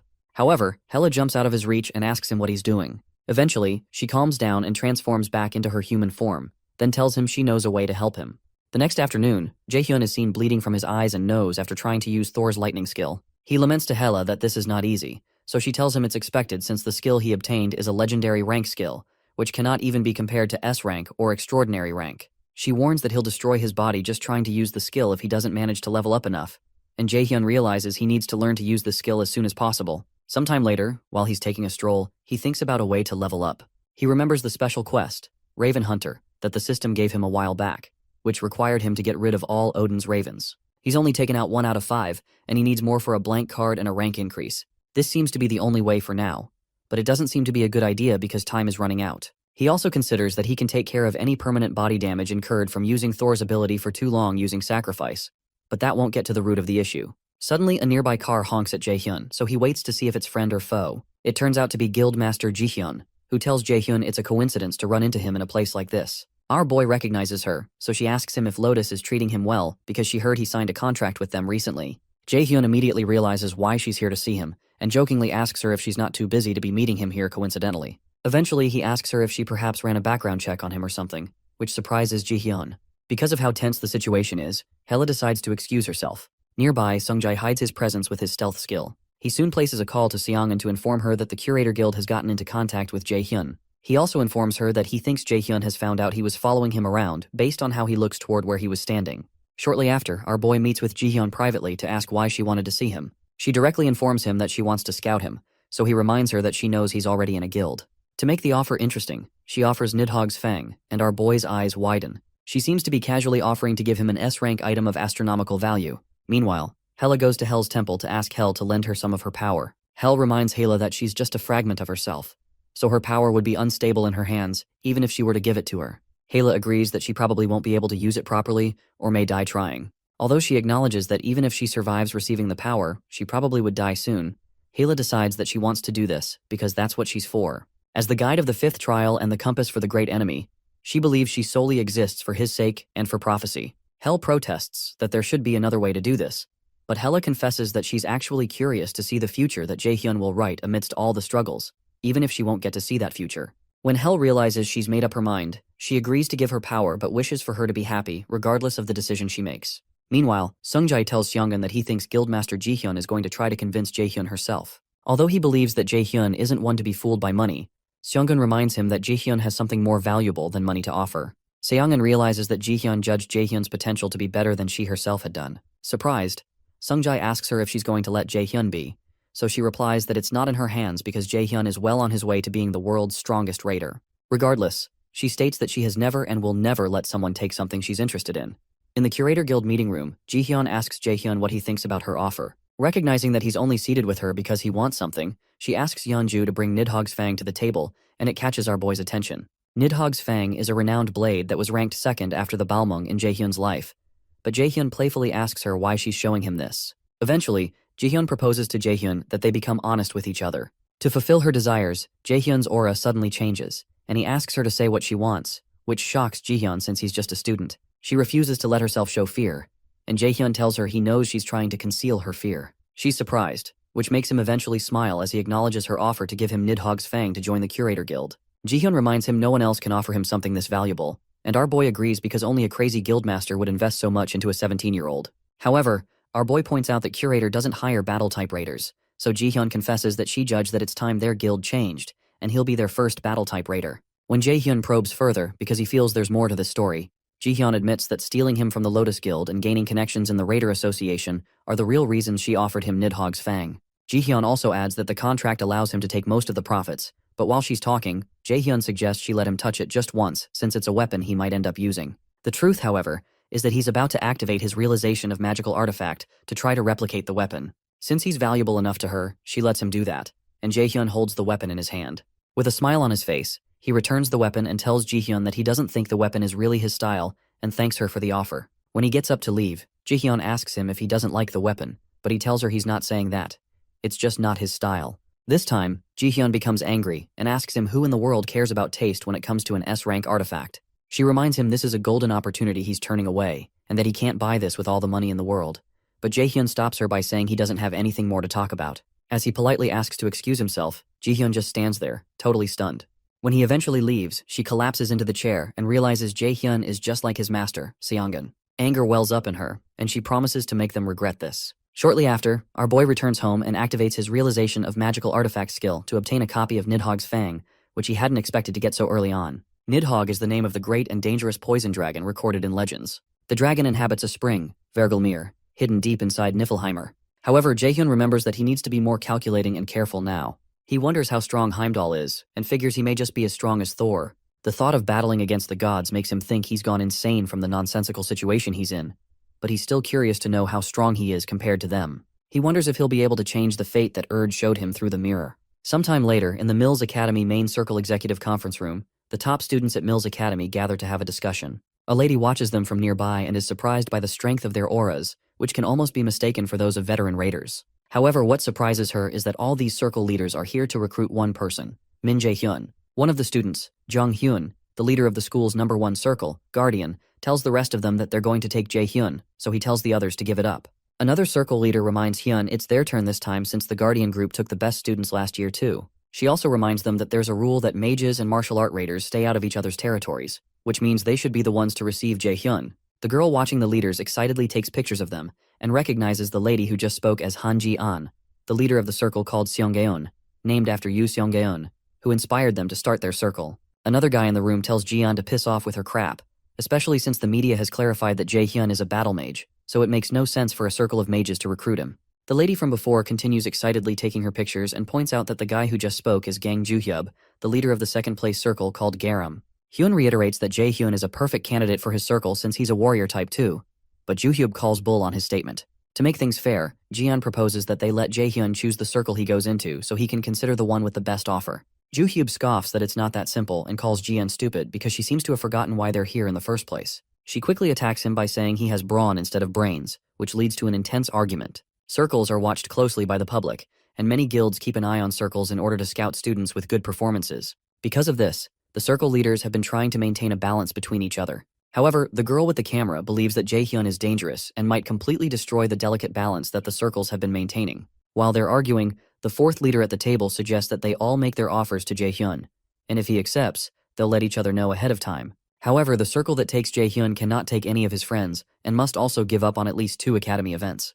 The camera lady frantically takes pictures of the lady who just spoke, Chae Ji-yoon, the leader of the Third Eye Circle. Apparently, her circle is the least known among the circles in the room, but she's managed to grow it on her own. Joo-hyub agrees that Ji-yoon's proposition is nice, and the rest of them agree with her. The lady with the camera is simply amazed by their meeting and hopes this will make a great article. Meanwhile, our boy receives a call from Ina, who asks him to go somewhere with her. Ina had called to ask him if he wants to go to the National Raider Festival with her. He asks why she asked all of a sudden, so she stammers that there are a lot of things to see there, and Yoo-jung said that every raider should go there at least once in their lives. Jae-hyun asks her if the other guys are going too, and Ina pauses for a while before saying that the other guys don't have time. Eventually, Jae-hyun proposes they go together then. He considers that it's about time for the black market to thrive, and it's not a bad idea to go there now, considering what happened before his regression. He hopes to be able to find an ace card to help him fight Heimdall too. When he asks when she wants to go, she proposes they go in 2 days from now, on April 25th, and proposes they meet at the park at 9 a.m. for the festival. She's glad she didn't stutter this time, so Jae-hyun tells her it sounds like it'll be fun. After they hang up the call, Ina stares at her phone and believes it will be fun too. Shortly after, our boy returns to the academy because he forgot something there. While there, he runs into Yoo-jung on the men's floor and asks her if she's thinking about becoming a man. Annoyed, she almost insults him but later confesses that she had something to ask him. She tells him that she came to ask if he wants to go to the National Raider Festival with her. On the morning of the festival, Ina shows up at the park, and she wonders if she came too early. Soon after, our boy shows up and comments that she's early. He says he was going to come early to take a quick look around, but she's earlier than he is, so he proposes they go inside. As he walks in, Ina just stands for a while, holding her red-hot cheeks in her hands. Meanwhile, some folks around recognize Jae-hyun, and they also recognize Seo Ina walking with him. Ina turns away to avoid the gaze of the hundreds of people fixed on them, and she starts to become uncomfortable. Suddenly, Jae-hyun grabs her hand and suggests they walk faster, and it startles her that he'd grab her hand. When they're alone, Jae-hyun asks her how she asked him to come to a place like this when she's socially anxious. She apologizes that she's not used to it yet, but our boy simply asks her if she's had breakfast and mentions that there's a toast place he knows she likes. Ina is surprised he'd know a toast place she likes and eventually follows him there. The night Yoo-jung came to the academy to ask him to go to the National Raider Festival with her, our boy immediately remembers how Yoo-jung had said the other guys don't have time. Yoo-jung teases him that he's going to be cooped up in his house the whole weekend anyway, but Jae-hyun places a hand on her head and apologizes because he already has plans. He proposes they go next time, but Yoo-jung just remains silent for a while.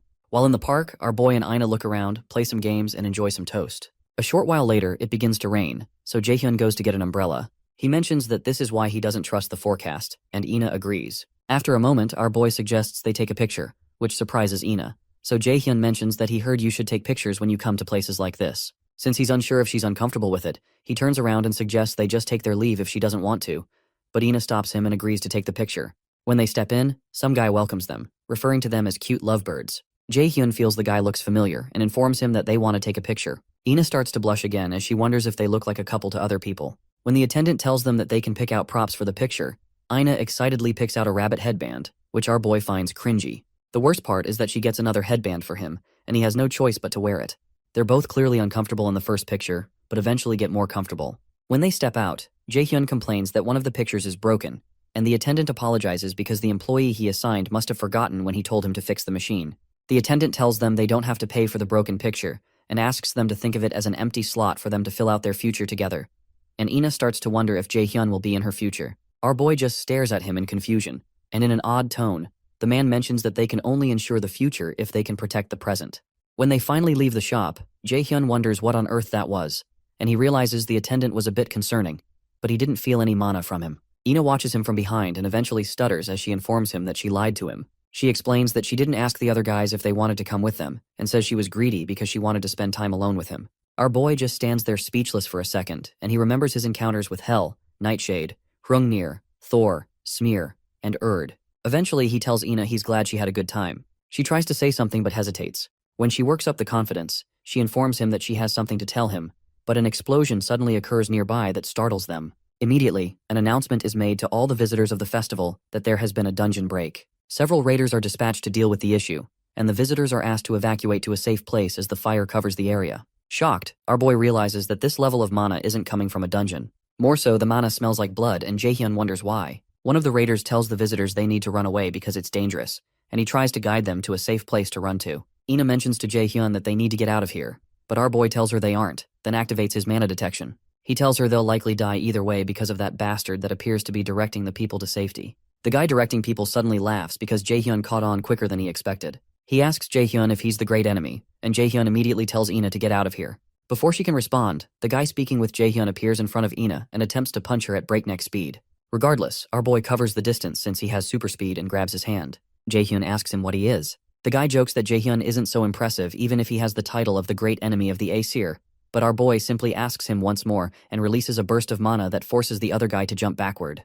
The guy introduces himself as one of Odin's 5 ravens and explains he was not permitted a name, but he's certain he'll receive one when he offers Jaehyun to Odin. Jaehyun becomes annoyed and recognizes that this fool is the same as the bastard who was pretending to be his father. Ina calls out to Jaehyun, so he tells her he doesn't think she'll be able to run away at this point, so he asks her to stay behind him. The raven realizes that Ina is important to Jaehyun, so he informs him that he'll make him taste despair by ripping her limb from limb so that she never gets up again. Jaehyun activates his realization of magical artifact and tells the raven that it's a shame that he's the one who's going to get ripped instead. Our boy successfully recreated the Dragon Slayer sword Balmung, and both of them dash towards each other. Before they collide, the raven tells Jaehyun that his fancy sword won't do anything to him, and they both collide with explosive force. Jaehyun hesitates for a while and thanks her for the stone. He realizes he must stay calm because this raven wants him to lose his composure, but he needs to think logically as usual. He considers what this raven's weak points can be and what could help him get out of this situation. But the raven leaps toward him to deal another attack while he's still thinking. Our boy activates his lightning chains and fires them at the raven's chain, deflecting them. The raven, however, reveals a dagger hidden up his sleeve and uses it to defend himself from the onslaught of chains. The raven persists despite the chains and leaps toward Jaehyun with the dagger in his hand. Our boy considers that he and his enemy are on a similar level when it comes to mana, but he can't afford to get too far from Ina because something might happen to her if he lets his guard down. He suddenly steps on one of the lightning chains and rides it toward the raven, taking the fight to him mid-air. However, Jaehyun gets nicked by the raven's blade, so he activates his sacrifice skill to heal himself. He realizes that his enemy is fast and he can't catch up to him easily, even though he has Steps of Light activated. Eventually, the raven admits that he heard Jaehyun has quite a few tricks, but this is more than he had imagined.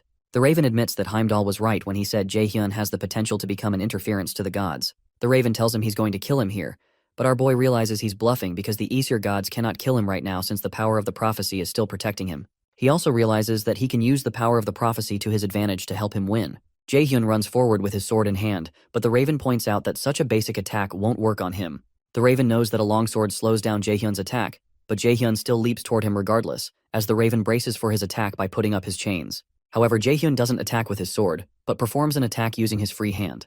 The attack cracks the raven's mask, knocking him backward. He becomes annoyed that a mere human would dare attack him, so he runs back to retaliate in fury, but our boy blocks his dagger with his sword. After creating some distance, our boy activates his realization of magical artifact skill and replicates Nidhogg's fang. He doesn't want to use the weapon for the first time in this kind of scenario, but he seems to have no choice. After seeing the dagger, the raven is shocked because he hadn't been told that Jaehyun uses a dagger, especially one with such a strong aura. Jaehyun wonders why the sight of his dagger caused the raven to be so shaken, and he also notices the raven has let his guard down. Our boy activates his lightning chains, wraps them around the monster's hand to stop him from using the chains. Using his Steps of Light, our boy rushes toward him and deals several attacks with his dagger. The effect of the Nidhogg's fang is soon activated, and poison damage is imbued into the enemy, which pleases Jaehyun. Eventually, the raven breaks free of the lightning chains and becomes angry that Jaehyun is able to use the power of the Nidhogg's fang. He runs toward Jaehyun to attack, but our boy launches several lightning chains at him. However, the raven blocks the lightning chains with his own chains. Soon after, the raven starts to slow down, so Jaehyun points out that he seems to be having difficulty moving because of the poison, which means the tables have turned. Regardless, the raven swears to take Jaehyun down with him, but our boy reminds him that he can't kill him anyway. The raven clarifies that he didn't say anything about killing him, then runs past him toward Ina. Before he reaches her, Ina activates a mana barrier around herself, but the raven breaks through it easily. Ina just stands there in shock with her defenses broken as the dagger flies toward them. Shortly after, an explosion occurs upon impact, and the Nornir system informs Jaehyun that he successfully defeated Odin's raven. He's also 1 point closer to completing the special quest to destroy all of Odin's ravens, and he's told he's leveled up. While Jaehyun pants, Ina emerges from the smoke and rushes toward him. He realizes he's using too much mana at once and soon collapses in her arms. With Jaehyun in her arms, Ina beats herself up for not being able to do anything again, just like during the attack when they were in the mock dungeon. In a flashback to a few hours earlier, Yoo-jung returns to her hostel and thinks about how she gathered all the courage to ask, but Jaehyun seems to be pretending to be busy. It really annoys her, and she considers just going to the festival with Ina. Annoyed, she eventually texts Ina and asks if she wants to go to the festival, but Ina apologizes profusely, saying she's already gone out. Yoo-jung is surprised because Ina rarely goes out and usually just naps in the hostel. Eventually, she texts her back not to be sorry and proposes they go have dessert next time, to which Ina agrees. After a short while, Yoo-jung considers that it's strange that Jaehyun and Ina never go out, but they're out on the same day. It suddenly occurs to her that they may have gone out together, and she begins to recall all the times Ina had appeared flustered in Jaehyun's presence. She initially doubts they went out together, but eventually hopes they didn't. In the present, Jaehyun rests on Ina's body due to exhaustion. Ina recalls how she wasn't of any help when he was in danger during the dungeon exam, even though Jaehyun worked so hard to protect her. She also wonders who the person who attacked them was and notes that Jaehyun seems to know him. Apart from that, this person has a similar mana to what they detected in the mock dungeon, so she wonders if there's a connection. Eventually, she hesitantly touches his head, and our boy wakes up. When he looks up, their faces end up inches away from each other, which makes Ina completely flustered. Our boy only smirks and thanks her for letting him rest on her shoulder. After a short pause, our boy tells Ina he thinks he knows what she was going to tell him before they were interrupted. He admits he might be wrong and asks her to hear him out because there's something he has to tell her. Before he can complete his statement, Ina places a finger on his mouth and begs him not to say anything anymore because she's not ready to listen to his response yet, no matter what his reply may be. She says she needs some time and says she can wait for him to be done with whatever he needs to do. As tears pour down her face, she suggests that they talk about it later. Our boy doesn't seem so happy about it, so he places a hand on her face to wipe off her tears. Sometime later, Jaehyun fights with a group of ogres in the training room. He avoids their attacks and fires several lightning chains at them. While he's fighting, he wonders why he wasn't able to reply to Ina. He already knew that she liked him, so he wonders why he acted the way he did. He also realizes how torturous it would be for her if he were to give her false hope. Because he's distracted by his thoughts, one of the ogres takes advantage and tries to smash his skull in, but our boy dodges the attack. The Nornir system informs Jaehyun that his level has gone up as an effect of quest progression increase. As Jaehyun blasts the ogre away with a wind attack, the system informs him that he can now feel the wall that has been restricting him. Our boy isn't certain what that's supposed to mean, and Hela soon appears by his side to inform him that he will understand it soon. She walks towards him and tells him he can do it, and Jaehyun jokingly asks her why she's being so nice all of a sudden, which makes him think that she's leaving him forever. Jaehyun tells her he's not falling for her trick, and she visibly acts nonchalant, but deep inside, she wishes that Jaehyun has no value for her existence in the future because she knows what will happen. Sometime later, our boy is approached by Hyun.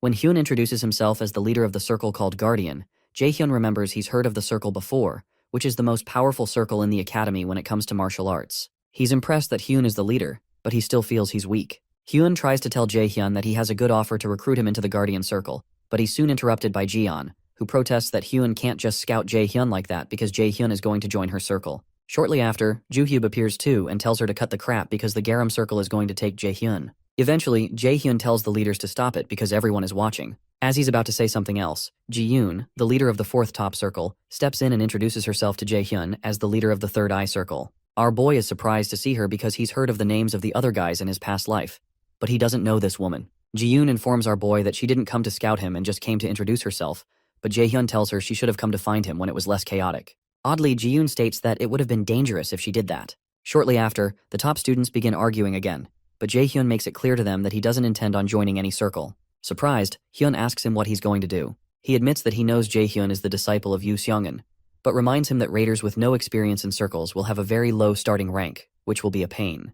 To clarify, our boy explains that he didn't say he's not going to join a circle. Now pissed off, Joohyub grabs our boy's shirt and asks him what the heck he's talking about, but our boy suddenly releases a great deal of aura and frankly tells Joohyub it'd be better for the both of them if he doesn't cross the line like this. Surprised, Joohyub unhands him, so Jaehyun states that he's going to make his own circle. Sometime later, the leaders gather for another meeting, and Joohyub wonders if Jaehyun has gone insane because it doesn't make sense for a first year to make a circle. Hyun agrees that he doesn't understand it, but he also admits that there are no rules against it in the academy rules, although he also knows it's close to impossible, realistically speaking, because there's a lot involved in managing a circle, and it'd be impossible to be successful without a senior student or teacher to help. However, the only problem is that Jaehyun might actually be able to create one because the most important things needed to create a circle are connections, a faction within the academy, and money. Considering Jaehyun's friends, who are all very skilled and popular people. It seems clear to the top students why Jaehyun would never need them from the start. Joohyub laments that this is going to be a mess, and Hyun proposes they change their plans. Since Jaehyun can destroy the balance of the academy with just the help of his friends, Hyun suggests that they think of a way to survive, and he offers his circle's help.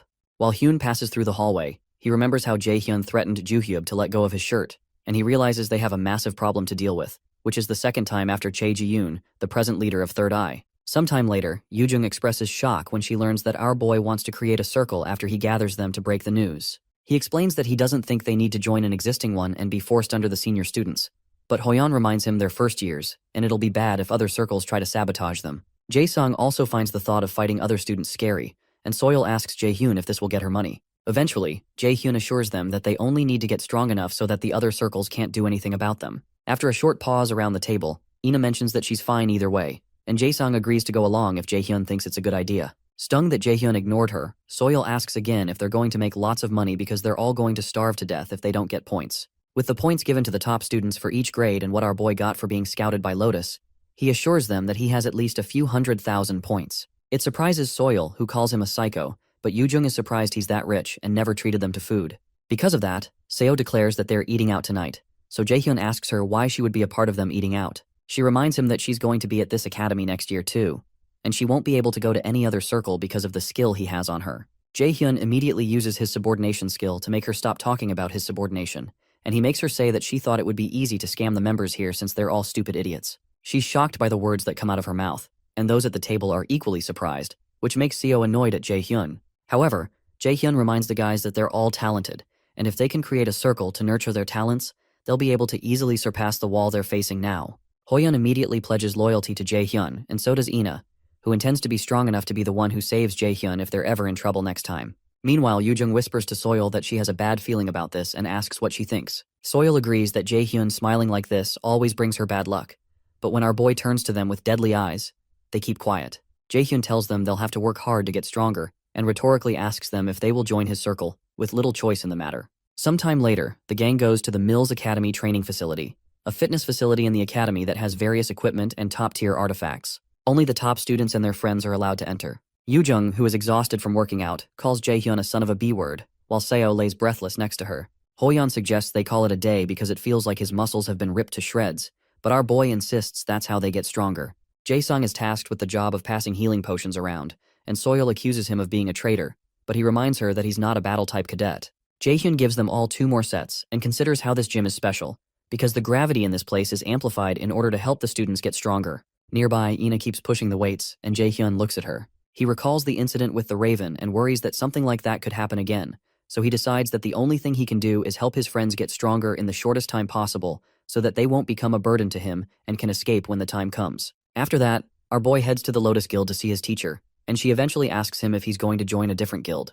Jae-hyun asks her what she means, so she comes clean that she knows the curator approached him and offered to give him Nidhogg's fang. Eventually, our boy agrees he's been found out and asks her if she'd let him go if he says he wants to go. Seongun says she never will, especially not to the curator guild. Jae-hyun asks why she asked if that's the case, so she says it's to tell him that she will never let anyone take him away from them, and she won't let a rival take her disciple away from her. She gets up and pulls his face closer to hers, then reminds him that he also has no reason to give up the privilege he has now either, even for an S-rank artifact. She admits that it's hard to say it'd make up for an S-rank artifact, but she grants him every favor he asks her, so she doesn't believe he's losing any from being with her. Our boy agrees and confesses that he wasn't planning to leave because there's nowhere to go when she's here. Seongun jokingly accuses him of being a good liar and states she almost fell for his lie, but Jae-hyun jokingly says that's a shame. Shortly after, our boy recalls that Heimdall will attack him in the outdoor camping event, and he needs to prepare himself for every possible scenario. On the day of the outdoor camp, the students are transported to the area for the event. While on the bus, Jae-hyun tells his friends to be good because this is the event that will start their circle off.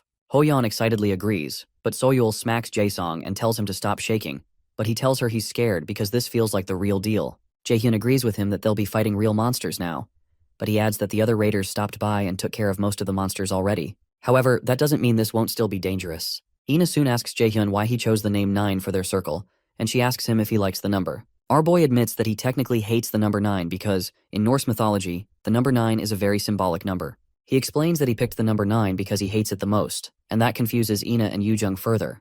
They soon reach the entrance to the abandoned city where they will be camping, and Jae-hyun tells the others that they're no longer safe, so he reminds them to stay on their toes.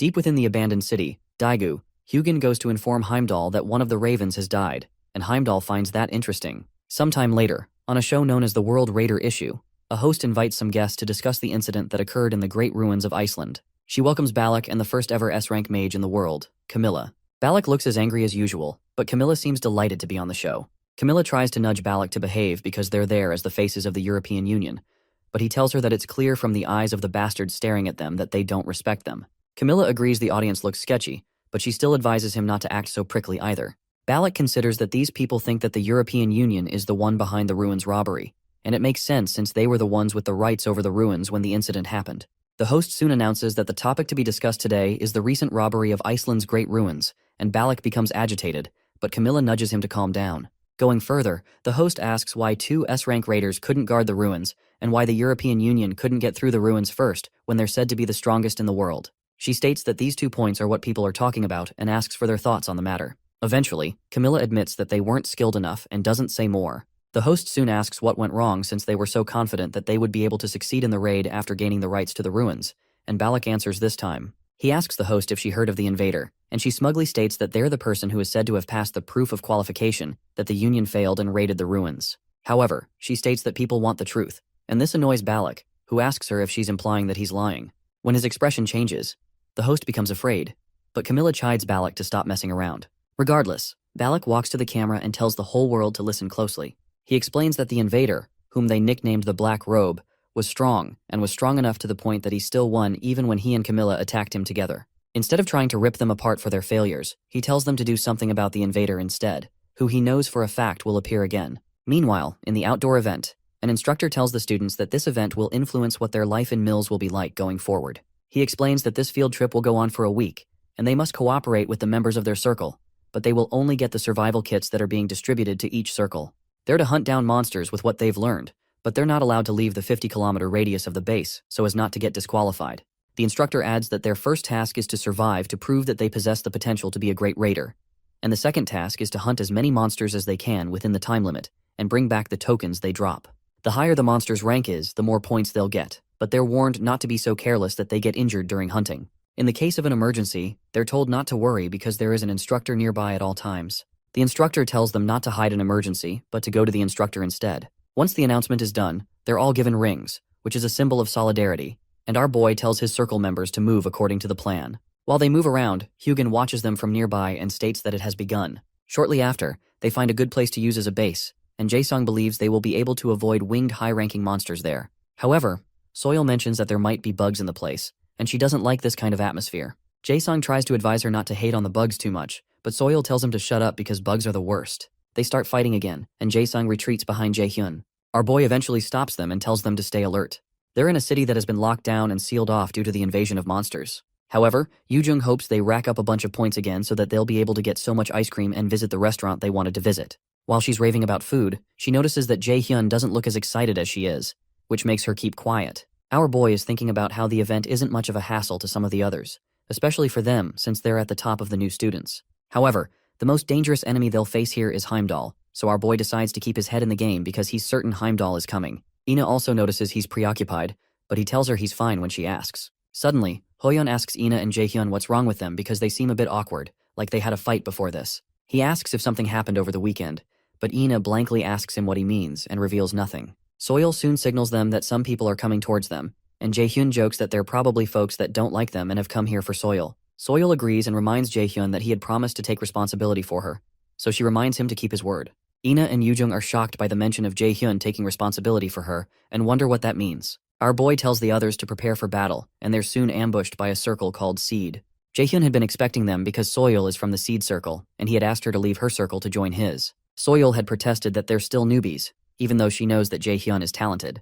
She explained that she's pretty satisfied with Seed, which has more people and potential to give her more points than in a new circle. However, Jaehyun told her she's not seeing the bigger picture and asked if she considers the members of Seed her friends. She explained that they're more like business partners, but Jaehyun suddenly brought out a magical item called a record sphere to play voice recordings of her circle members talking badly about Soil, stating that she can't fight properly, and she's just there to make the leader shine brighter. They even start to call dibs on flirting with her to see who can get her first, and the recording makes Soil furious. Regardless, Soil asked Jaehyun how much he's going to pay her, and he told her that depends on how she performs. In the present, The leader of the Seed Circle, Jushang, asks Jaehyun if he really thought he could survive after stealing their member.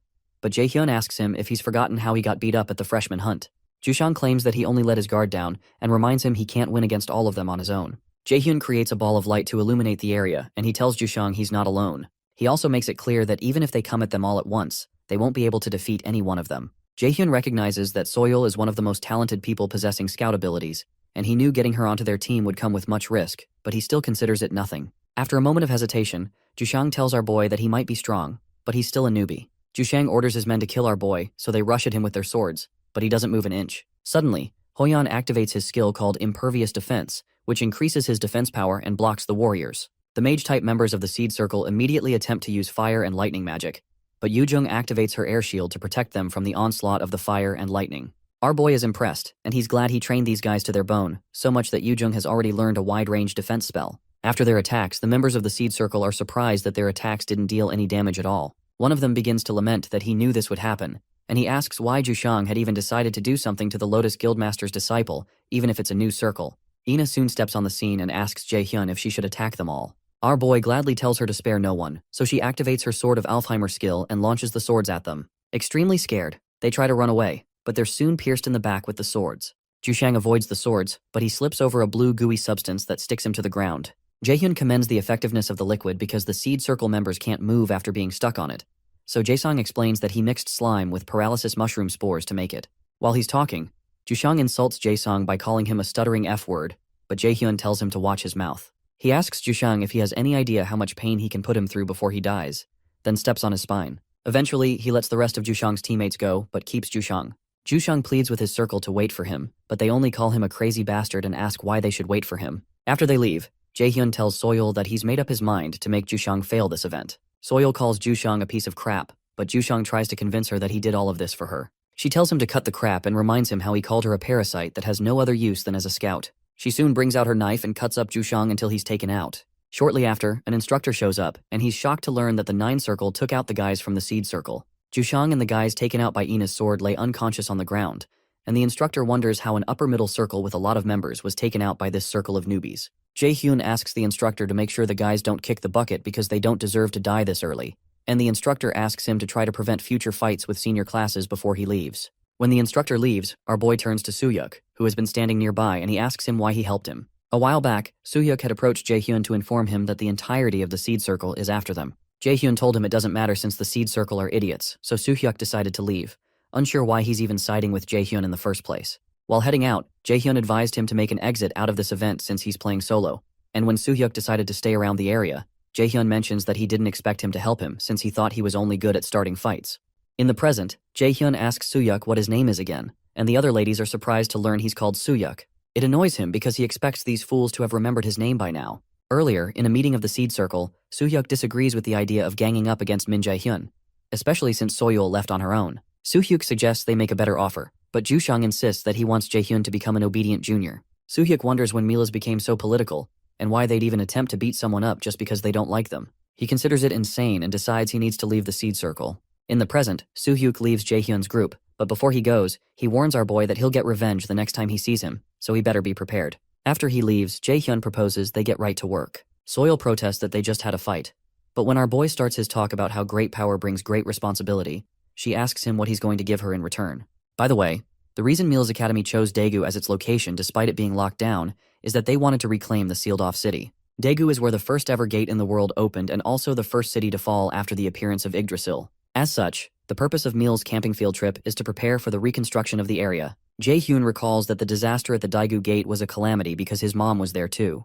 Ina soon calls Jaehyun out of his thinking to inform him that dinner is ready. She mentions that he looks like he has a lot on his mind and asks if it's because of the unique skill he told her about. He tells her it's something like that. Our boy recalls how Hela told him he would never be able to defeat Heimdall as he is now, but she has a chance if he awakens his unique skill and transcends his limits. Apparently, a unique skill manifests through the user's will, and Hela mentioned that he'll have to think about what he truly wants and why he needs that power. He wonders how he's supposed to understand what she meant, and Ina confesses that she may not get it either, but she's certain he can do it. Because she's trying to help out, Jaehyun assures her he'll do his best. Sometime later, Hoyeon cuts up a worm-like monster somewhere else in the area. After he takes down the worm, a bird-like monster attacks Soyeol, and she defends herself with her blade. After she takes down the monster, Yujung notes that this place is so different from Mila's. Ina agrees that the difference in the amount of mana in the air is pretty significant, and it feels worse than the 10th level of the mana room test. They're in a place called a field, a term for areas taken over by monsters due to a dungeon outbreak, where corrupt energy seeps through and causes even more dangerous monsters to appear. Soil doesn't know what a field is, and when Jae-sung teases her for never paying attention in class, she attempts to murder him. Jae-hyun explains that a field is a place abundant in mana but unfit for human sustenance. They can handle it as raiders, but ordinary people are at risk when exposed to even a little mana. He reminds everyone to be careful because anything could happen here, and when a huge monster appears before them, Soil asks him if he's really going to kill it. He assures her that he will, but reminds her to do her job as the team's scout. She asks him to promise to help her run away if something happens because she doesn't want to die early, and Jae-hyun only smiles at her. She soon calls him a piece of crap for not promising her directly, so our boy suggests she stay back and let them look on their own. Even though it will take more time and give them fewer points since they'll find weaker monsters, Soil calls him master and tells him he has the final say here. While they're looking through the area, Yujung finds it amazing that so much of this sealed-off area has been reclaimed, and she guesses it's thanks to a well-known person. Ina doesn't know who the person is, so Soil teases her for also not listening in class, and then proposes they become friends. Hoyeon points out that Yujung was referring to the first awakened, Ju-won, and Jae-sung mentions that even his father said Ju-won is someone he wouldn't be able to defeat. Daegu is where the first gate opened, and monsters spread. While endless screams of agony echoed through the air and humans were crushed like ants, a human with special powers appeared. Ju-won, the first awakened of Korea. As Jae-hyun takes out the formidable monster Soil was scared of, he thinks about how Ju-won became famous worldwide, and how no one like him has appeared since, but he suddenly disappeared shortly after. When he takes out the monster, Yujung tells Jae-hyun she knows he chose this path because of Ju-won. Ju-won's disappearance was so abrupt that people assumed he died to monsters, and he was also the first person to use the power of the Asir system. Our boy wonders what kind of person Ju-won was, and how he was able to use this power before everybody else. Shortly after, Jae-sung, Soil, and Hoyeon set up a tent for them to stay in. Ina soon returns, and our boy informs her that there are harpies, worms, and goblins, as Soil had said. He says she's really good, and Soil points out that she has to be because he would have abandoned her here if she was wrong. Our boy asks her how she knew he would have abandoned her, and when she attempts to insult him, he reminds her of her payment, so she reverts to calling him master again. While Hoyeon and Jae-sung talk about Soil's impressive skills, Jae-sung says something, and Soil intimidates him again, reminding them not to talk about her because only Jae-hyun is paying her. Jae-hyun asks where Yujung is, so Hoyeon replies that she said she was going to prepare something. When she shows up, Jae-hyun asks her where she's been, and he's surprised to see an eerie-looking pot in her hands. Their faces immediately turn pale as Yujung praises herself for the pain she went through to prepare this. When they bring out the ominous-looking substance in the pot, our boy asks if this is supposed to be food, so Yujung proudly says she added a special sauce to the worm they caught. Our boy can't believe she wants them to eat this, but she insists because she put so much effort into it. The only idea Jae-hyun has about how to handle this is probably to feed Heimdall this to kill him easily. Meanwhile, Ji-yoon meets up with Ju-won somehow, and she asks him when he plans to act again. He tells her he doesn't know, but he guesses it's about time because the great adversary is already on the move. Ji-yoon replies that the great adversary is still very young, but he's proving more and more that the prophecy isn't false, so she tells Ju-won that they need his help. He replies that Heimdall is already on the move, so he doesn't see the need to do anything, but he states that he'll take action if necessary. It occurs to Ju-won that things are about to get interesting. At the field event, Jae-hyun laments that this food could kill them, but Yujung insists the food isn't that bad. She turns to Jae-sung to get support, but he agrees with Jae-hyun, and Hoyeon also says he isn't hungry. Yujung laments that they're all so mean, so she turns to Soil to get comfort and hopes she'll eat her food, but Soil looks over Yujung's shoulders and notices the other guys furiously signaling to her not to. Although she is grossed out, she can't fight back Yujung's puppy face, so she agrees to eat the food since it's made out of edible things. Soil scoops some of it in a spoon and says it's not a big deal, but she soon ends up puking her guts on a nearby fence. Some of the others tease her that she sounds like a monster in pain, and Jae-hyun reminds her that she should have listened to them. Annoyed, Soil protests that there was no way for her to say no when Yujung seems so hurt, so Jae-hyun gives her something to help with the pain and points out that she's softer than she looks. After that, Soil asks if something happened between him and Ina, which surprises Jae-hyun. She clarifies that it's clear that something is off, and she asks him not to be too hard on Ina as well as everyone else, so Jae-hyun agrees. Eventually, our boy points out that he wouldn't expect someone like her to say that, which annoys her further, and then he reminds her that they promised to take some person down. Soil remembers but asks for some time to let her stomach feel a bit better. Jae-hyun asks her if they should try to see if Yujung's food can poison the monsters, but when she starts vomiting again, our boy realizes it might take a while for her to feel better. He suddenly hears a loud cry, and he tells Soil to follow him inside because those they're expecting are here already. They run towards the others, and Jae-hyun tells them to form the A formation because B-rank monster harpies are approaching. He asks Jae-sung to prepare the light-up paralysis traps, put Hoyeon on forward, Yujung on support, and Ina on attack. After their fight to protect their base, they head back, and Hoyon laments that he didn't expect there to be dozens of harpies. He hadn't expected them to go around in such large groups, and Yujung agrees that they're mostly in groups of 4 at most, which means this was a special case. A special case would mean that a boss monster with very overwhelming amounts of mana is ordering them around, which must mean a creature known as the Harpy Queen is nearby. Soil had detected this, but hadn't expected that the queen would be this close. Jaehyun asks them to stay back and protect this place until he and Soil get rid of the monster and return. With Soil's unique skill, it shouldn't be an issue to track down the queen, and our boy assures them he can take care of the monsters on his own too, so there's no need to worry. Hoyon reminds him they're supposed to move together because of unexpected situations, but our boy says there's no need for that, because they'll probably end up hurt, even if they were to tag along, or he'd have to watch out for them. When they look sad, he explains that it's not that he doesn't trust them, but they're needed at the base, and they can always jump in to support the instructors if there's a need to. Eventually, Ina and Yujung reluctantly agree, and Jae-sung gives Jaehyun a truckload of potions to keep him safe. He and Soo-hyuk soon head out, and our boy tells them to stay safe. Yujung, who still looks angry, tells him to get in touch if he needs them, but he teases her that it's rare for her to show that she cares. While he's still talking, several harpies storm the tent, and our boy activates his lightning chains to strike them mid-flight without even turning around. He assures the others that there's no need to worry because he only gets into fights he knows he'd win. Shortly after, while Jaehyun and Soil move around to find the Harpy Queen, Soil tells our boy that his group contains solid people, and it's no wonder why they're at the top of the class, even with how competitive Milla's is. She's saying this because of how they just handled the harpies. In a flashback, several other harpies ambush them, and Soil gets her knife to get into action, but Jaehyun blocks her from doing anything.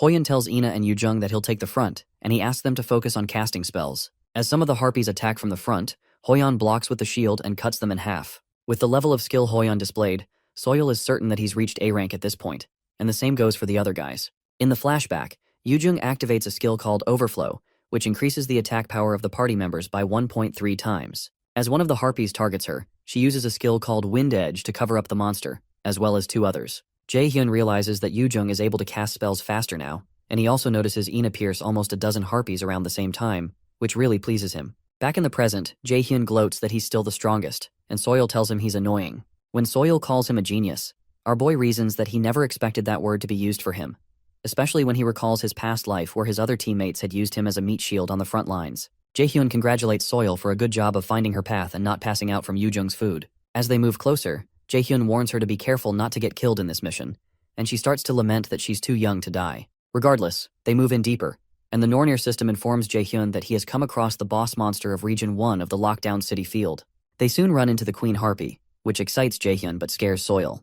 The boss monster is A+ rank, but Jaehyun is certain he can get a certain artifact if he defeats it, which is a pretty good deal. As Jaehyun approaches the monster, Soil wonders if he's out of his mind, but our boy activates his realization of magical artifact. He soon recreates Nidhogg's Fang again, and Soil realizes that's the item that sold for an insane price at the auction recently. The Harpy Queen immediately fires an attack with her feathers, and Soil frantically jumps out of the way. Our boy soon rushes towards the monster, but he knows the monster is still dangerous, even though it's weaker than he is. He keeps dodging her attacks until he gets up close because the monster can fly and because it's stronger than before his regression. Soon after, he activates several lightning chains, and he realizes that an A+ rank monster wasn't this powerful in his past life, which could only mean that someone has intervened. He soon jumps towards the monster to slash it with his knife, and he hopes the real perpetrator, Heimdall, comes out instead of playing tricks from the shadows. While this is going on, Hugin watches from somewhere, and he says that his prediction is correct and something is imminent, but he's worried about whether Heimdall will be able to do his job properly. Not long after, our boy successfully defeats the Harpy Queen, the boss of Lockdown City's first region,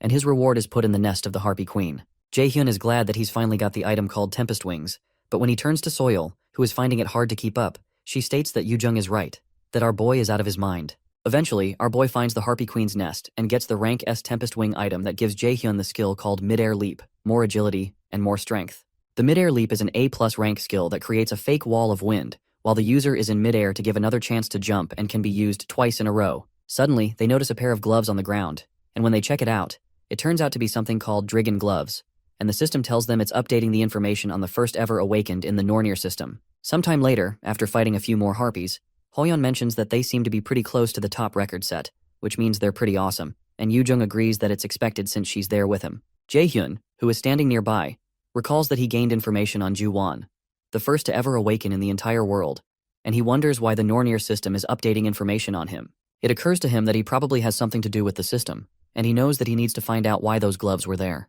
Shortly after, Yujung exclaims because she left behind her imbued necklace, which is a bad thing. While she's crying, Jaehyun hands her the same necklace, so she asks him how he knows she left it behind and states it's creepy. Our boy informs her that forgetting things is her habit. Besides, her mom told him to take care of her.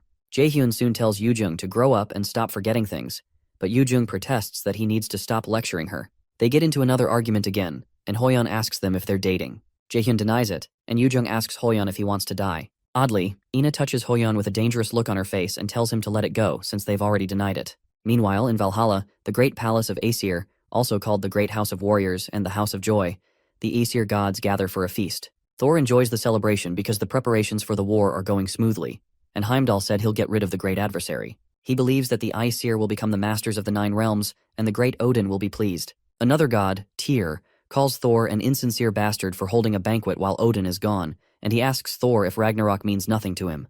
Thor can't believe he's bringing this up, and soon reminds Tyr how Fenrir ate his right arm during Ragnarok. Tyr equally reminds Thor of the piece of coal stuck in his forehead by a vile giant, and states that he would have killed himself if he were the one. Annoyed, Thor proposes they fight to see which of them is stronger, but Freya tells them to stop if they don't want to be put on probation. Shortly after, Frigg states that Valhalla's forces have decreased quite a bit, and their soul collecting isn't going too well. Freya interrupts her by saying it's because Ragnarok pushed it too hard, and it's clearly Odin's mistake. Annoyed, Frigg corrects her for saying such things about the Master of Asgard, but Freya explains that she does not intend to kiss Odin's boots. He may have power, but in her eyes he's nothing but garbage. When Frigg asks her how she can dare say that, Freya becomes hostile and reminds Frigg of what Odin did to her. Freya eventually makes an announcement that the preparations for the second end are all complete. Einherjar, the souls of the dead ready to fight for Asgard, are already set. In the field event, Jaehyun realizes that Heimdall will show himself soon, since he intervened in the matter of the Harpy Queen, and he knows he has to awaken his inherent skill as soon as he can. He recalls the conversation he had with his teacher.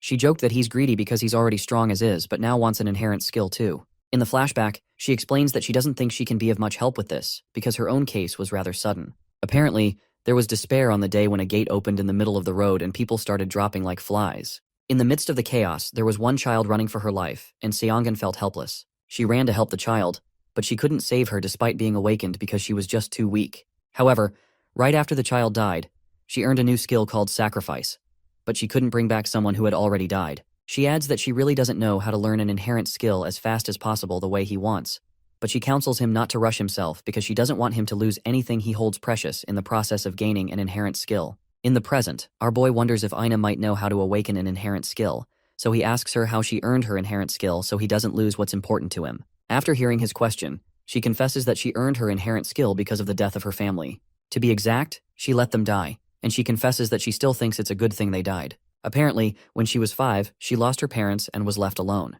After that, she and her grandmother went to live with her aunt. Although she didn't have parents, she never felt alone after moving in, not even when her aunt was mean to her, because she still had her grandmother, who was now her only family. However, that happiness didn't last for long, because she overheard a conversation where her grandmother told her aunt that she doesn't have much time left, and asked her to take care of Ina even when she's not here. She knew that her only family and the one person who she could depend on was about to leave her. Dark clouds loomed over her from then on. Although she wasn't a child that spoke much, that experience made her completely shut off from everyone else. Her life stayed the same until a year of middle school when her aunt said she got a call from her class teacher that raiders make a lot of money. Her aunt quipped that even people like her have some use in the world, and she never knew Ina was talented. Her aunt reminded her that they spent much money raising her, and she'd have to pay them back for it. So her aunt told her she had no choice but to become a raider if she wanted to be worth anything. Ina hated her because she had already taken the life insurance money from her parents' death, and now she was trying to use her for her own gain as well. She hated how her aunt had treated both her parents and her grandmother like a burden she wanted to get rid of. What disgusted her the most was the fact that she couldn't say anything to defend herself. After that, she applied for a raider program because her teacher had told her she was fit to become one. When she submitted her application, her teacher asked her if she was sure because even though she was a perfect candidate and people treated raiders with high regard, that wasn't the case for mages. Her teacher explained that she didn't want her doing dangerous things, but Ina insisted because she knew better than anyone that some things were worse than death. When she got home, her grandma asked her if she was sure about becoming a raider. Ina realized that her grandma would leave her too eventually, but she could never bring herself to hate her. However, she decided that all that was happening was fate, and it couldn't be stopped no matter how hard she struggled. She suddenly burst into tears and told her grandma that she was fine, but her grandma told her she didn't have to do it if she didn't feel like it because she didn't want her granddaughter to get hurt. After choosing to become a raider, her life changed completely. She learned how to handle mana and how to kill monsters, and her cold personality helped her a lot. When she had gotten used to this life, the unavoidable happened, and her grandmother passed away. Apparently, she wouldn't have passed away if she had received treatment. But Ina was shocked to find out that she had refused treatment. She wondered if her grandmother gave up on life, and she wondered if her grandmother abandoned her too. She couldn't be sure of anything, but all she knew was that she missed her, and she fell into despair. She wondered if her grandmother left her because she was stupid, and she hoped that she would have taken her along. Shortly after, her aunt called her to say that the sponsor contract had been signed and the guild was going to take her, so she just needed to come sign the papers. The fact that her aunt was still controlling her life made Ina angry, and for the first time ever she yelled at her aunt. When her aunt protested that she should be grateful that she didn't sell her off, she decided to run away from home. She waited until dawn to go back home to get her stuff, but when she got home, she found her aunt's house burning and the monsters spilling out of the open gate. Her aunt called to her from amidst the rubble and asked her to help, and Ina's only thought at the time was why she should help the woman who took everything from her. Eventually, when Ina began to tear up, our boy told her she didn't have to push herself if it was too hard to remember. Meanwhile, Yoojung heard something and assumed Jaehyun was back, but she was surprised to see Heimdall towering over her.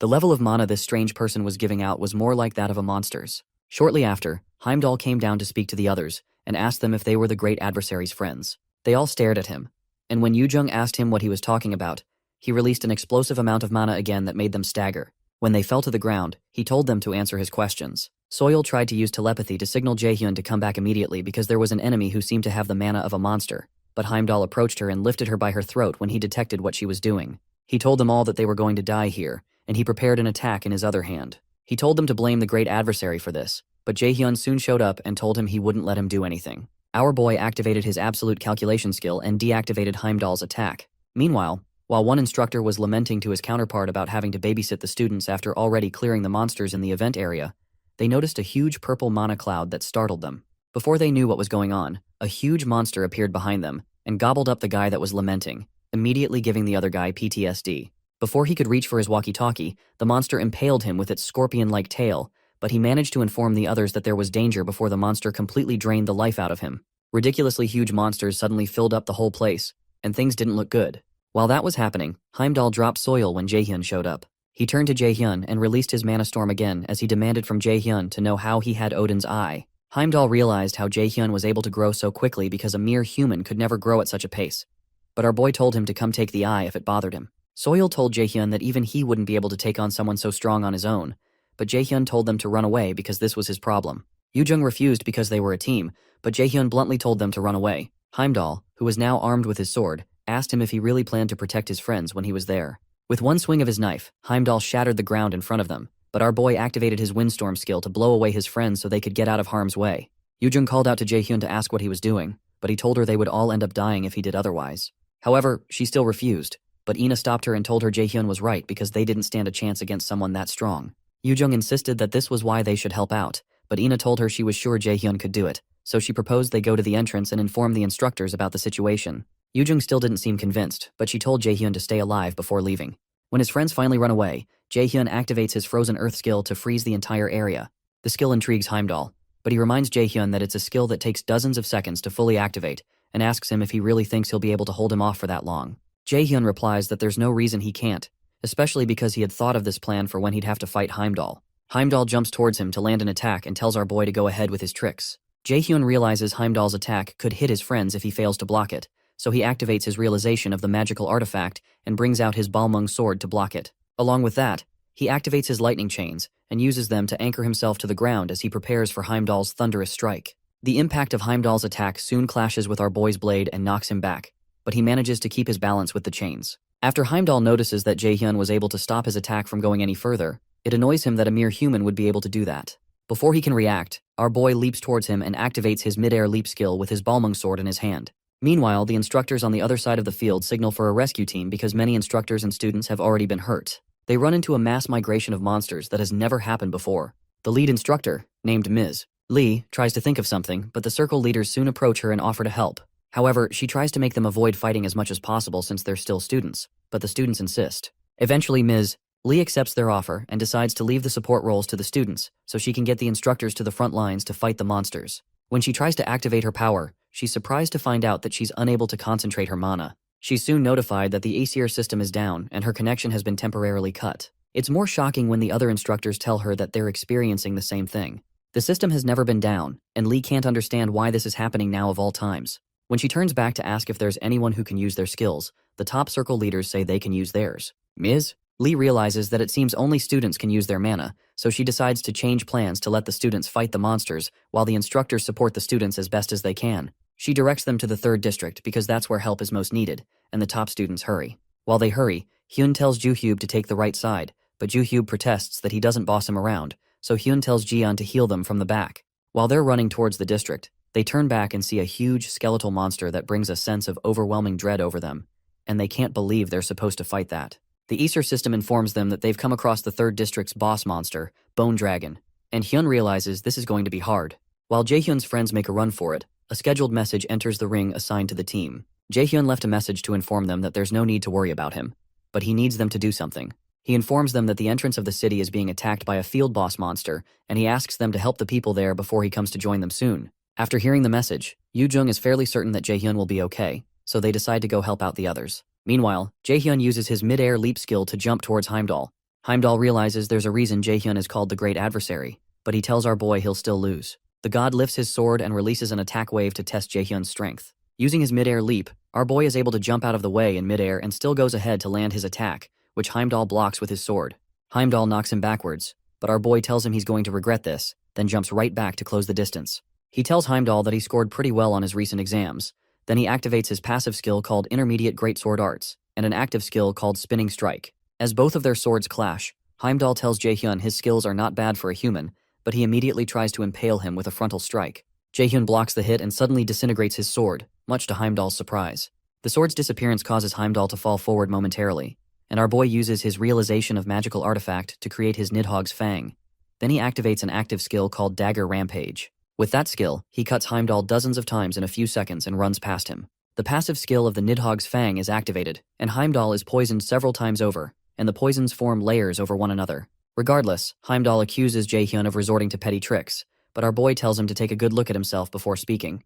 There are several wounds on Heimdall's body, and the god realizes that a dose like this would usually be nothing. He expects the wound to have healed by now, but even when it doesn't, he decides not to regard it since all he has to do is kill this boy. Heimdall had gotten the power to temporarily interfere with the Aesir system. However, there's a limit to how much he can restrict the powers of the instructors and students using the authority granted to him by Odin. He had thought that restricting the Aesir system for the instructors would be enough to deal with these humans, but he realizes that he has to admit that Jaehyun is too powerful for him to take on when he only has a third of his power restored. Meanwhile, our boy recalls a spar he recently had with Hoyeon, where he was able to learn some swordsmanship skills that included Dagger Rampage and the Spinning Strike skills. He's certain that if he uses those skills with Nidhogg's Fang, even Heimdall won't be able to withstand it for long. Eventually, Heimdall admits to Jaehyun that he's amusing. Although he doesn't know why Asgard is so wary of just one boy, he admits that he's strong enough for him to use his horn. The god brings out the horn, and Jaehyun soon becomes worried because he has no idea what it is, but he doesn't have a good feeling. Before Heimdall can use the horn, our boy rushes towards him with his knife in hand, so he doesn't give him a chance to attack.